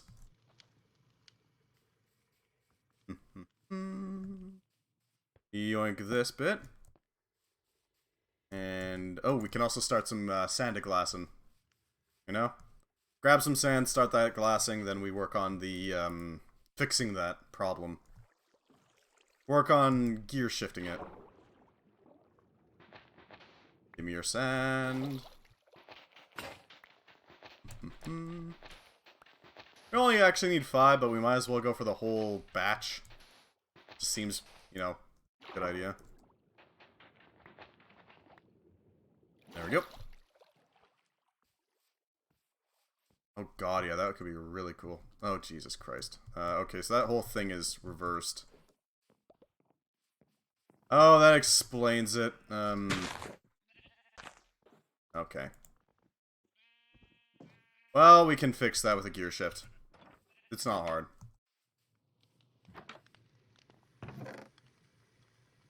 There we go.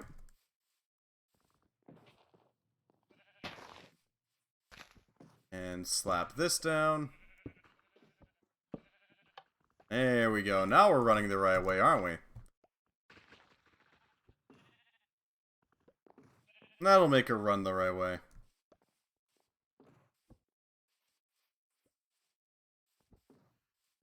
Hopefully for good, but you know, never know. I think here's running just fine, so that's good. I think we'll be fine.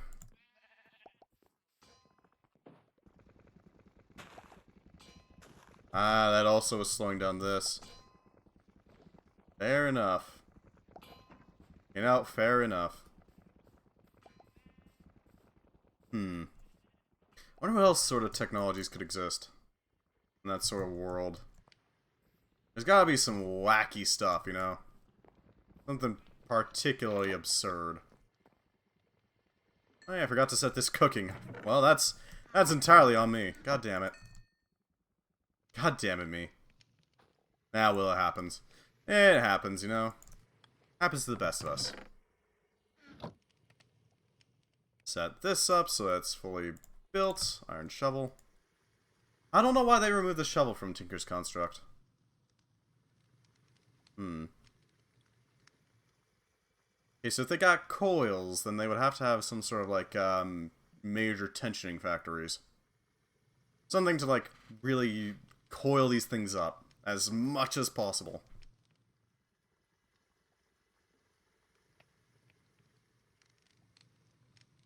How would they do that?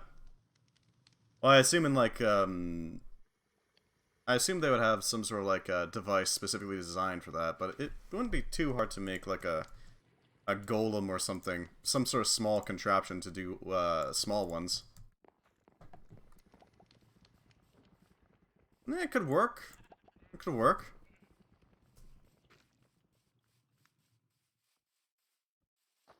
It would probably run off the user's arcane energy as well, so you'd have to have, like, some sort of rule for spell slot usage. I'd assume it'd be, like, something like for every X amount of damage that this thing does, it takes X amount of spell slots to recharge it.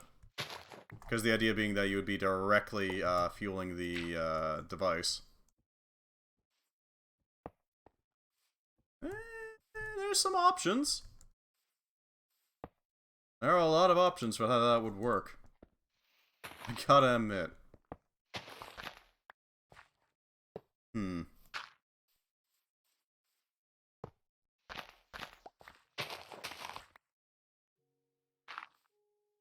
I need to write these down, actually. I really need to start writing these things down. Because these are some cool ideas that I really want to try out at some point. Like a proper game of D&D, you know? Alright, we need some fluid pipes. That should help us out. There we go. Running the lines for fuel, basically. Should help out immensely. And we should get an idea of how much pumps we need. Or how many, I guess. There we go. We got a decent amount. Of course, this one's fueled, because, I mean, we got the pumps already in. If that one's fueled, then that one's fueled. That one... not fueled? Not fueled. Huh. How would you look at that? We're gonna have to provide another couple of operational pumps, I guess. This can be arranged. Just need a few cogs and we're on our way. Let's see. A little bit of andesite, just to, you know, make the requisite pieces. There's like the shaft in the center. There we go, we got our cogs. Probably gonna need a couple of them, just for like each line that's struggling at the moment. Yeah, okay.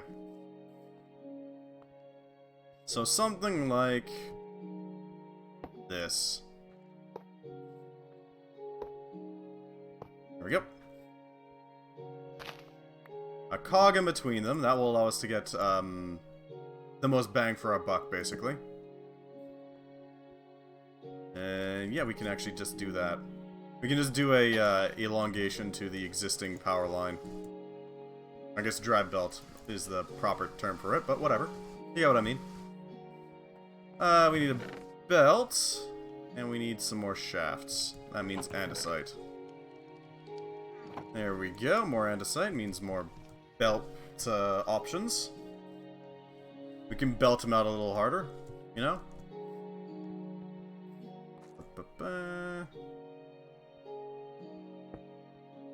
There we go.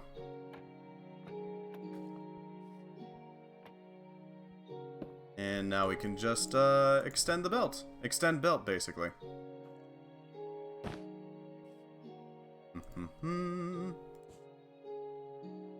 That'll work. And then we need the final part to it, this shaft.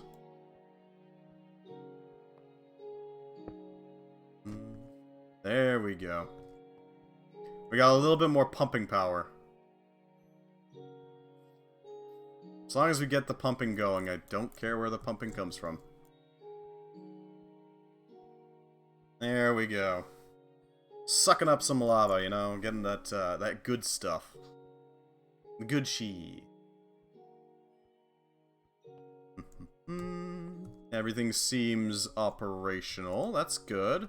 We got molten nickel. Molten gold. No molten lead because we don't have any lead.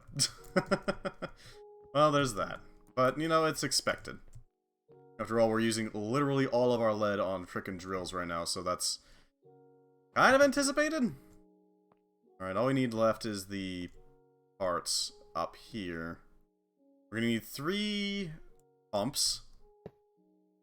That way we can actually pump the liquid into the spouts. Once we get these things completed.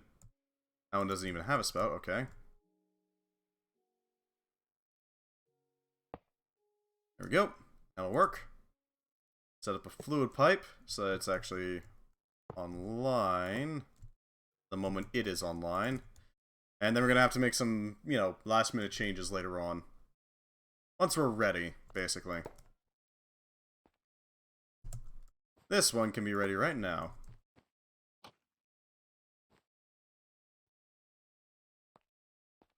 Do we need a power source directly into here, huh?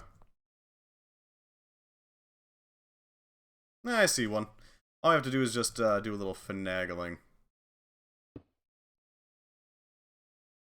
Basically long belts.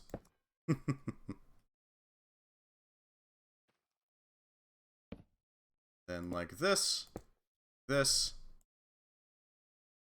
Steal your power source. And have the drive belt handle this too. There we go. Excellent. We got nickel being produced now.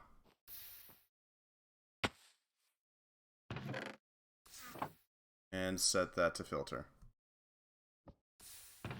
There we go. That'll handle that. Now we just need to finish up the gold and get that running as well. I'm thinking we'll probably get the spins working on these. Get them operational, you know?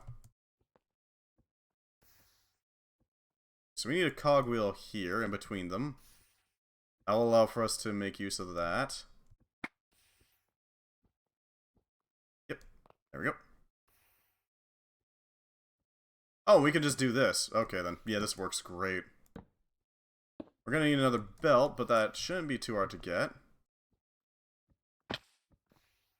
To be entirely honest. I assume they would use a lot of golems at first until they can figure out how to make proper belts. Things around. I love how Apex just randomly crashes now. Oh damn, that is unfortunate. Well, you're welcome to hang out with me for as long as you like, whether it be for until it takes, how long it takes for Apex to load up, or, you know, longer. Doesn't matter to me. We're just finishing up some parts to this thing. Yeah, I imagine they would use a lot of... So my computer is gonna fall apart any minute now. Hey, maybe. Maybe. Don't tempt it. Alright, that's operational. We just need a spout now. And that'll be ready. Lost taste for Apex now? That's fine. Fair enough. Welcome, welcome, welcome. We're gonna need to seal up a bit more... Okay. We're gonna have to seal up a little bit more. That sealing should be enough to make the final spout, which will allow us to actually, you know, do our thing. Pretty easily, actually. But yeah, we should be good. God. I'll just listen. Oh, well, thank you. I appreciate it. I'm glad to hear my voice is at least, acceptable.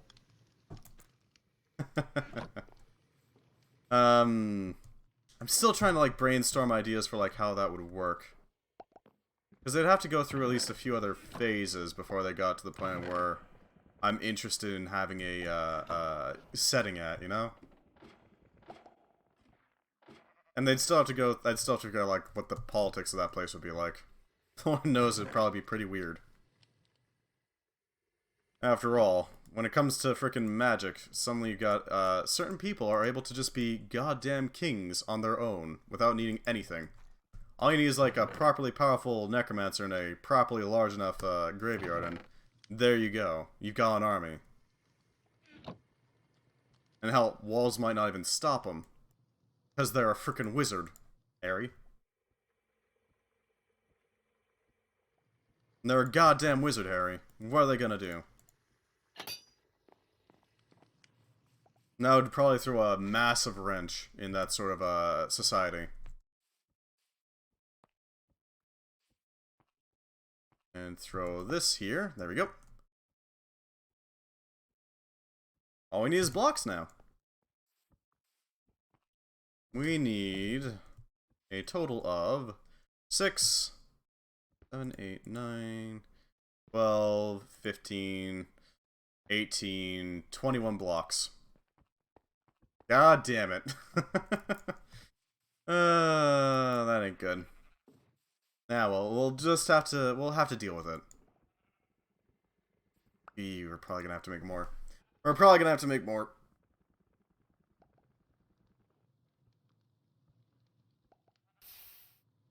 I'm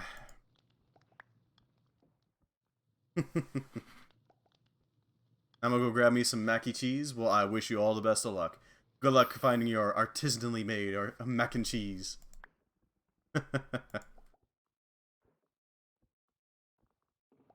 I wish you all the best in your hunt for delicious macaroni. We might actually be able to reach 24. Or 21, rather. Hopefully we reach it. I'd like to upgrade our processing even further. To the point where we actually have some proper processing.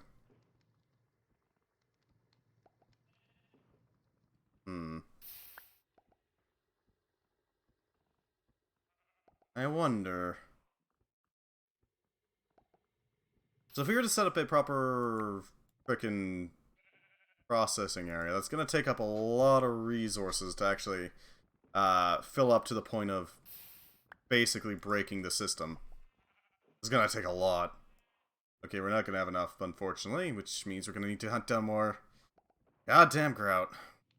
But maybe we can get away with only like half a batch this time. You know, make it so we don't have to worry about the whole thing. And we can at least get gold production online.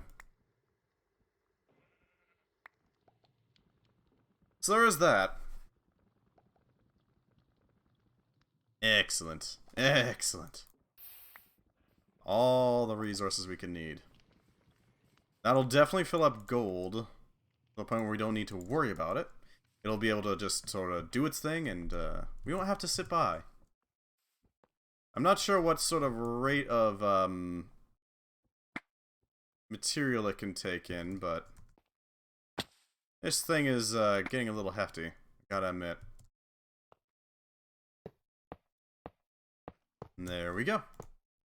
It is now fully operational on the gold side.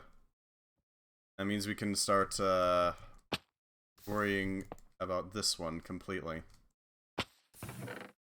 Gold. There we go. What the hell is that? Chaos Catalyst. Occupy the first 4 slots of the hopper cart with 1 catalyst each.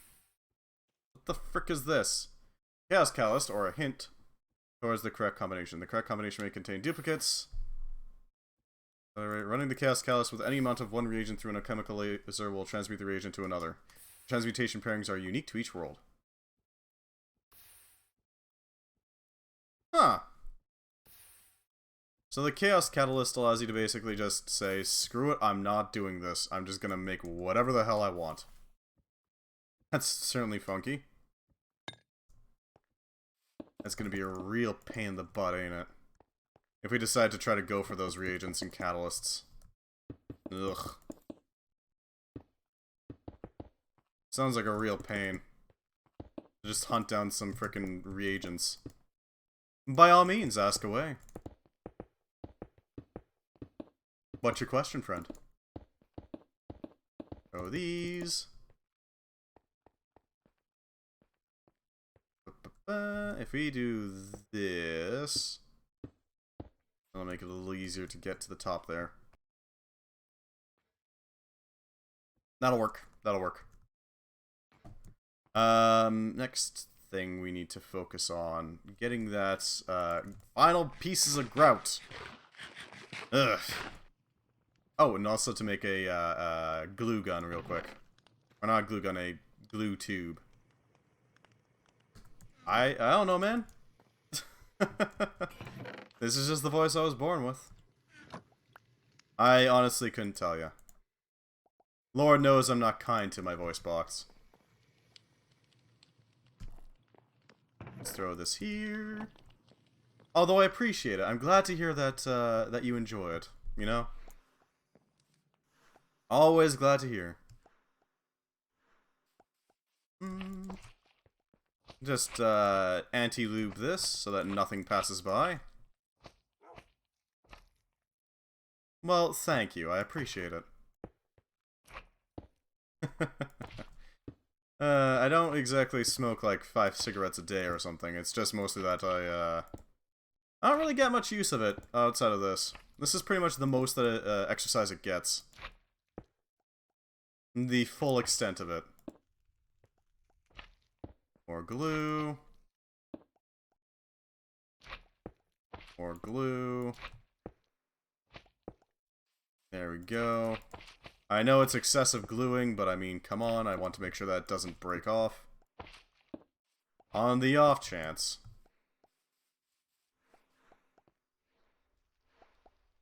Here's hoping this works. Fire.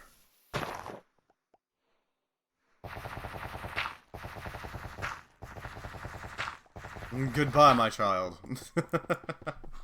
Behold the glory. Oh, it's actually chewing into our world. Hold up. Hold up. Oh, no, it's not. Okay, where's the chunk? No, it's actually... Okay, it's still within the parameters. Go forth, my child. Obliterate. Destroy it all.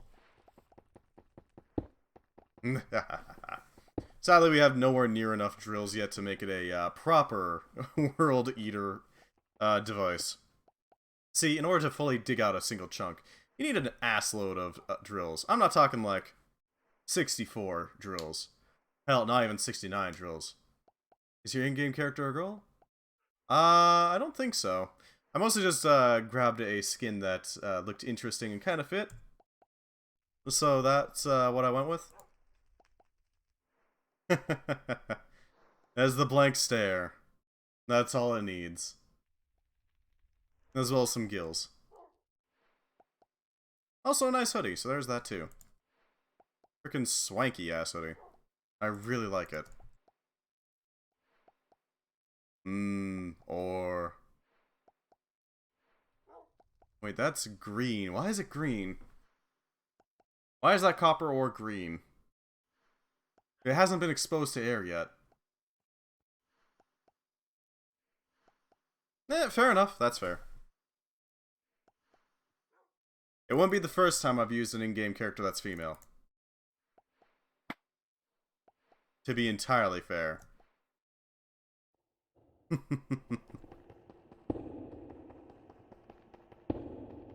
Anything interesting? Oh, that's not green. That's weird. Wonder why they're different. Oh, it's digging through something hard. Whee! I do really like this grappling hook. It's really fun. It's so silly, too.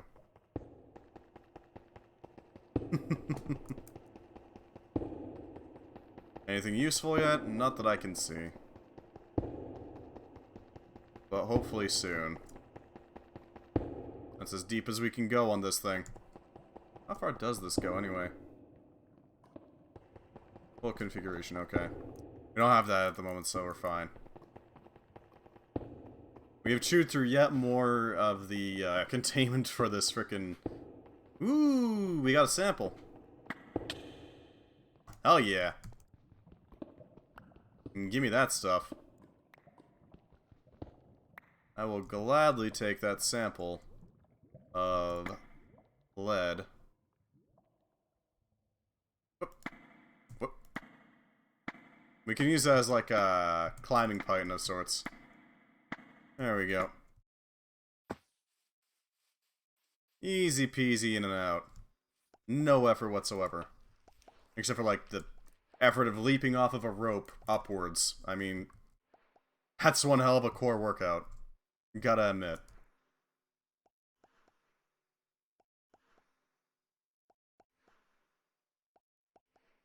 Come forth, my child.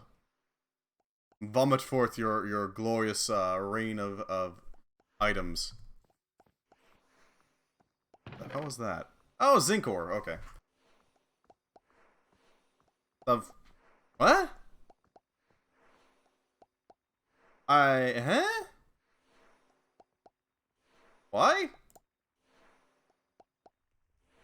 Eh? A foundry why is there a foundry controller down there? What the hell did it find down there? Okay, a foundry controller, sure. Huh? Foundry controllers are made in the nether. And we have one. Somewhere. I think. It doesn't matter all that much. What the hell? Okay, I need to check that out. Because that was found probably near the bottom? Or at worst, near the top. I need to figure out what the hell's going on there. So we're gonna take a quick check of, like, what's gone down there. Maybe it hit a ruin or something? I don't know. I mean, it's certainly possible. Won't be the first time we found some sort of weird ruin that was completely custom.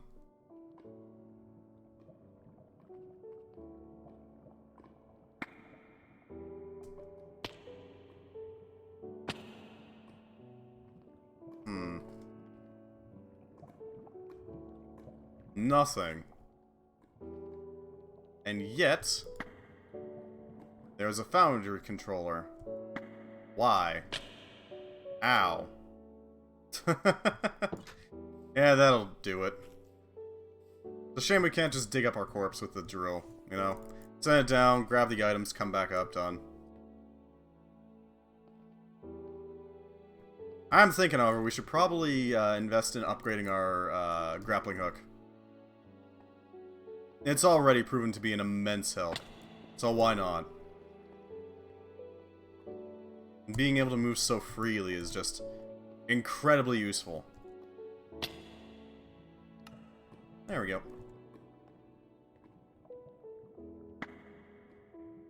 Yink. And up here. There we go.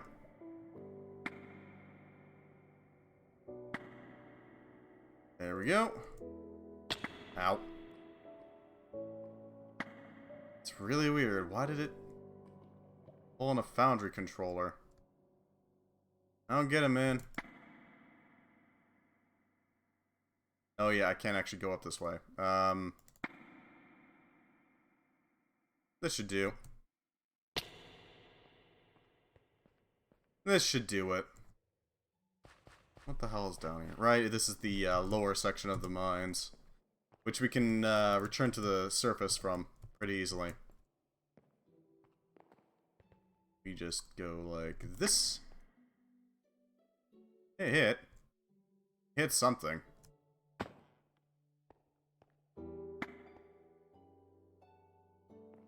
No?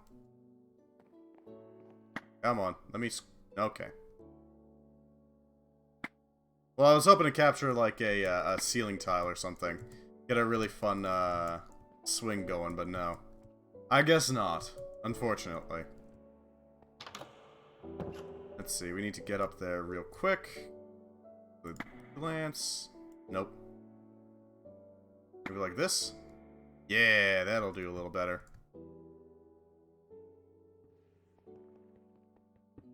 There we go. And we're up again. Good. My confusion still reigns supreme? Why? A foundry controller? Is just like found randomly in the lava? Why? Oh hey, some extra lead. Not bad. And let's filter that there. There we go. That should be all the smart chutes properly filtered, so it's not exactly like we're gonna have any issues. There we go. I'll handle that. I just need to make the final frickin' pieces of grout. Cursed things. Wretched things. Boop. And down we go. Oh, no, we went a bit too far. There you are.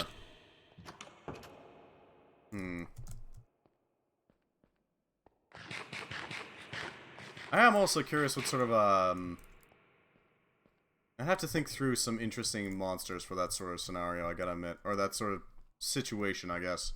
Whatever you want to call it. Or a more modern version of D&D. I gotta admit. Because there's not a lot of modern creatures, really. Most of it is the usual fantasy fare, you know? As well as a few unique D&D things. The question is, what sort of creatures would exist in that sort of scenario?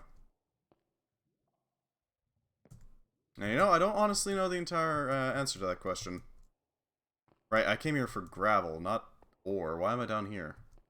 But whatever, gravel can be found down here too. Plus we get a good view of what's around here. Never know, might find some stellarite. Some expetrified. Entirely possible. Never know.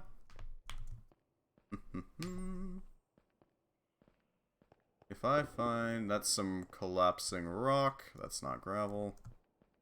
A little bit of light, but not gravel. Golden cinnabar, but not gravel. Infused runestone. Alright, we'll take that. Thank you. Quartz, a little bit of diorite, some andesite, nothing much. Huh. I guess we just go back to our usual gravel patch then. That's kind of disappointing. I was hoping for a little bit of a change of scenery for that sort of thing. But whatever, we'll take it. We're only going for half stacks this time because we don't need nearly as much. Only need enough. Which is a low bar to clear. And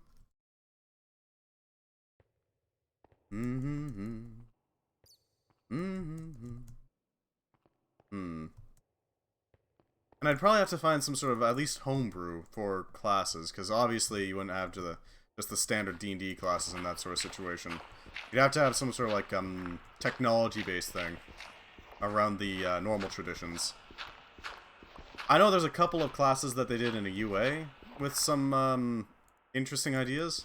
The frickin' City Domain Cleric being a weird one. Ah yes, let me cause some chaos with my deity here in a city because reasons. Some really interesting spells like frickin' synchronicity, which makes us that, you know, suddenly everything just seems to sort of line up. The moment you hail for a taxi, there's one open and available right next to you. You know, there's right there. I want to go up a few floors on an elevator. Well, you know, there's an elevator already ready for you. That sort of thing. Which is an interesting spell.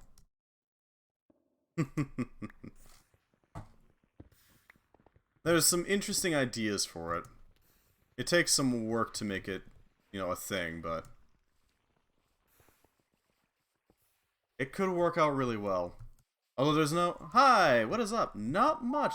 Hello, Dylan. Nice to meet ya. How you doing? Welcome, welcome. I'm an Axolotl VTuber. I mostly just hang out and play video games while talking with chat, you know? We're playing Korea Above and Beyond. This is unfortunately the last time we're going to be playing it for a while. We're going back to RimWorld next week. But, yeah, for now, we're just kind of working on a bit of an ore processing plant. So, you know, we're just sort of calmly, steadily collecting grout, turning it into proper seared stone, so we can take those seared stones, reinforce our existing constructions, we'll call them that, although they're more like chimneys with a bottom, in order to try to boost our production of ores. You see, I've been a little stymied by ore production this entire frickin' mod pack, because there's one major problem with Create Above and Beyond. It's kind of grindy when it comes to the metal. It's unfortunate, but it is what it is. What you have to do is you have to take this ore, that whatever you dig up, let's say iron, you get iron chunks, not just iron.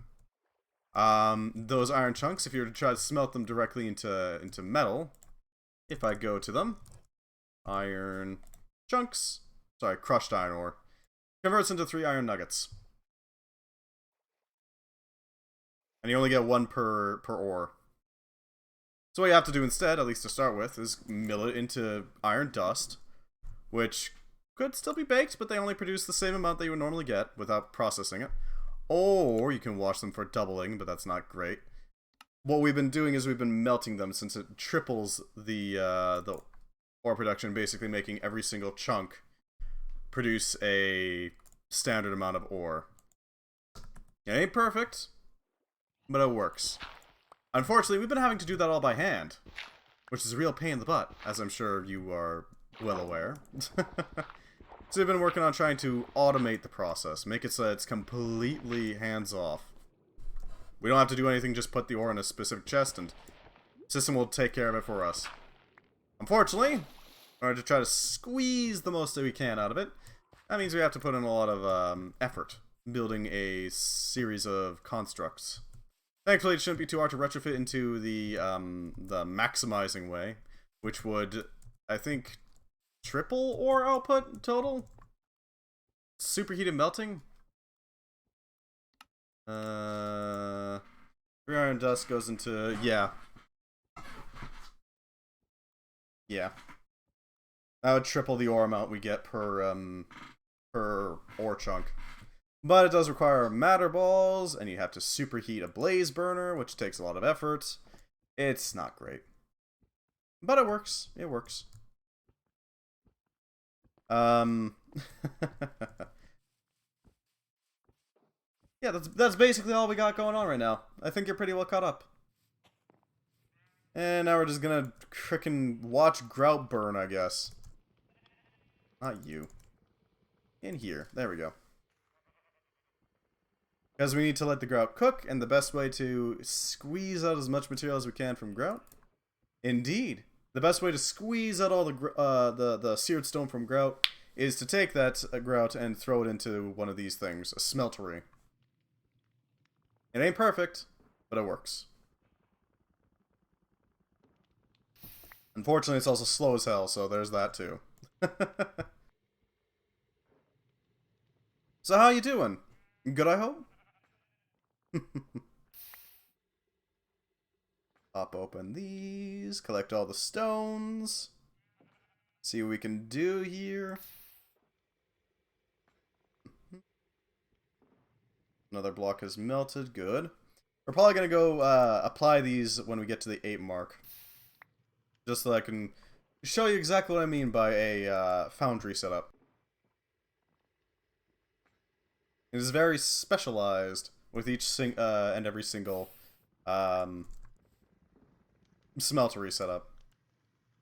They are designated for a specific ore. Doing well? Just been chilling today? Just finished cleaning? Ah, nice. It's not been too bad. Very chill.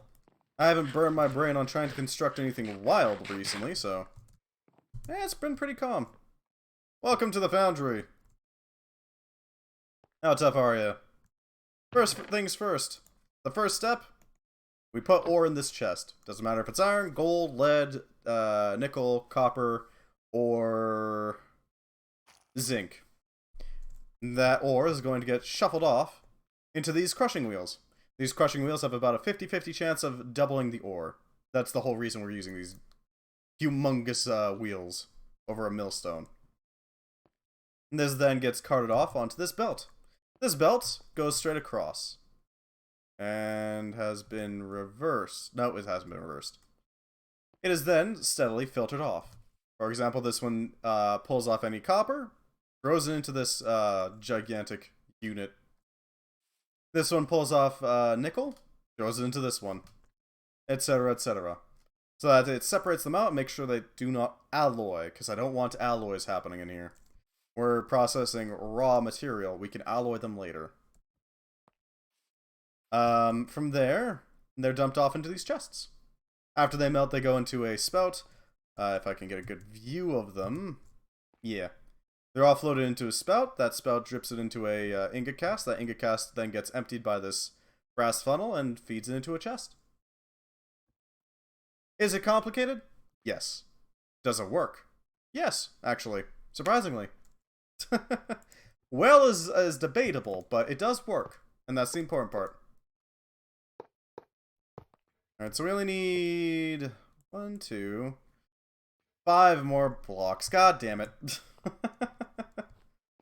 Yeah, each and every one of these are basically just giant chimneys for melting down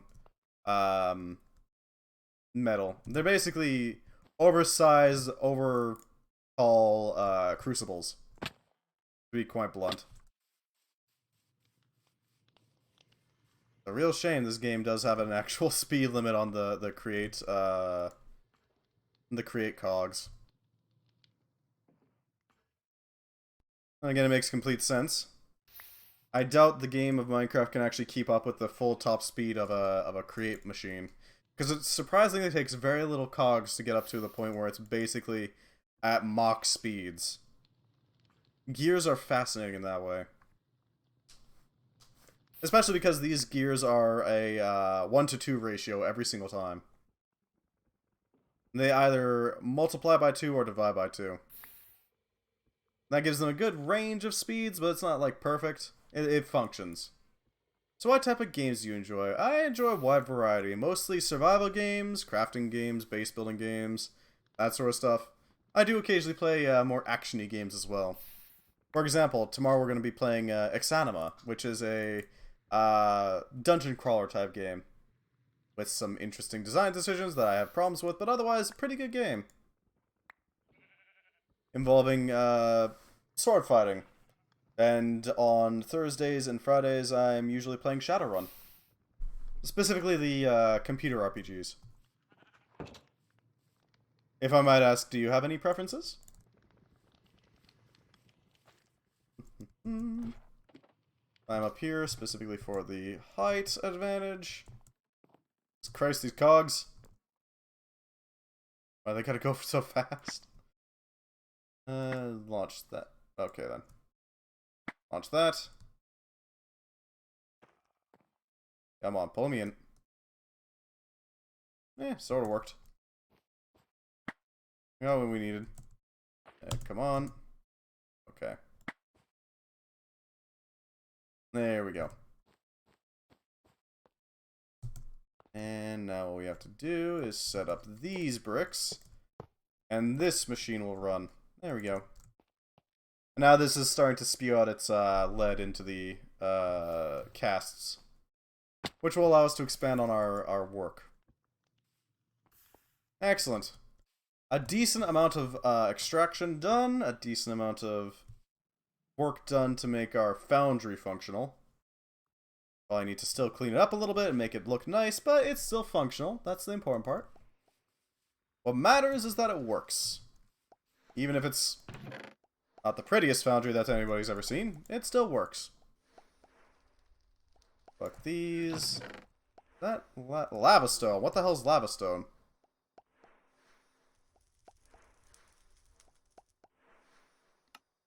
Actually, why am I even asking that? It's lava stone. Go figure. We got some luminous. I don't know what the hell luminous is for. Use it to make luminous bars. Or you can crush it into glowstone. Either or. What is the luminous bar used for? You can use it to make luminous panels. Luminous panels used to make Fancy blocks, and that's about it. This is basically just glowstone, just underground. Noted.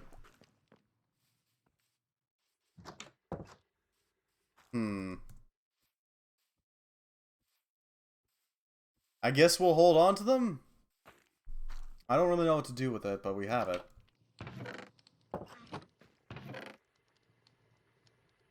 We definitely want to process these ores that we collected. That is a definitive need. Especially since we can eventually upgrade our drill. I think that's what we're going to be spending the most amount of time on, like right now. At the moment. Just upgrading our drills. Because we do have what I like to call the chunk nibbler. Really into first-person games, sim games, and story-driven games. So, Resident Evil, Sims, Minecraft, Pokemon, Bioshock, Last of Us. Face ranges in terms of genre, but I do prefer horror thriller games with a strong story and point of view. Fair enough. Nothing wrong with that. Fair enough. I do also have a soft spot for really hard games. Not just Souls-like, but any game that has like a real good challenge to it.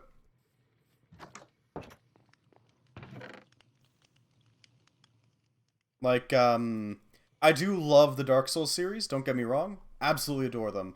But I also enjoy things like Ori and the Blind Forest and, what's the other ones I was thinking of? Minoria, or Momodora as well. Those sorts of games. I really love those games. I should probably get a little bit more iron to tip this. Yeah, there we go. Properly tipped. I still need to get the super glue upgraded to the point where it's unbreakable. Unbreakable glue. The bottomless glue tube. Actually, that's a good item idea. Bottomless glue tube. The crafter's accessory. Not very strong glue, but glue nonetheless. That's the important part. Not good at games like that or FPS games in general. It's so fascinating watching people play them, though. There's definitely a unique skill. Not incorrect, yeah.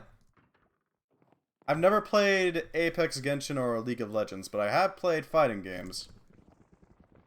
Gotta admit, I do love those games too. Grab these, because we're gonna need a lot of them. We're gonna need a ton of those connect mechanisms.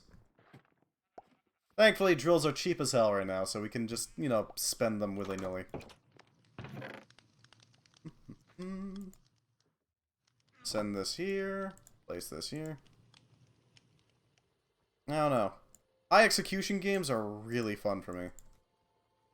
And I don't entirely know why, but you know what? I don't care. As long as I'm having fun, and as long as the stream's having fun, I'm good with it.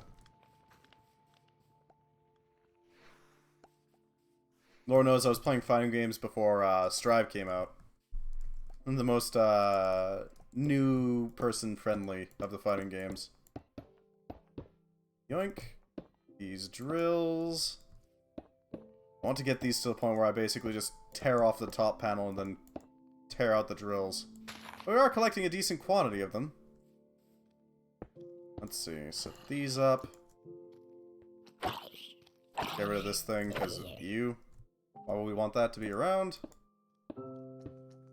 Expand this to the point where it's actually gonna hit the edge of the chunk.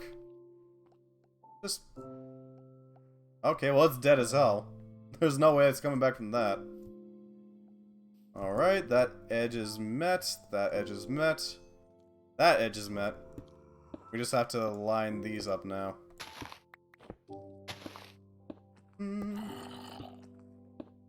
Steadily shearing out the world, you know? Gotta harvest the entire planet. In just a couple, easy presses. I don't know.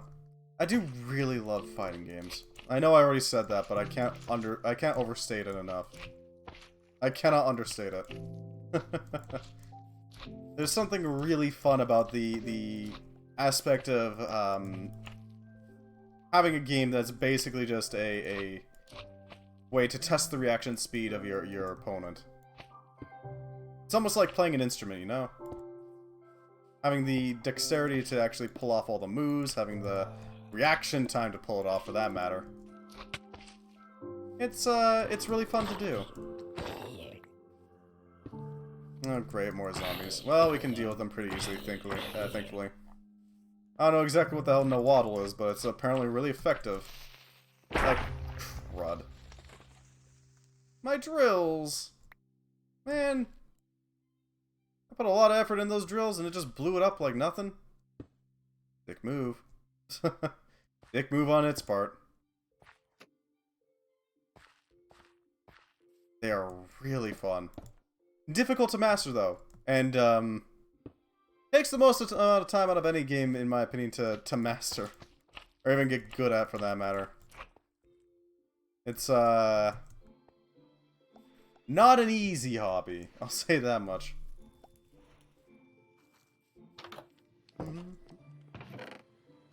Let's see, we need some iron, a little bit of nugget.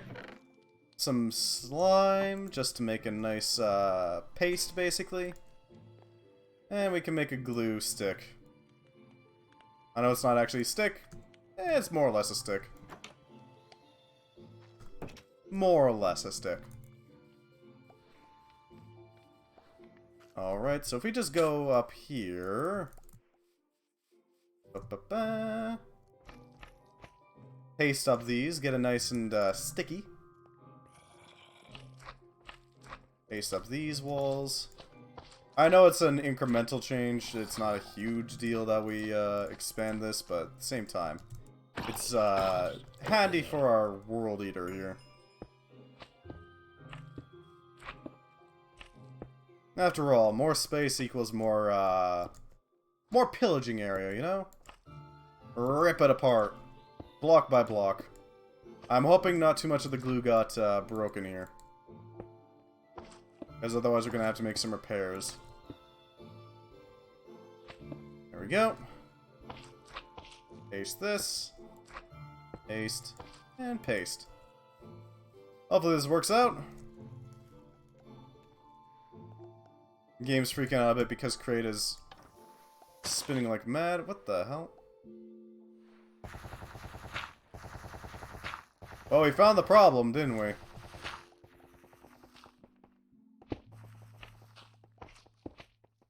This shouldn't be too hard to fix. It's a patch job, but it's a patch nonetheless.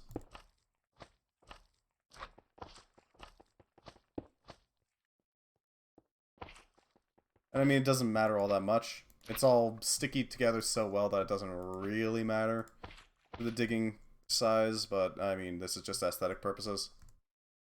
I like having a big old platform just rise and lower at my command. Come forth, my child. Return to me.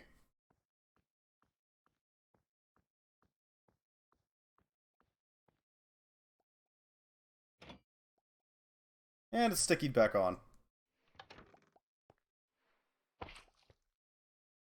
God damn it, too far.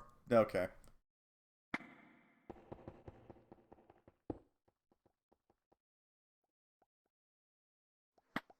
Oh yeah, that's why I wouldn't... I was wondering, like, wait, why isn't the... Where's the drill? It should be bumping against the drill. No, yeah, right, there's no drill under there. That's just me being stupid. There we go. Set that up. And we're glued again. Glue gun redeployed. Redeployed. Ooh, you know what would be a cool idea? If we could get some sort of, like, already see-through block. Maybe... Is there grates on this thing? Great. No. Grill? No. Wait, what the hell is that? Oh, wand cores. Destroys blocks on the side facing you. Combine the core with your wand in a crafting grid. Place behind blocks in mid-air. Huh. Okay, then. Intense. Let's see if there's anything found out down here. Because last time we found a frickin' foundry controller for some reason, and I don't know why. I want to see if we run into anything here. Plus, it's just fun to ride this thing. So there's that.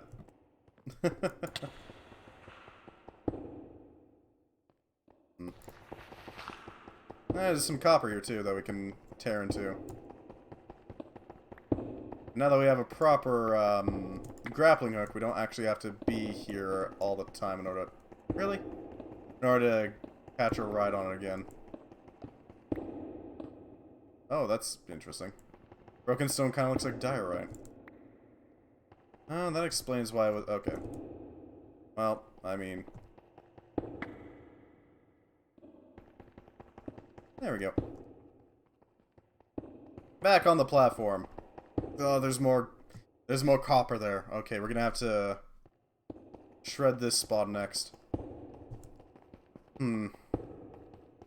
Anything interesting here? Plenty of broken cobblestone, but I guess broken stone is technically the term. It's not cobblestone yet. It's close to cobblestone. It's like flaky stone. Ooh, lapis. We can use this.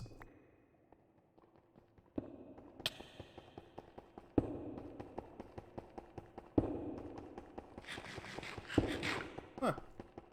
Oh yeah, I've been here before. That's fine. Now we're about to hit the lava again. Prepare for it. I wonder what it's chewing through there.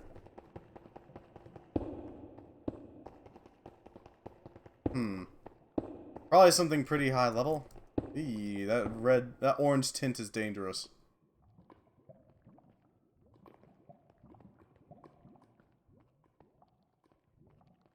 Well, that's that, I guess. We can get the hell out of here now. No ruins that I could see, which is interesting. Uh-oh. Ow. Okay, maybe I should stick to the walls that I can actually cling to very easily.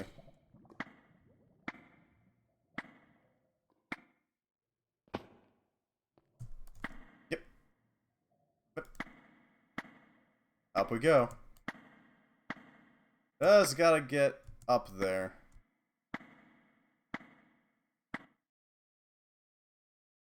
Okay.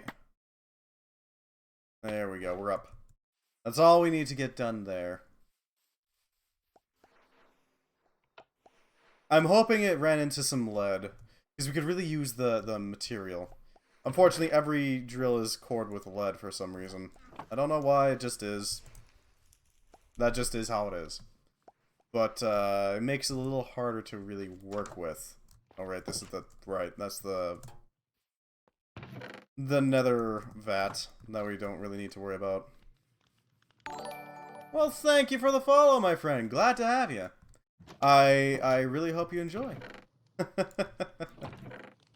It is always really nice to have a new friend, you know? Join us up for potentially more streams to hang out with. Let's see. Anything else? We do have a Discord if you want to join that. It's still a work in progress, very much a work in progress. It was only just sort of added in. Just as a heads up. But if you have any suggestions for how I can improve on it, by all means, I am all ears. Laura knows I would love to hear some feedback on it. Figure out what exactly I need to fix and modify. Anything useful here? Farmer's Delight, okay. Flint blocks, fair enough. Pulverizers. We can't make invar machines, sadly. Not yet. I mean, we can make flint shuriken, but what are we going to do with that? Pulver catalyst is decent.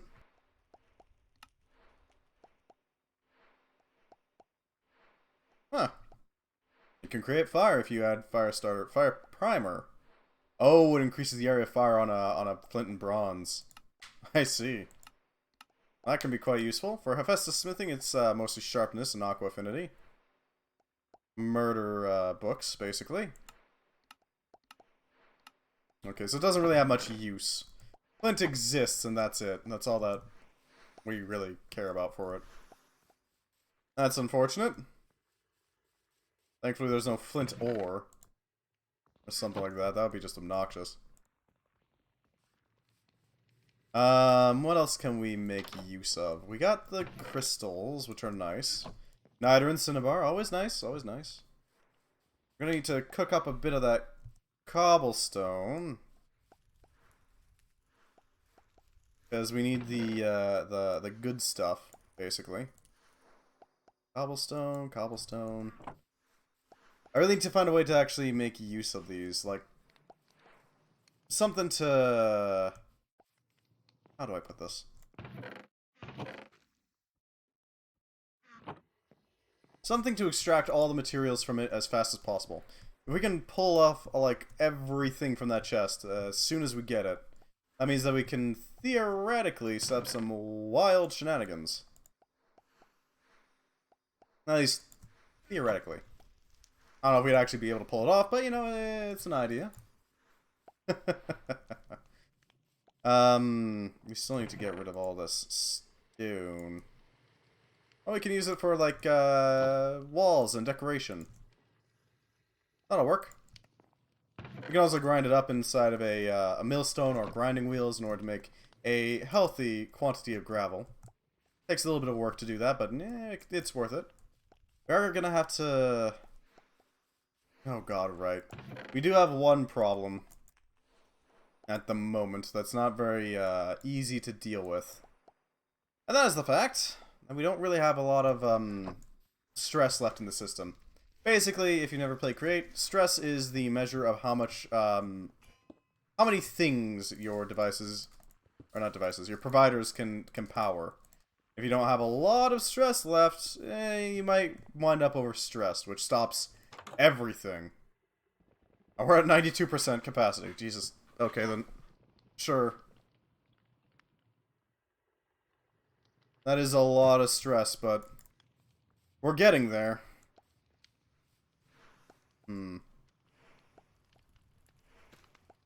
A flywheel would help.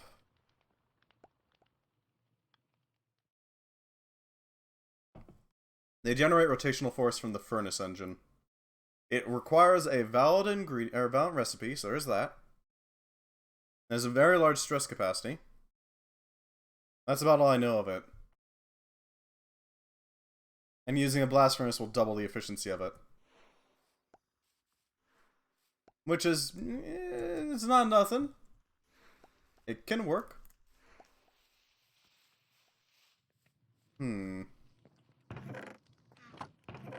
How do we make use of it?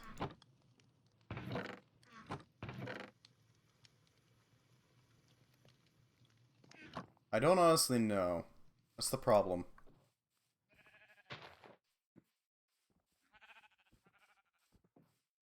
Because the problem of it requiring that you have a, some sort of recipe kinda limits what I can do. If we have those, then... Oh yeah, the buddy beans thing. Buddy gummy. Buddy beans.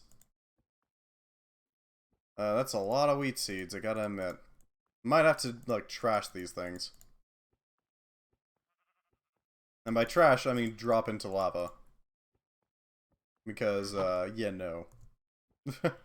We don't need that many seeds, you know? Although that should hopefully get us the wheat we need. Because we do need wheat in order to, like, survive. We should probably start shearing sheep nowadays. Just in case we are forced to use the, glorious wind power again. We already have a few wind sails going, but, I mean, there's nothing saying we can't add more. It'll be a little awkward, but it can be done. Maybe like a top-mounted wind sail? It could work. It could work.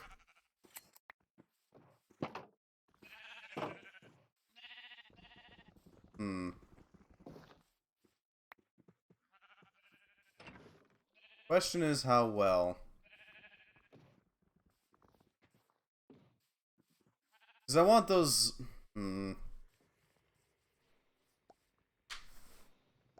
Yeah, I don't know how that'll do. We can certainly try using it, but there's a limit, unfortunately. Before I have to set up a whole nother windmill. which is a lot of work and kind of a pain. So for now, we're going to focus on, yeah, we're just going to keep focusing on this thing. I want to improve it. I want to chew out this entire chunk, mostly because then we have an entire open chunk that we can use for whatever the hell we want. Be it mining operations, be it, I don't know, refurbishing our entire factory to fit inside it for aesthetic purposes, or anything, really. That much empty space in a vertical block is pretty nice. Plus, then we only need one chunk loader if we ever need to use one. If everything is inside of a single chunk, you don't really have to worry about, you know, loading them. Drop these on here. Okay. Yeah, that magma's really doing a number on our... Okay, there's more magma. Doing a number on the bottom glue, but that's honestly fine. The bottom glue's not meant to survive anyways. At least not on this iteration of the World Eater.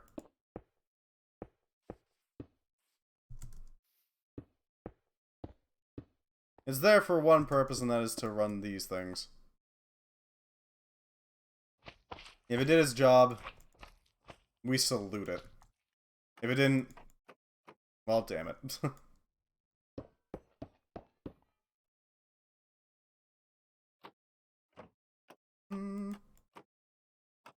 Gotta rotate these so they are facing the right way, not the wrong way. And now for these ones.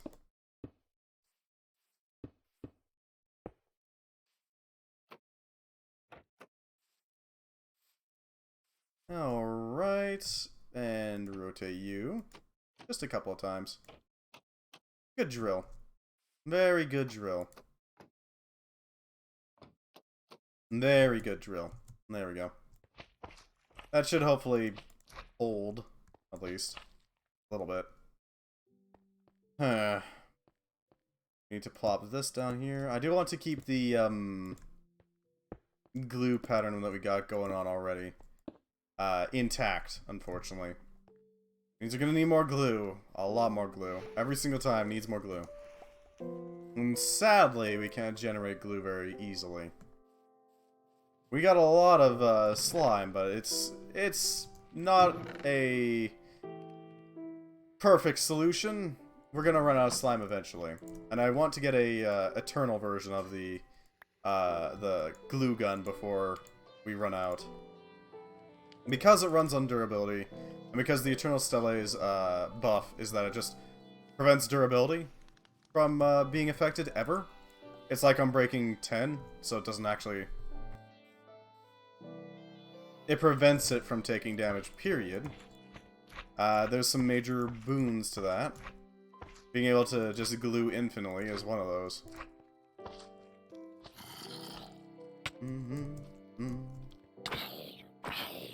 Yeah, that's right, zombie. I'll take his boots, though. They're fashionable enough, you know. You gotta keep some fashion going. Set these down, and there we go. That's as much as I can do right now, but we're gonna have to expand it. We're eventually gonna have a total of 256 stone blocks and 256 drills if we fully make a one-chunk deleter. Which is a hell of a statement to make. Because that is a lot of iron and lead just pumped directly into drills and nothing else. But it does make it much easier to extract minerals. See, the unfortunate fact about, well, about finding minerals in this mod pack is that, well, minerals are kind of a pain to get.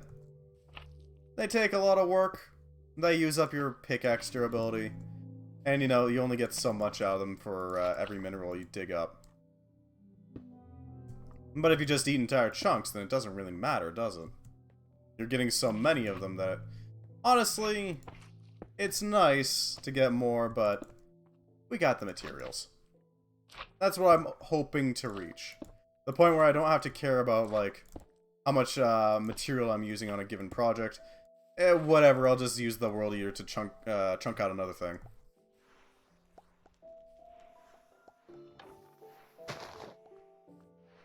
Especially since it's very satisfying to see an entire chunk disappear. Oh, hey, we got some stripped stuff. Not bad, not bad.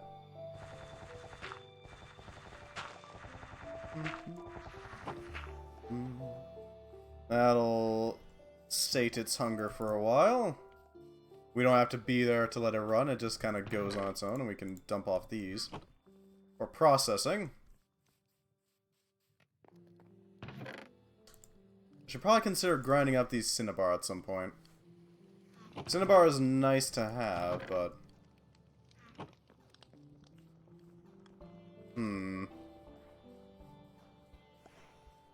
I guess for valid recipes I could have them make charcoal in order to fuel themselves. And that's kind of a... limited? It's not a great option. It's a solution, but it's not a great one. There we go. On the rope. Ow. Well, I was hoping to avoid that situation, but sure. I wonder if I can... Huh. I can shoot it through the platform. That's something.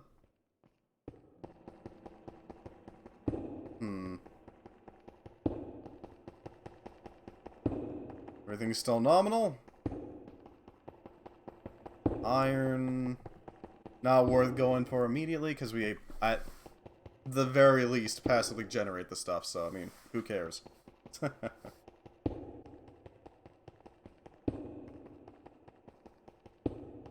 Well, we're reaching the end of our rope.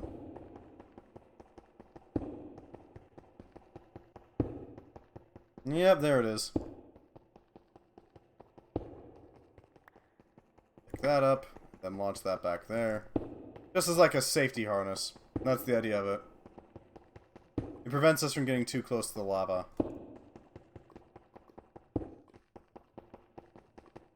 Still not seeing any X-Petrified, which is annoying. We need it to make Eternal Stellae. We need a decent amount of it to make it each one. Whee!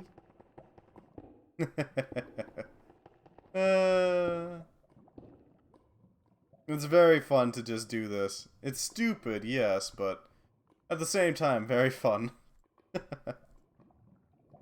Alright, let's get back in. Let's get this back up and then take a look at what we can do. There might be something down there. I don't know.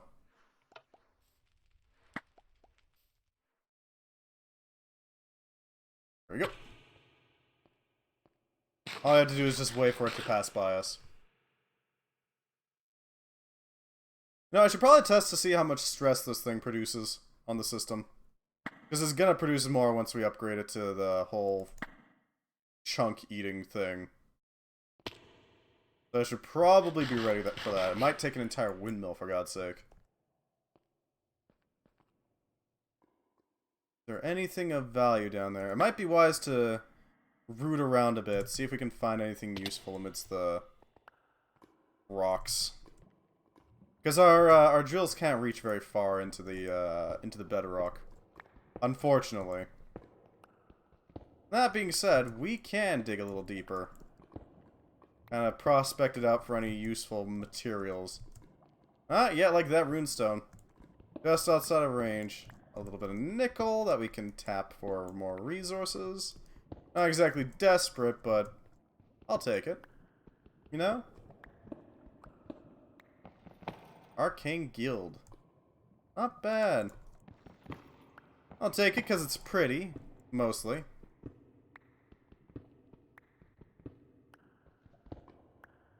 Nothing useful, huh? Crying shame. Crying shame. What do we got down here? Something useful? Maybe. Or maybe a portal into the void.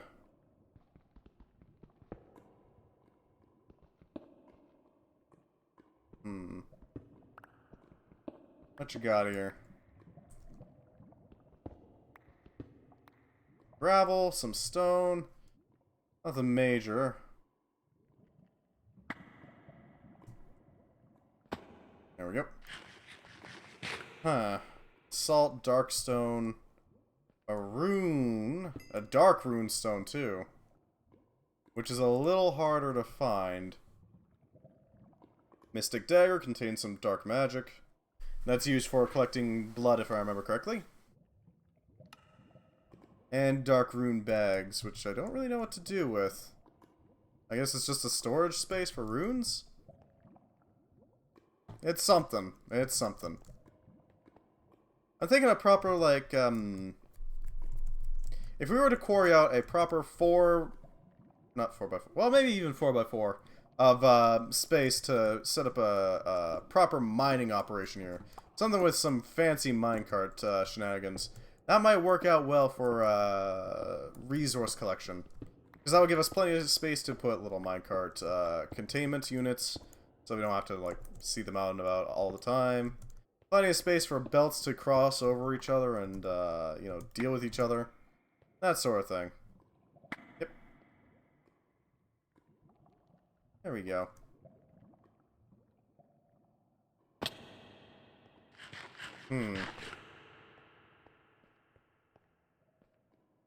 It could be useful. I'm just saying. And then we could also repurpose all the drills into proper minecarts for extraction purposes, let's call them.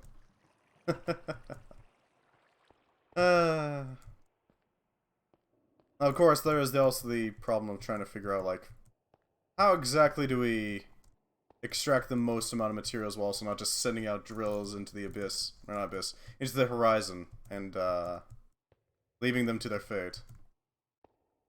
And to that I say I have no freaking clue.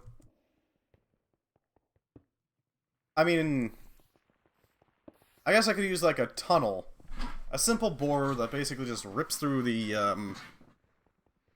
terrain and leaves behind a little trail of tracks behind it.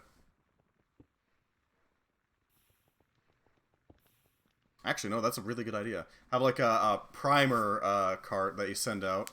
That you don't care about the drops, you just kind of let it go, and that's it. And then you send the proper drill afterwards. Once you put like a little turnaround on the end. That sort of thing.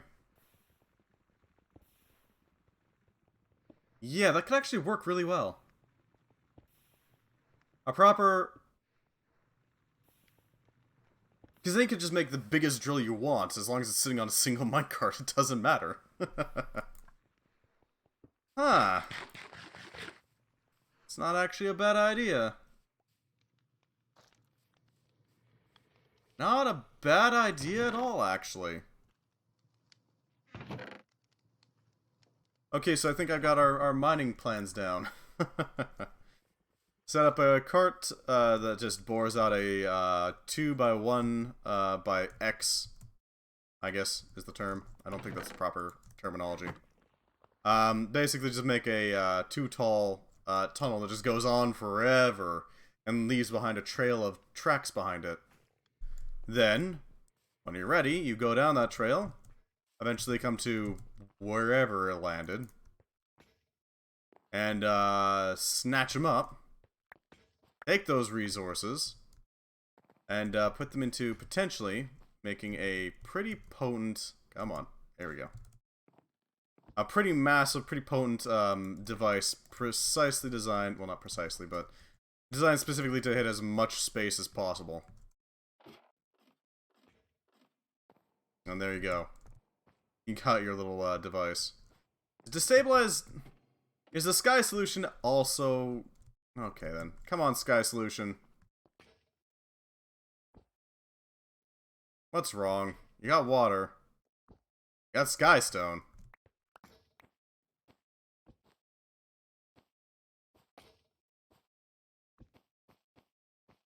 What the hell's wrong with you? Sky. That's powered.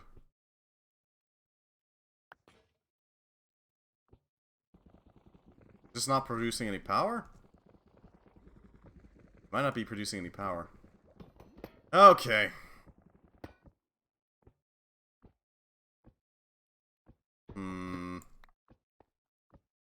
If I do this... Yeah, occasionally this thing breaks down and I need to frickin' repurpose it. Or not repurpose it, but acquaint it. What the hell it's supposed to be doing.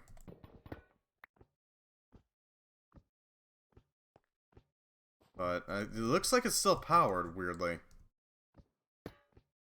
There we go. Awaken, my child. There we go, that should provide the power requirements. I really need to do better on that thing. I need to make its runs properly. Because it ain't right now. Annoyingly.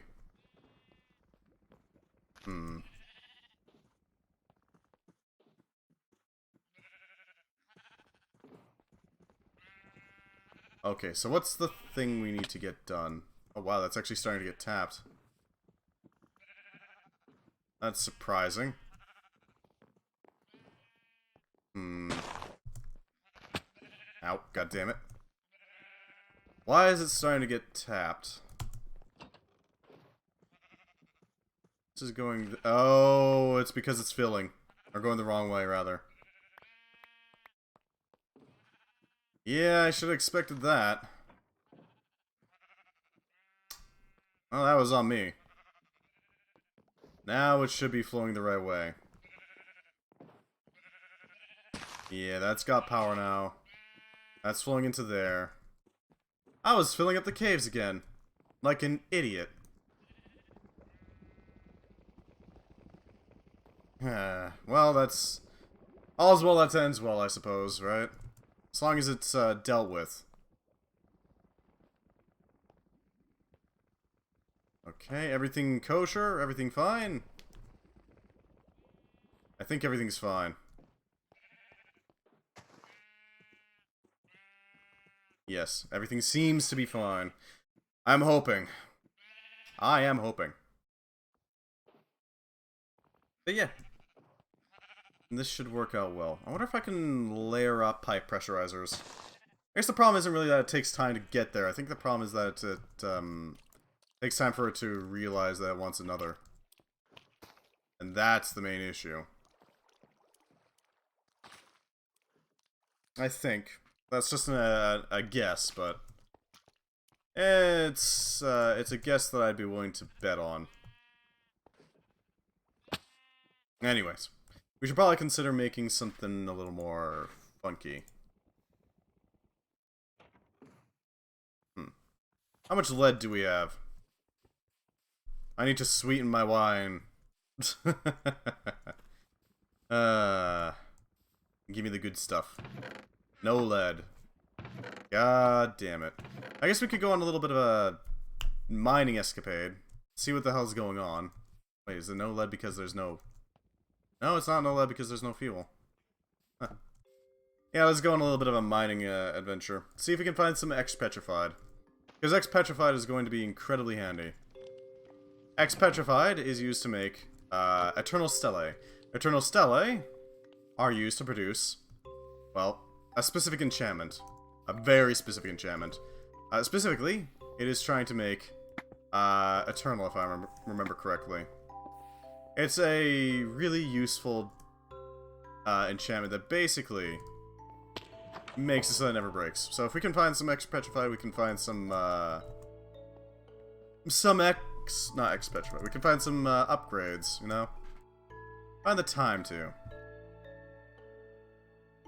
Unfortunately, it's only found in Y level 1 to 30. So it's not exactly common.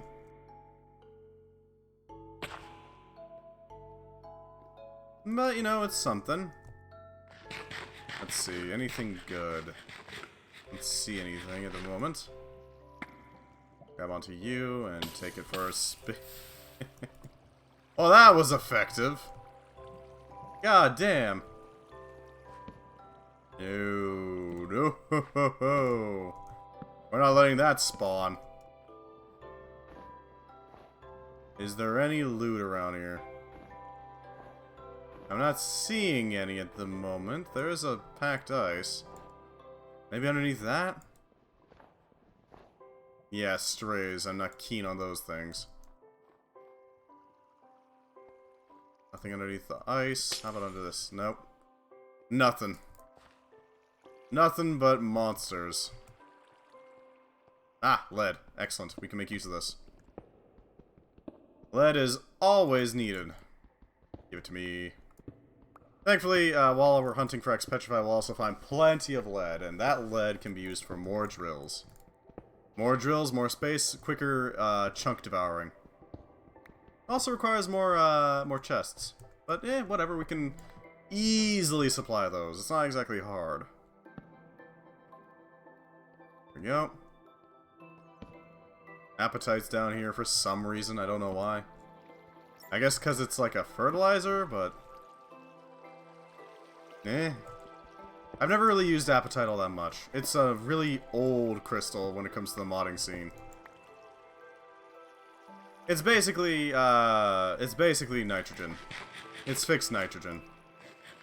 Well, not fixed. It's a good source of nitrogen. Is a good way of putting it. You can get a lot of nitrogen out of it, which means that you can use it for fertilizer. There we go. More rune stones. Always nice. Always nice. I don't know what the hell to do with them, but we got them. I guess runic glass, test tubes, converting certain materials into other materials, but that's kind of it.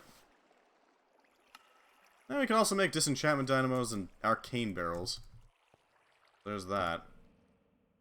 Stellar Arcanum, which are going to explode. We already have enough Stellarite pieces in order to make that, but might as well take it, you know? It's ours now. Yeah, they explode. That's why cut it down from a distance. Anything up here? We are well outside of the range now, aren't we? No, we're technically within its range, but it ain't great. Hidden Arcanus. Where the hell are you hiding your frickin' X-Petrified? We really use another large cave, just so that we can get a good view of what's around us, you know? Wait, what the hell is this?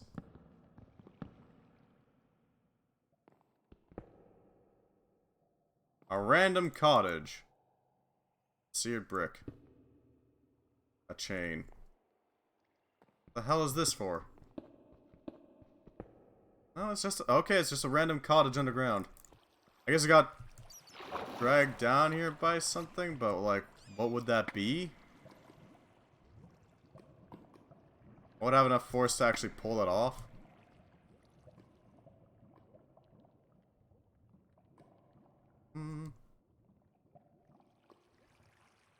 Yeah, there we go. Enough of a leap to get around it. That worked out well, I think. Sapphire's not good. Not good enough, unfortunately. It's not X-Petrified. I've probably ripped out every single chunk that existed here in this open area, but it's the spaces that aren't as open that I'm interested in seeing. Is that a slime? Ah, it is. Ow. It is a slime. Okay, then. God damn it. This is what the grappling hook is for. Mark it so that we know. Cursed thing. At least we won't fall for it again. Literally. Fall for it again. So there's that, at least. We got that going for us. Some lapis. We can use that to upgrade our tools. Not now, GeForce. We don't really need the seared bricks. We've already got everything else that we need for the smeltery that would use that.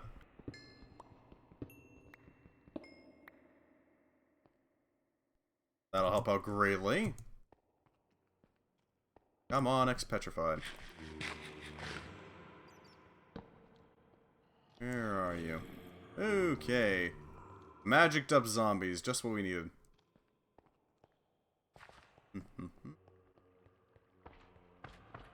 Expetrified, expetrified.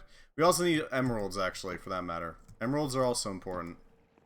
Because emeralds are... We only have one of the 2 emeralds that we need for the required, sacrifice to it. Let's see. Anything over here?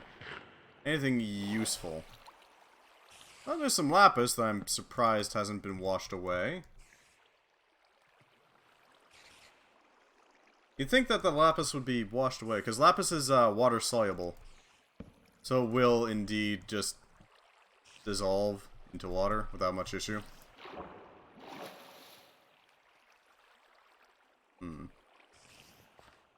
A poppy underground, cool.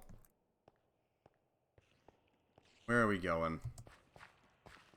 Any glow. We're looking for green and yellow glow. God damn it. How about like this? Yeah, that'll work. Like a safety harness almost, to make sure that we have something to work with. Oh god. Blends in so freaking well. Cheeky rock. How dare it do this to me. There we go.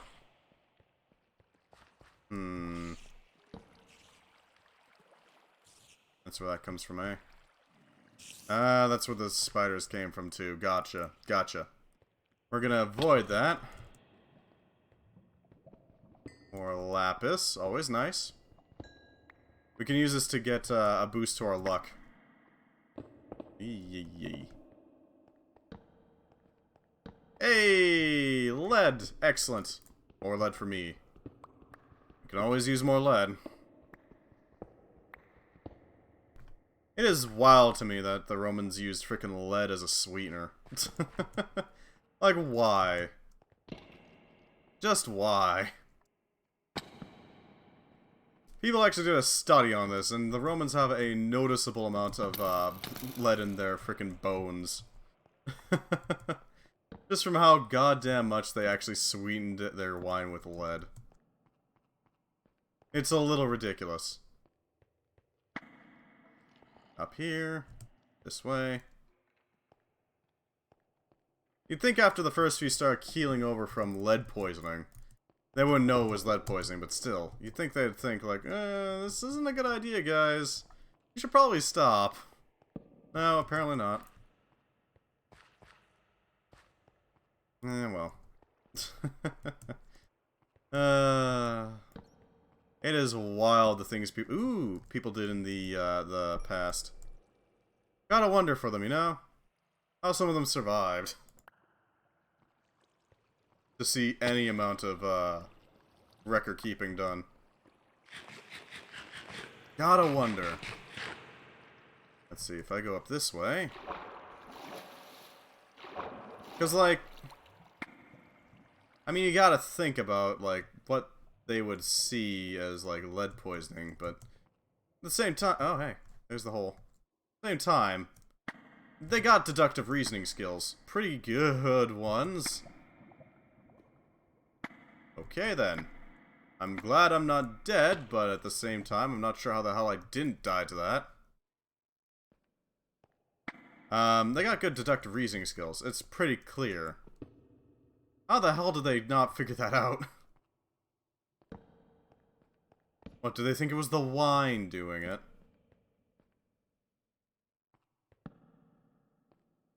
Over this. Anything useful? No, not really.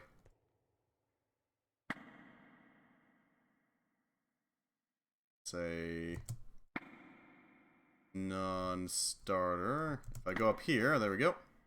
I'll do that.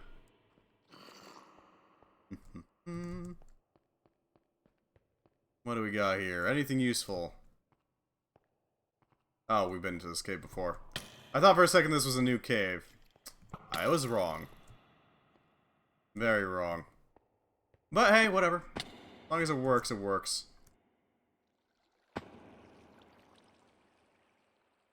Back out of that, because I don't want to deal with that skeleton, not at this health level. Okay. Up here. Ow. We're alive, though, so that's what matters. Up here, and there we are. What do we got here? We're well above the level, aren't we? Yeah, we're well above it. Unfortunately. Maybe we can find something. Sulfur, not useful. Sulfur ain't great, gotta admit. It exists, but, I mean... eh. There's the hole. What the bloody hell is that? Ender chandelier. Eh? Okay. That's... I guess that's a thing. A little weird, though. It's purple. Can't say I was expecting that, but okay. Random ender chandelier. There we go. Alright, well there's another path that we can take a look at. See if we can find any X-Petrified, you know. We have already kind of sorted over it, but... I don't know, maybe the lava level has lowered enough that we can use it? Maybe? It's entirely possible, I don't know. Entirely possible. If we do wind up using the chromatic waste flood strategy to deal with the enemy spawns, then we're gonna have to figure out a way to get water breathing permanently. Just saying. Because it's gonna take a while to figure that out, and we're gonna have a lot of ores drowned in the waters, basically. I didn't think of that, but now I am thinking of it. There are some options, though. Gotta admit. Ooh, it's actually starting to hit here now. Okay, then that's a lot of resources that have been... well, at least exposed a little more. By our drainage of the lava rivers. Good to know, good to know. Good to know. What else can we use? While we're here. Oh god, skeleton. Deal with you. Yeah, we're not dealing with that sort of crud today. You can see where the lava used to reach and how it's been diminished significantly. Oh great, armor broke. That's lovely. Always love that. Gotta love it. Oh, this thing is isolated, huh? Well, maybe we can, coax it into joining the rest of the lava, you know? Just disappearing into the hungry nozzle of the hose. You never know. It's possible.